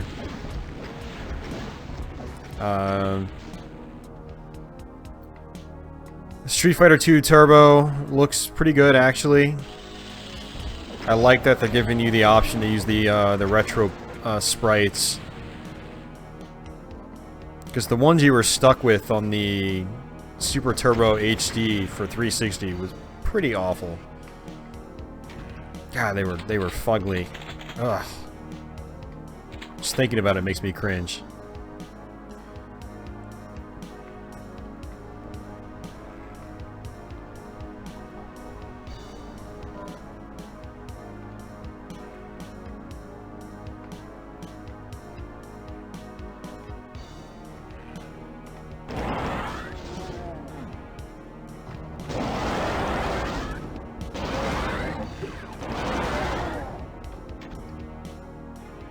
Yeah, the HD remake sprites were pretty terrible.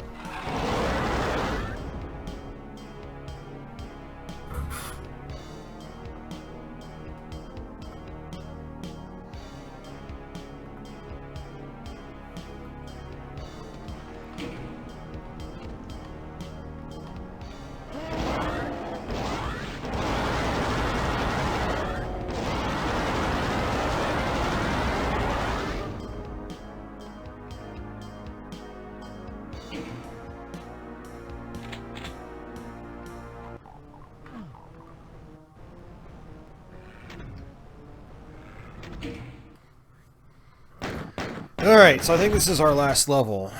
Yep, this is it.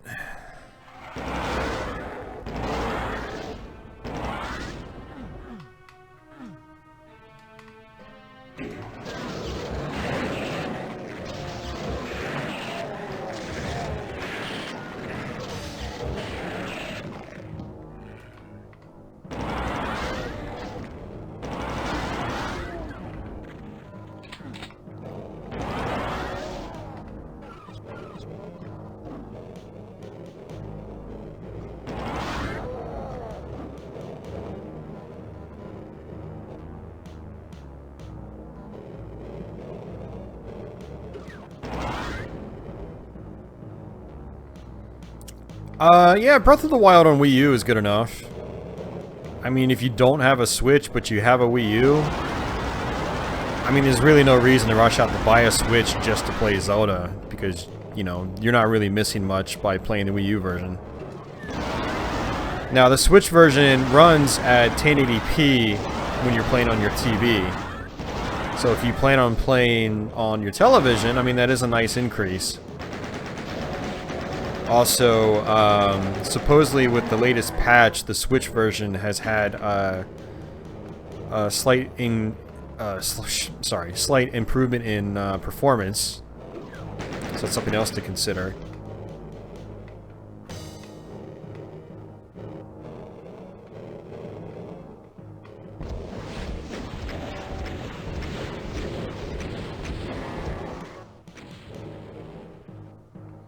Oh, is it 900p? Sorry, I thought it was 1080p on Switch. Sorry. Yeah, 900p is not really much of an increase. not that noticeable.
And that's game.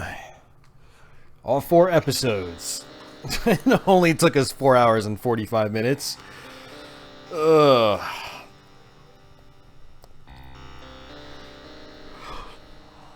A little bit longer than planned. A little bit longer than planned.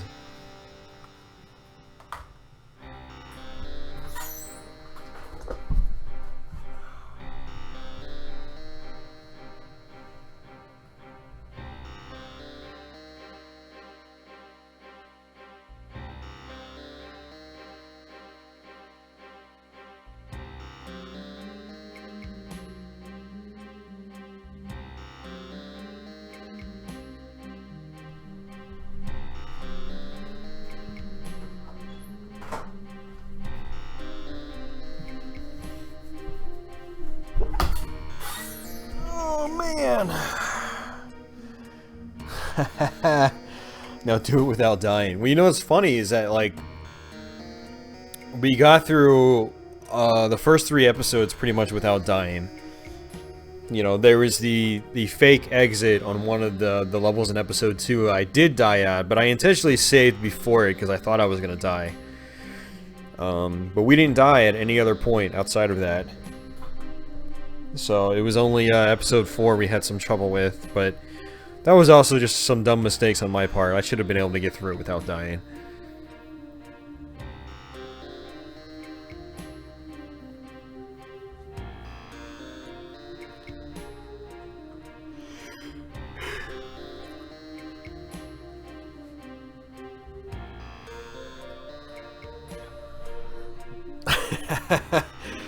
The ultimate Ronnie, thy burritos consumed.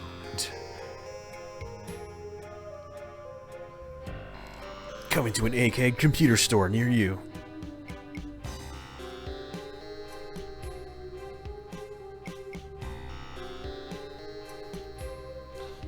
Jules, you probably don't want to know his name. It's probably something boring like Jim. Or Roberts. Or Bob.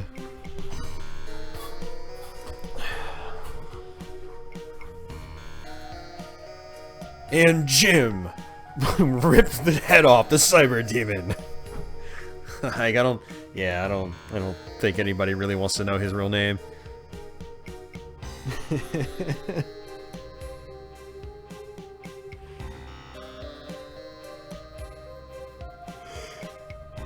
Oh man, oh man, oh man, oh man, oh man, oh man.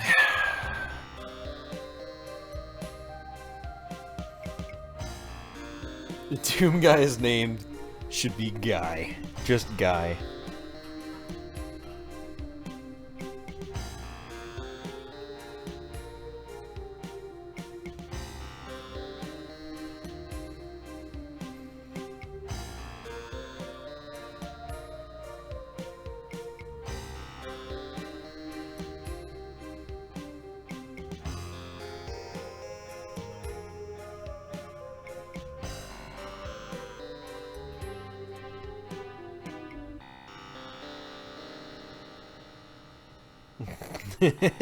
Walled-in books.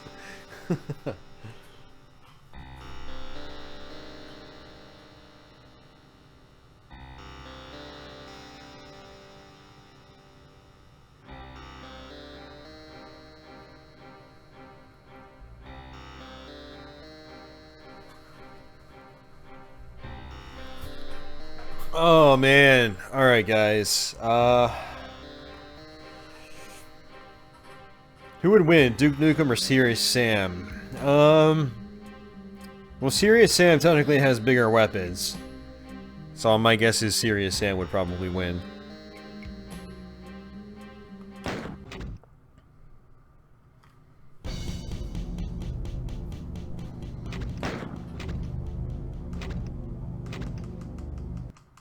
No Xbox Live? Oh, of course.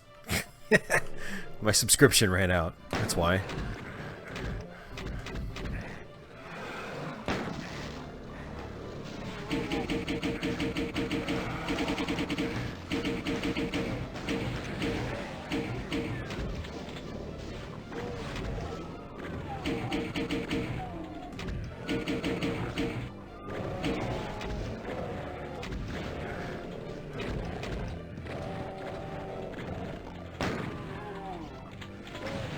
I actually need a second player.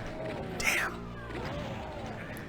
I was hoping it would just spawn us both in immediately and then I could just run around and blast the other guy over and over again.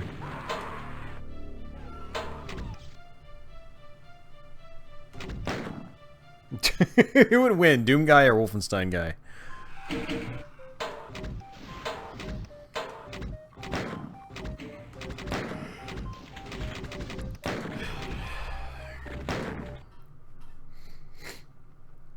Alright, later, Jules.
Any new to me consoles? No. I mean, the AVS was back in September, so I've had that for, you know, a long time now.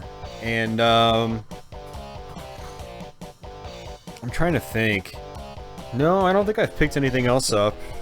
I mean, I got an FM Towns Marty a year and a half ago.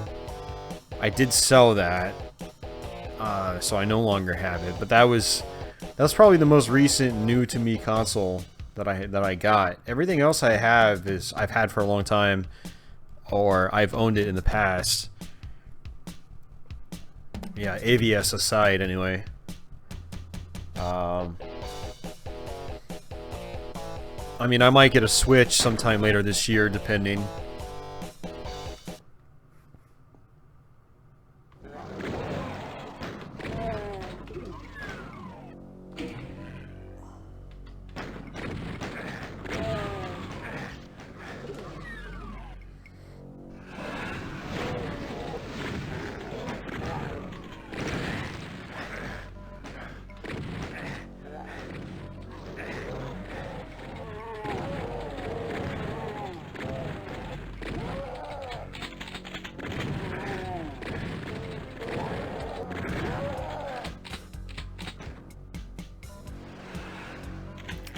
Do I miss the Marty? Just a little bit. Not a lot. I mean, I do want to get another one in the future, but I mainly don't miss it because it was pretty unreliable for me, which is why I got rid of it to begin with. Like, if it worked perfectly fine, I wouldn't have sold it. And so I basically had an offer from the guy that sold it to me to buy it back in full. And so he did. And so, yeah. I thought that was the better solution than potentially having a brick on my hands. Apparently it works fine for him, but I mean, several people on my stream in particular saw me have troubles with it live, and so I just did not want to dick around with it anymore.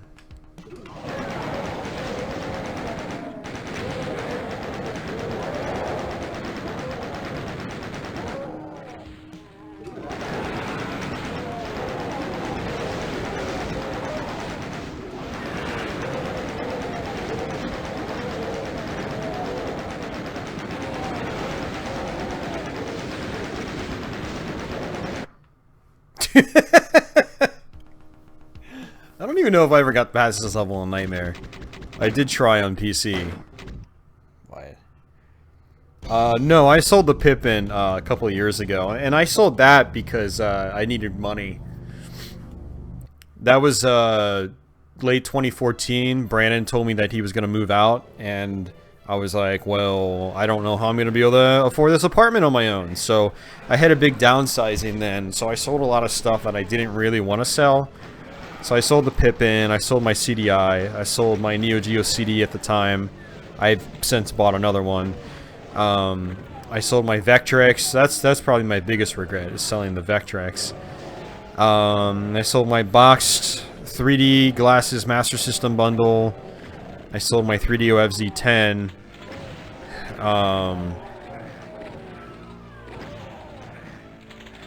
Did I sell anything else? I'm pretty sure I think I had a Sears Video Arcade 2 and a television, boxed in television. I sold. There might have been some other things I got rid of as well at the time. I sold my full Dreamcast collection back then, although that was for a different reason. That was because I missed having a pinball machine, so I sold my Dreamcast collection for a pinball machine.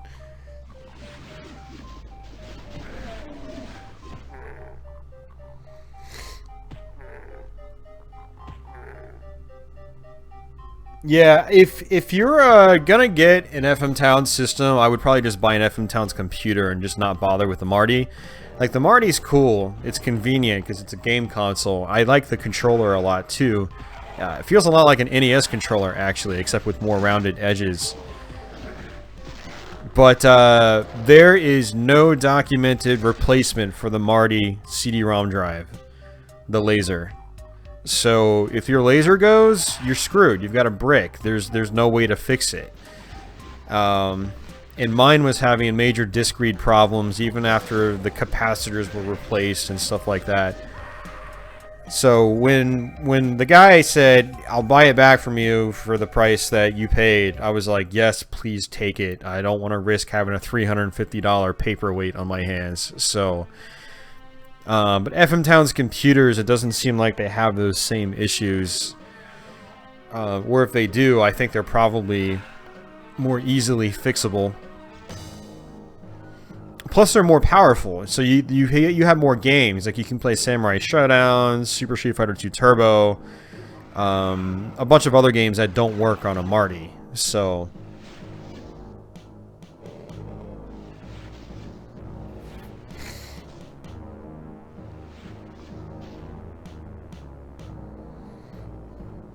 I would like a CD32. I think that would be fun.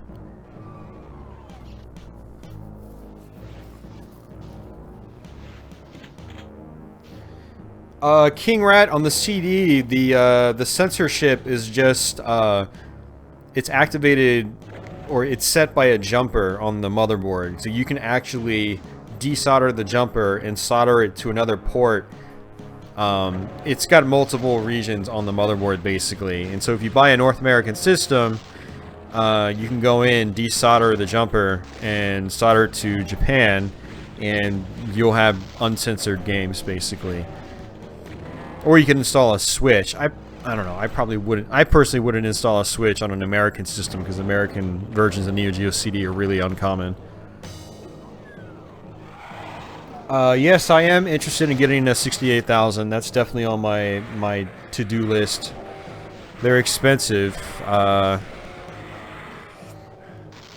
I know there's a, you know, of all the consoles I sold, I mean, there's a couple I'd like to get again, like you know, I do want to get another Virtual Boy.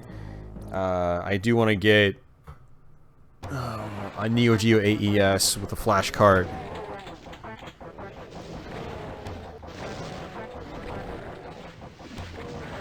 And this is kind of stupid, but I do want to get a Nintendo 64 DD. It's one of those, like, few semi-mainstream consoles or add-ons that I haven't ever touched. So I'd like to get one and have some first-hand experience with that. But as far as computers, yeah, 68,000 would be awesome.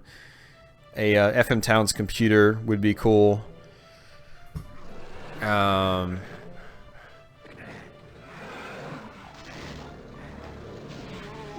mean, I've always said I wanted an Amiga. I don't know. Those are kind of expensive, though. I'd much rather have a 68,000. I prefer the types of games on the 68,000 much more than the types of games that are usually, like, on the Amiga. Lots of Japanese arcade ports and stuff like that. Like, that's more what I'm into.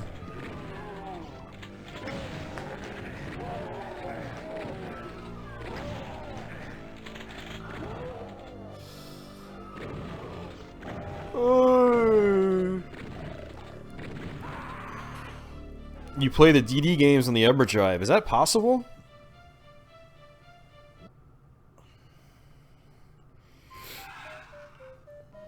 I mean, do they run exactly the same as they would if you were playing it from a DD? Like, is there no actual extra hardware in the DD? I thought there was.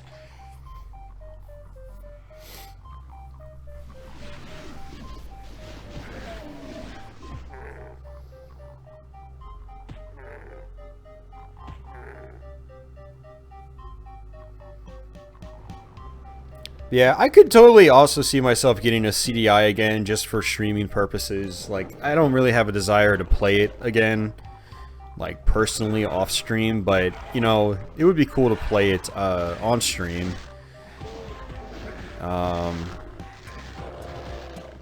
What else is there? I mean, I would like to have a Pippin again, but I don't think it's gonna happen. Like, I don't think I can justify the price again.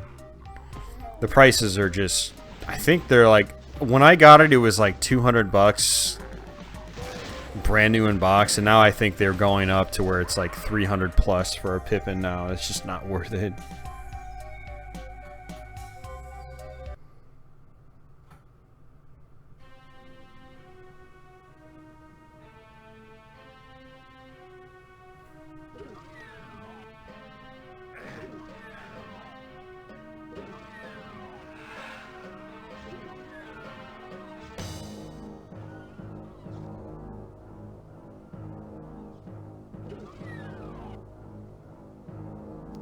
For the Neo Geo CD, no, there have not been things like firmware or software updates for the console. Yeah, definitely not. No, it's just got a basic GUI. It's not really like... I don't think it has like OS revisions or anything like that. It's kind of like the Sega CD. You turn it on, it's got a CD player, and I think it's got a memory manager as well, and that's pretty much it. So... pretty typical of a CD-based console from that time period.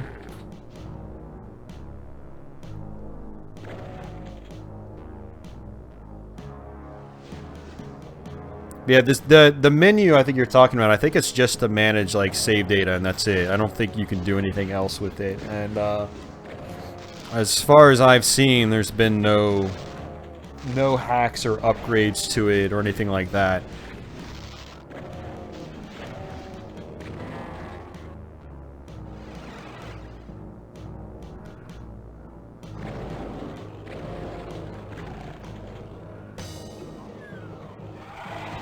An MSX2 would be cool to have. I've played a lot of MSX games through emulation. I really like the platform.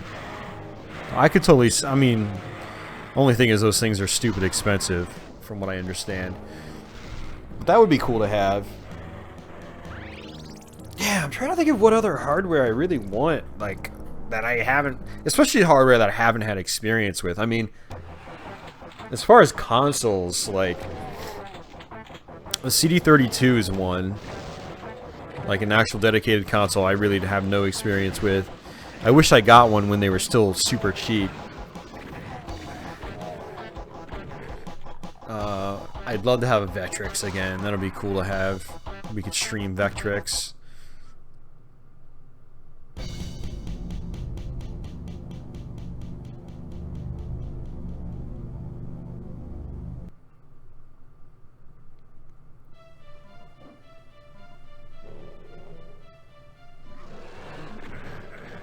Yeah, the GUI on the CDZ might be a tiny bit different. I know, like, the load screens are... aren't some of the load screens, like, colored differently on the CDZ?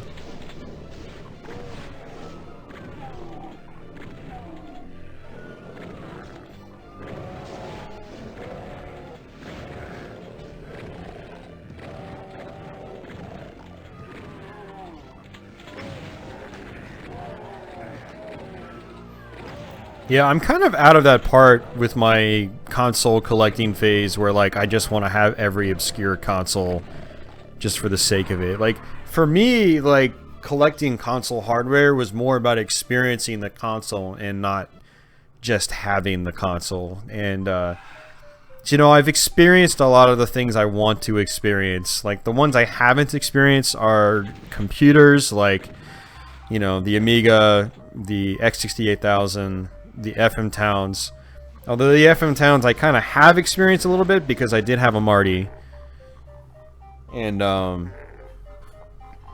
as far as game consoles, I mean, I haven't experienced the CD32, so I would like to get one eventually. But I have experienced a Pippin. I have experienced a CDI a lot. Then I just don't really have much of a desire to play them again, you know. So it's like, why should I buy them? Yeah, it'll look nice on the shelf, but I'm not gonna really use it. I'd use it for streaming once in a blue moon, but I mean, I don't want to invest, you know, $300 into something just for the random stream. Unless someone wants to donate me a Pippin. Please don't do that, by the way.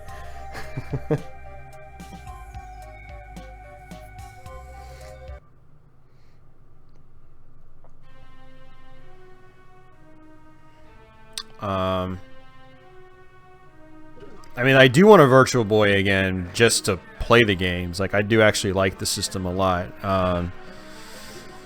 I'd probably buy a Japanese one, though. Because the North American ones always seem to be beat up. And I actually, you know, I'm more nostalgic about the US version, but I do actually like the box styling more in the Japanese one.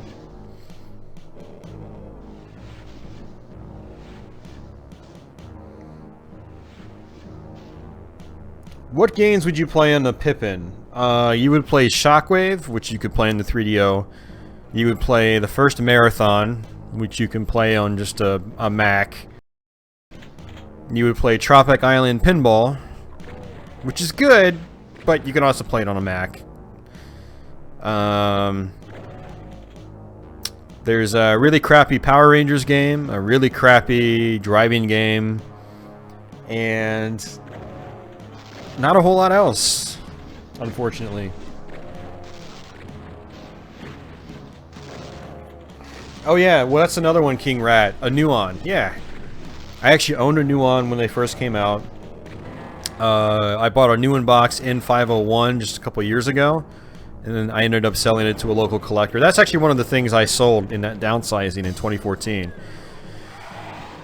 And I also had a loose in 501 at one point. And yeah, Tempest 3000, sorry, is really the only game I really want to play on it, and it's not worth owning that just to play that. Iron Soldier 3 is good, but I mean, I can play the PS1 version. It's basically the exact same thing. Merlin Racing, it's just kind of average. Freefall, it's kind of average. And then there's not a whole lot else. Space Invaders, you can get that on PS1 and Saturn. It's the same thing, I'm pretty sure. What else was there? The new Tetris, better on PS1. Yeah, I have no desire to get a Nuon again, outside of nostalgia reasons. And if I'm going to get it just for nostalgia, I'm probably just not going to get it. Like, I'm at that point where I'm only going to add another console to my collection if I really want to play several of the games on it. Like, for just one game, I probably won't buy it. But, you know, like in the case of the Virtual Boy, there's actually, you know, a good handful of games I want to play again. So I could justify the purchase. And I can't even stream that, because it's just with how it is. I mean, I could emulate it, but... And I might actually do that, but... Yeah, I'm personally not a big fan of the CDI anymore. I used to be a fan of it, and then as time went on, much of the software library has just not aged well at all. I mean, it's not that a lot of the software was very good to begin with, but as time's gone on, time has not been kind to the CDI at all. I mean, long load times for some games, stuttering with, you know, due to loading and things like that, poor gameplay in general. Even like highly touted games at one point, like The Seventh Guest, are really difficult to play now because of all the like the pausing and loading and things like that, the sluggishness. Just play the PC version of Seventh Guest or one of the remastered editions on like iOS or Android or something. So I do actually like Hotel Mario though. That's actually sadly one of the better made games on CDI. That would actually be a reason for me to get a CDI again, is to play through that on stream or something, but CDI is another one of those platforms where its exclusives kind of suck, and when I say suck, they suck really badly, and the multi-platform games are better elsewhere, so...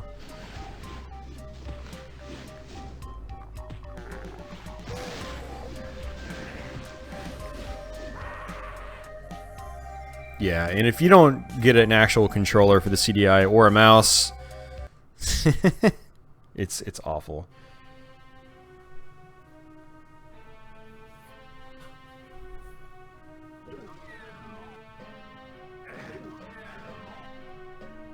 Yeah, King Rat, the reason the Nuon controllers are stupid hard to find is Nuon collectors are hoarding them.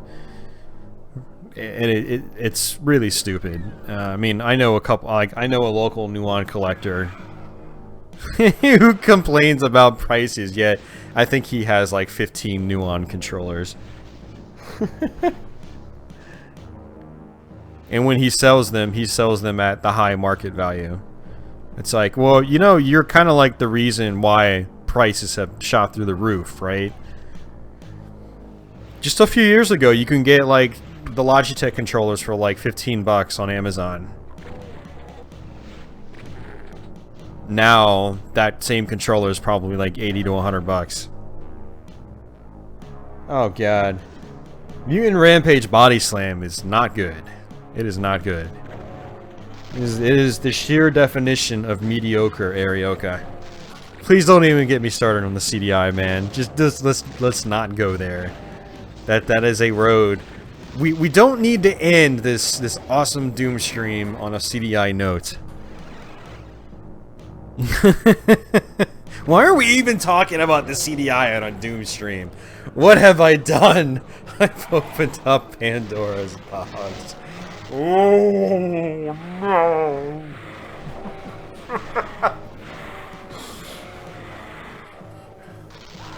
Yeah, the Jaguar Pro controller is stupidly priced.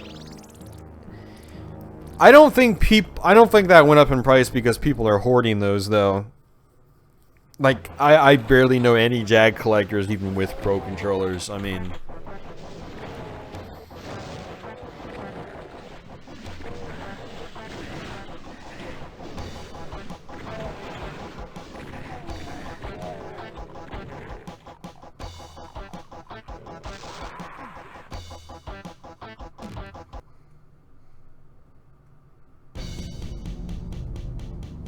oh geez, King Rat, I'm sorry, man.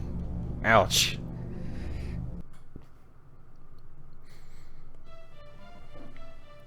Probably not the best investment ever. But I mean, I guess sometimes you gotta do what you gotta do if you really want to try it out.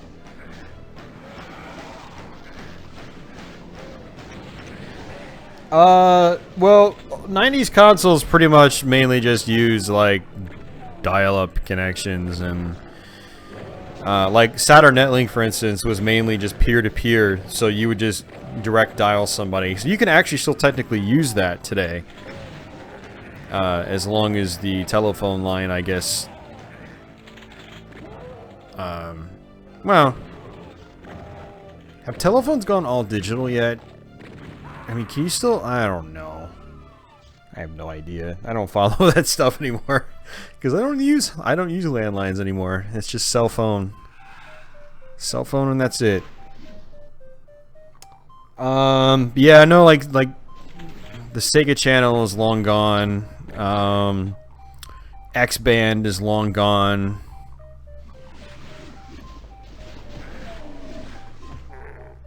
Whatever service the CDI used for its internet connection is long gone.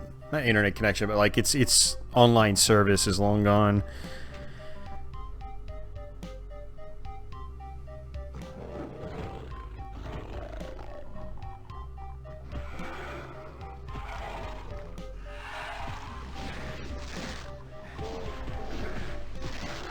But you could technically still connect your Dreamcast and your Saturns to the internet. Albeit with the Saturn, you'd have to have dial-up internet access.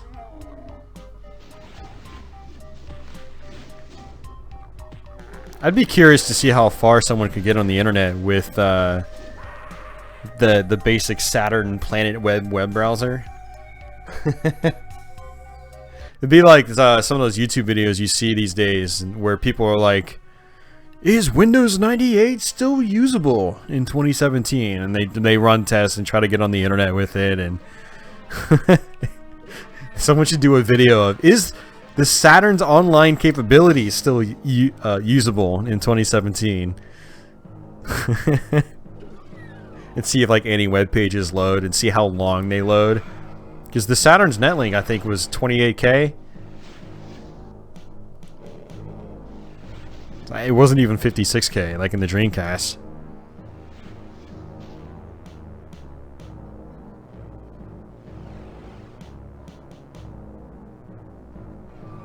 Yeah, no, Deadly, I mean, I think having a landline is a good idea.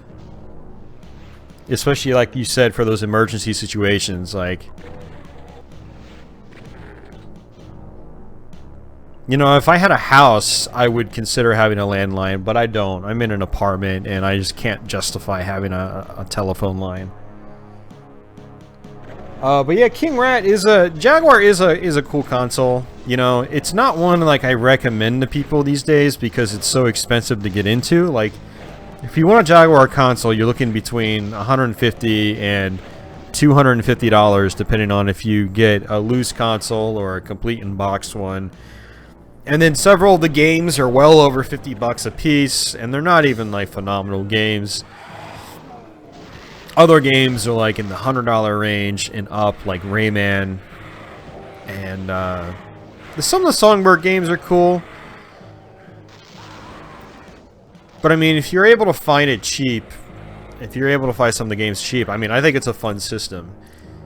I think it gets bashed way more than it really deserves. But the problem is, like, I do have a hard time recommending it today because of prices. Like, for the same price, you can get way better systems. You can come out with way more games and have a much better time with it. That's the only issue with the Jaguar right now is the price. So, I still really enjoy it. But I can't really recommend it to people because of the price. I'd be like, well, if you're gonna buy a Jaguar, then why not buy a Sega Genesis, Sega CD M32X, and get a flash cart and a stack of CDRs, and it's gonna probably cost you the same as a Jaguar console by itself. Holy crap, this game is glitching out.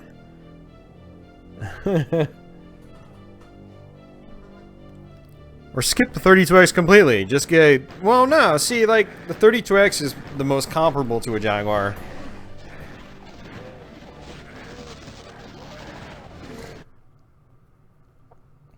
Yep.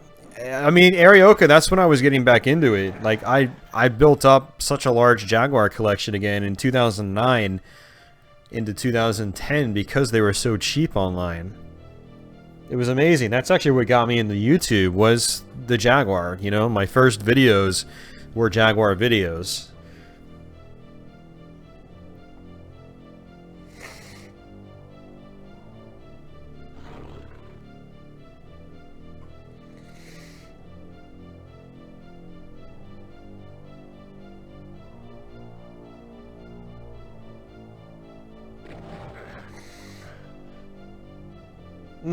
Zerto? I'm not sure. I'm really not sure, honestly.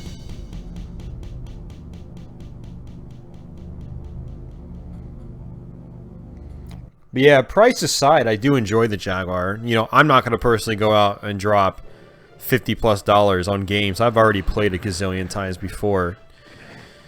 But back in the day, when I could get the system for under 50 bucks and the games were 10 or 15 a piece, tops, like... Or like the most expensive game was like $30, and that was like Alien vs. Predator, you know, pretty highly rated title.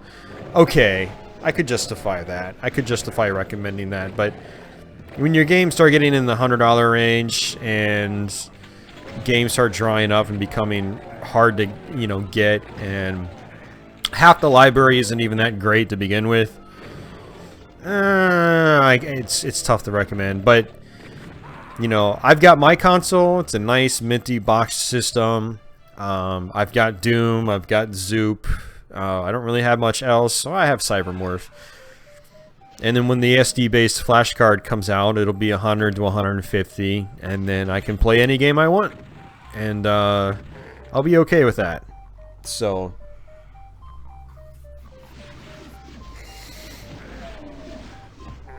yeah, I'm much more likely to... recommend the Genesis and a flash card. Like, some 32X games are really expensive now too, but you can buy an EverDrive. you know. So there's at least that route. There's not really that route on the Jaguar. You have a skunk board, but you have to flash it every, you know, you have to hook it up to your computer and run a command line, install drivers, and flash it manually one by one every time you want to switch games, and it's a pain. So it's not really a, you know, the skunk board's not really a flashcard method that, you know, the casuals are gonna really be excited about.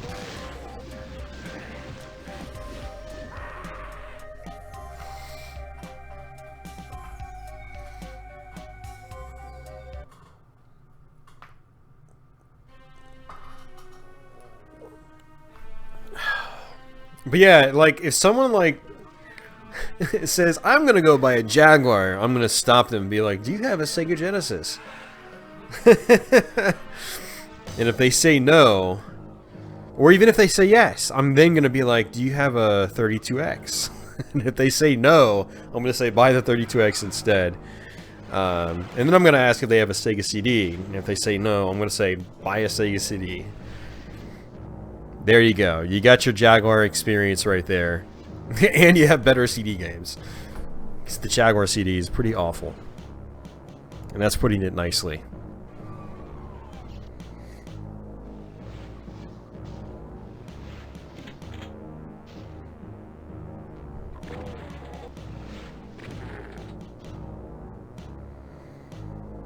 They didn't ruin the retro gaming community, they just ruined prices. You know what the retro gaming community is? It's people like you and I talking to each other on a YouTube live stream. So the community is just fine. The prices may suck in certain cases, but the community is just fine. Collectors are still going to pay the prices regardless, because they're just insane. No offense to the collectors out there. It's your money. You can do whatever you want with it. But if you want to spend $200 on a Jaguar, oh, well, I can't make fun of you guys for that, because I did that. I bought a brand new unboxed Jaguar a couple of years ago. But that same new unboxed Jaguar now costs $100 more than what I paid for it, so I don't really feel that bad, actually.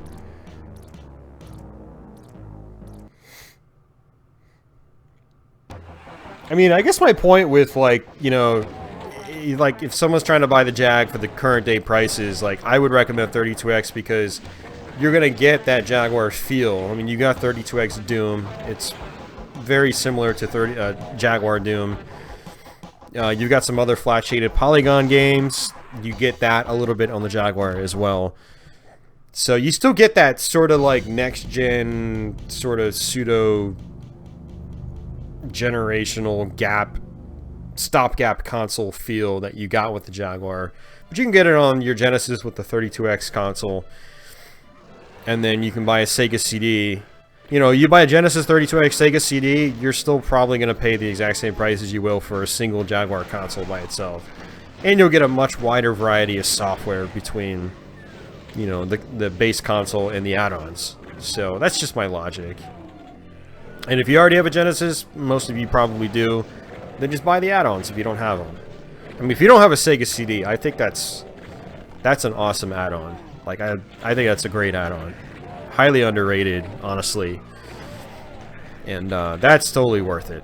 32X, you know, it's got some good games, but it's also got a lot of stuff that's just, it felt rushed. But still, it's a good alternative to the Jaguar. If you're thinking about dropping loads of money on a Jaguar, there's probably other things you could buy that you'll end up having more fun with for the price.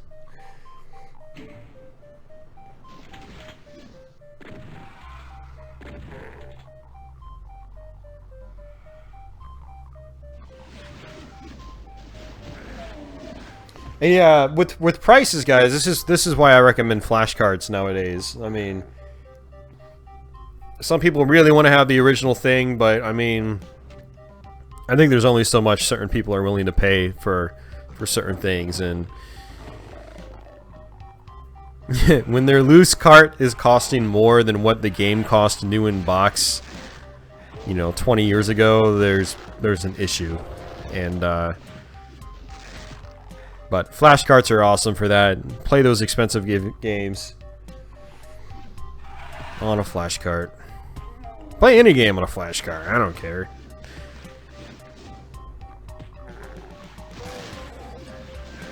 Yeah, I mean, that's true, Arioka. I mean, if people just stopped buying, then the prices would naturally come down.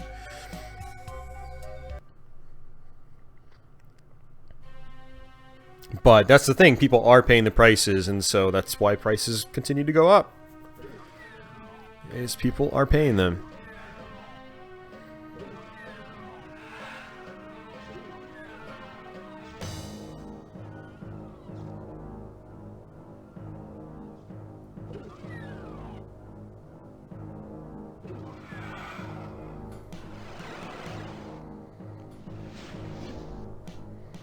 Oh man.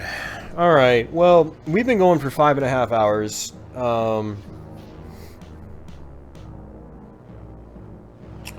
I think it's about time to end the stream. It's 2:30 in the morning. What we'll do sometime is we'll just do a dedicated Doom 2 stream. I'd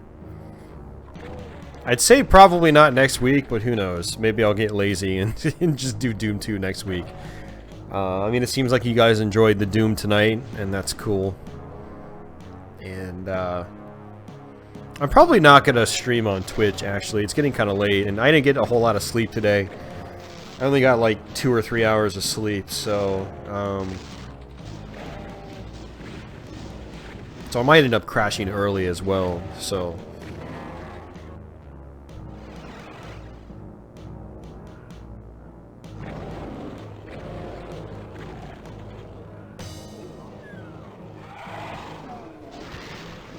Yeah, Arioka. No, I hear you, man. Yeah, some prices are crazy. I was actually looking at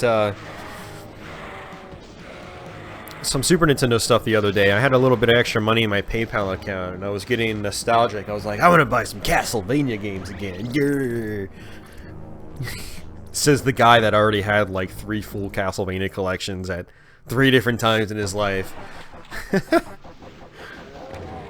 But I was looking at like Super Castlevania 4, and just the box alone is like $70 or $80. The cartridge is like $50. So, yeah, needless to say, I couldn't justify that. I remember back when I can get a complete copy of that game for $50 mint. Like, now $50 will just get you an average-looking cart. But, I mean, that's why I have flashcards. I don't, you know, I said it before, and I'll say it again, I don't collect video games anymore. Like, prices have gotten so obscene, and my personal financial situation has gotten much more tight due to living on my own now. Like, no roommates. I pay for this whole apartment by myself. You know, I'm pretty much the only person supporting me. You know, there's no one to split the rent with or anything like that. And so I can't afford to be buying lots of video games like that, for one. And so when I do actually buy video games, like today I went to Starland. I picked up a bunch of PSP games because they're cheap. And they're good games. Like, they're really good games, but they're cheap. I can justify that, but I can't justify dropping... Like, the amount of money I paid for these PSP games... I probably can't even get, like, a single good game that I would want on Super Nintendo. Like Castlevania 4 or something like that. So... But yeah, I mean, aside from buying some random really cheap stuff, I don't collect, you know? I can't justify the price. So, you know, I've got my flashcards. It allows me to do my Twitch and allows me to do my YouTube stuff. It allows me to still play on the original hardware, which I like doing. I like playing on the original hardware. And, yeah, I just can't justify buying stupid expensive games, many of which I've already owned before, because, like, I'm an old-time collector. I collected in the 90s, like, and then I collected in the early 2000s, like, when stuff was really cheap. So a lot of the games, like, I'm buying these days, I've already owned 2 or 3 times before. So that's the extra kicker for me, is, like, I'm not new to collecting. Like, a lot of people that are collecting now are brand new to the hobby, and they're getting into it at, like, the absolute worst time possible. And So not only is money a lot more tight for me now, but I've also owned this stuff many times before. So it's like, hey, stupid, how many times are you going to buy the same game and pay more for it every time you reacquire it? Like, that's just insanity at that point. So I'm out for a good reason, but I still have my hardware, still have my flash cards, and I'm still always on the lookout for newer flash card solutions, like the one that's a fellow on Atari Age is working on for the Jaguar. So, and I think it would be great if I could eventually get his Neo Geo Pocket flash cart as well. And I think there's even a WonderSwan flash cart out there too. Is there? No, maybe I'm just confusing it with an older Neo Geo Pocket flash cart. There's a Lynx flash cart out now too. I need to get that sometime and get a Lynx modded for VGA out.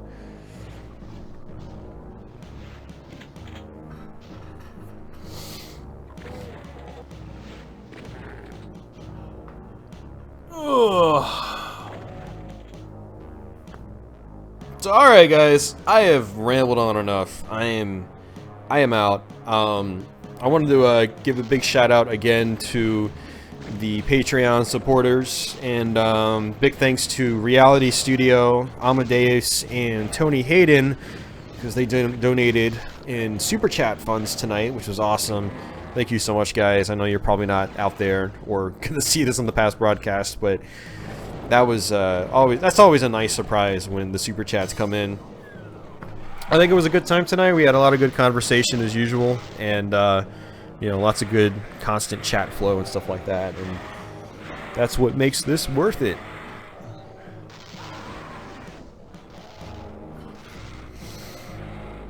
Yeah, I'm there with you, Christopher. I'm in my mid-30s, and I... So you've probably got 5 to 10 years on me, but even there, like, I feel for the 20-somethings too. So...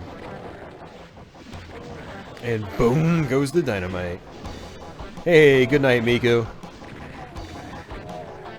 And good night, Deadly Groove, aka Deadly Gaming.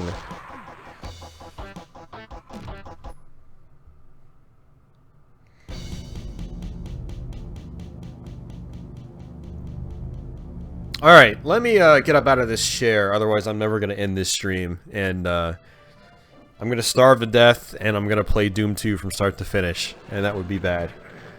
We got to save that for another stream. So, alright, take it easy, y'all.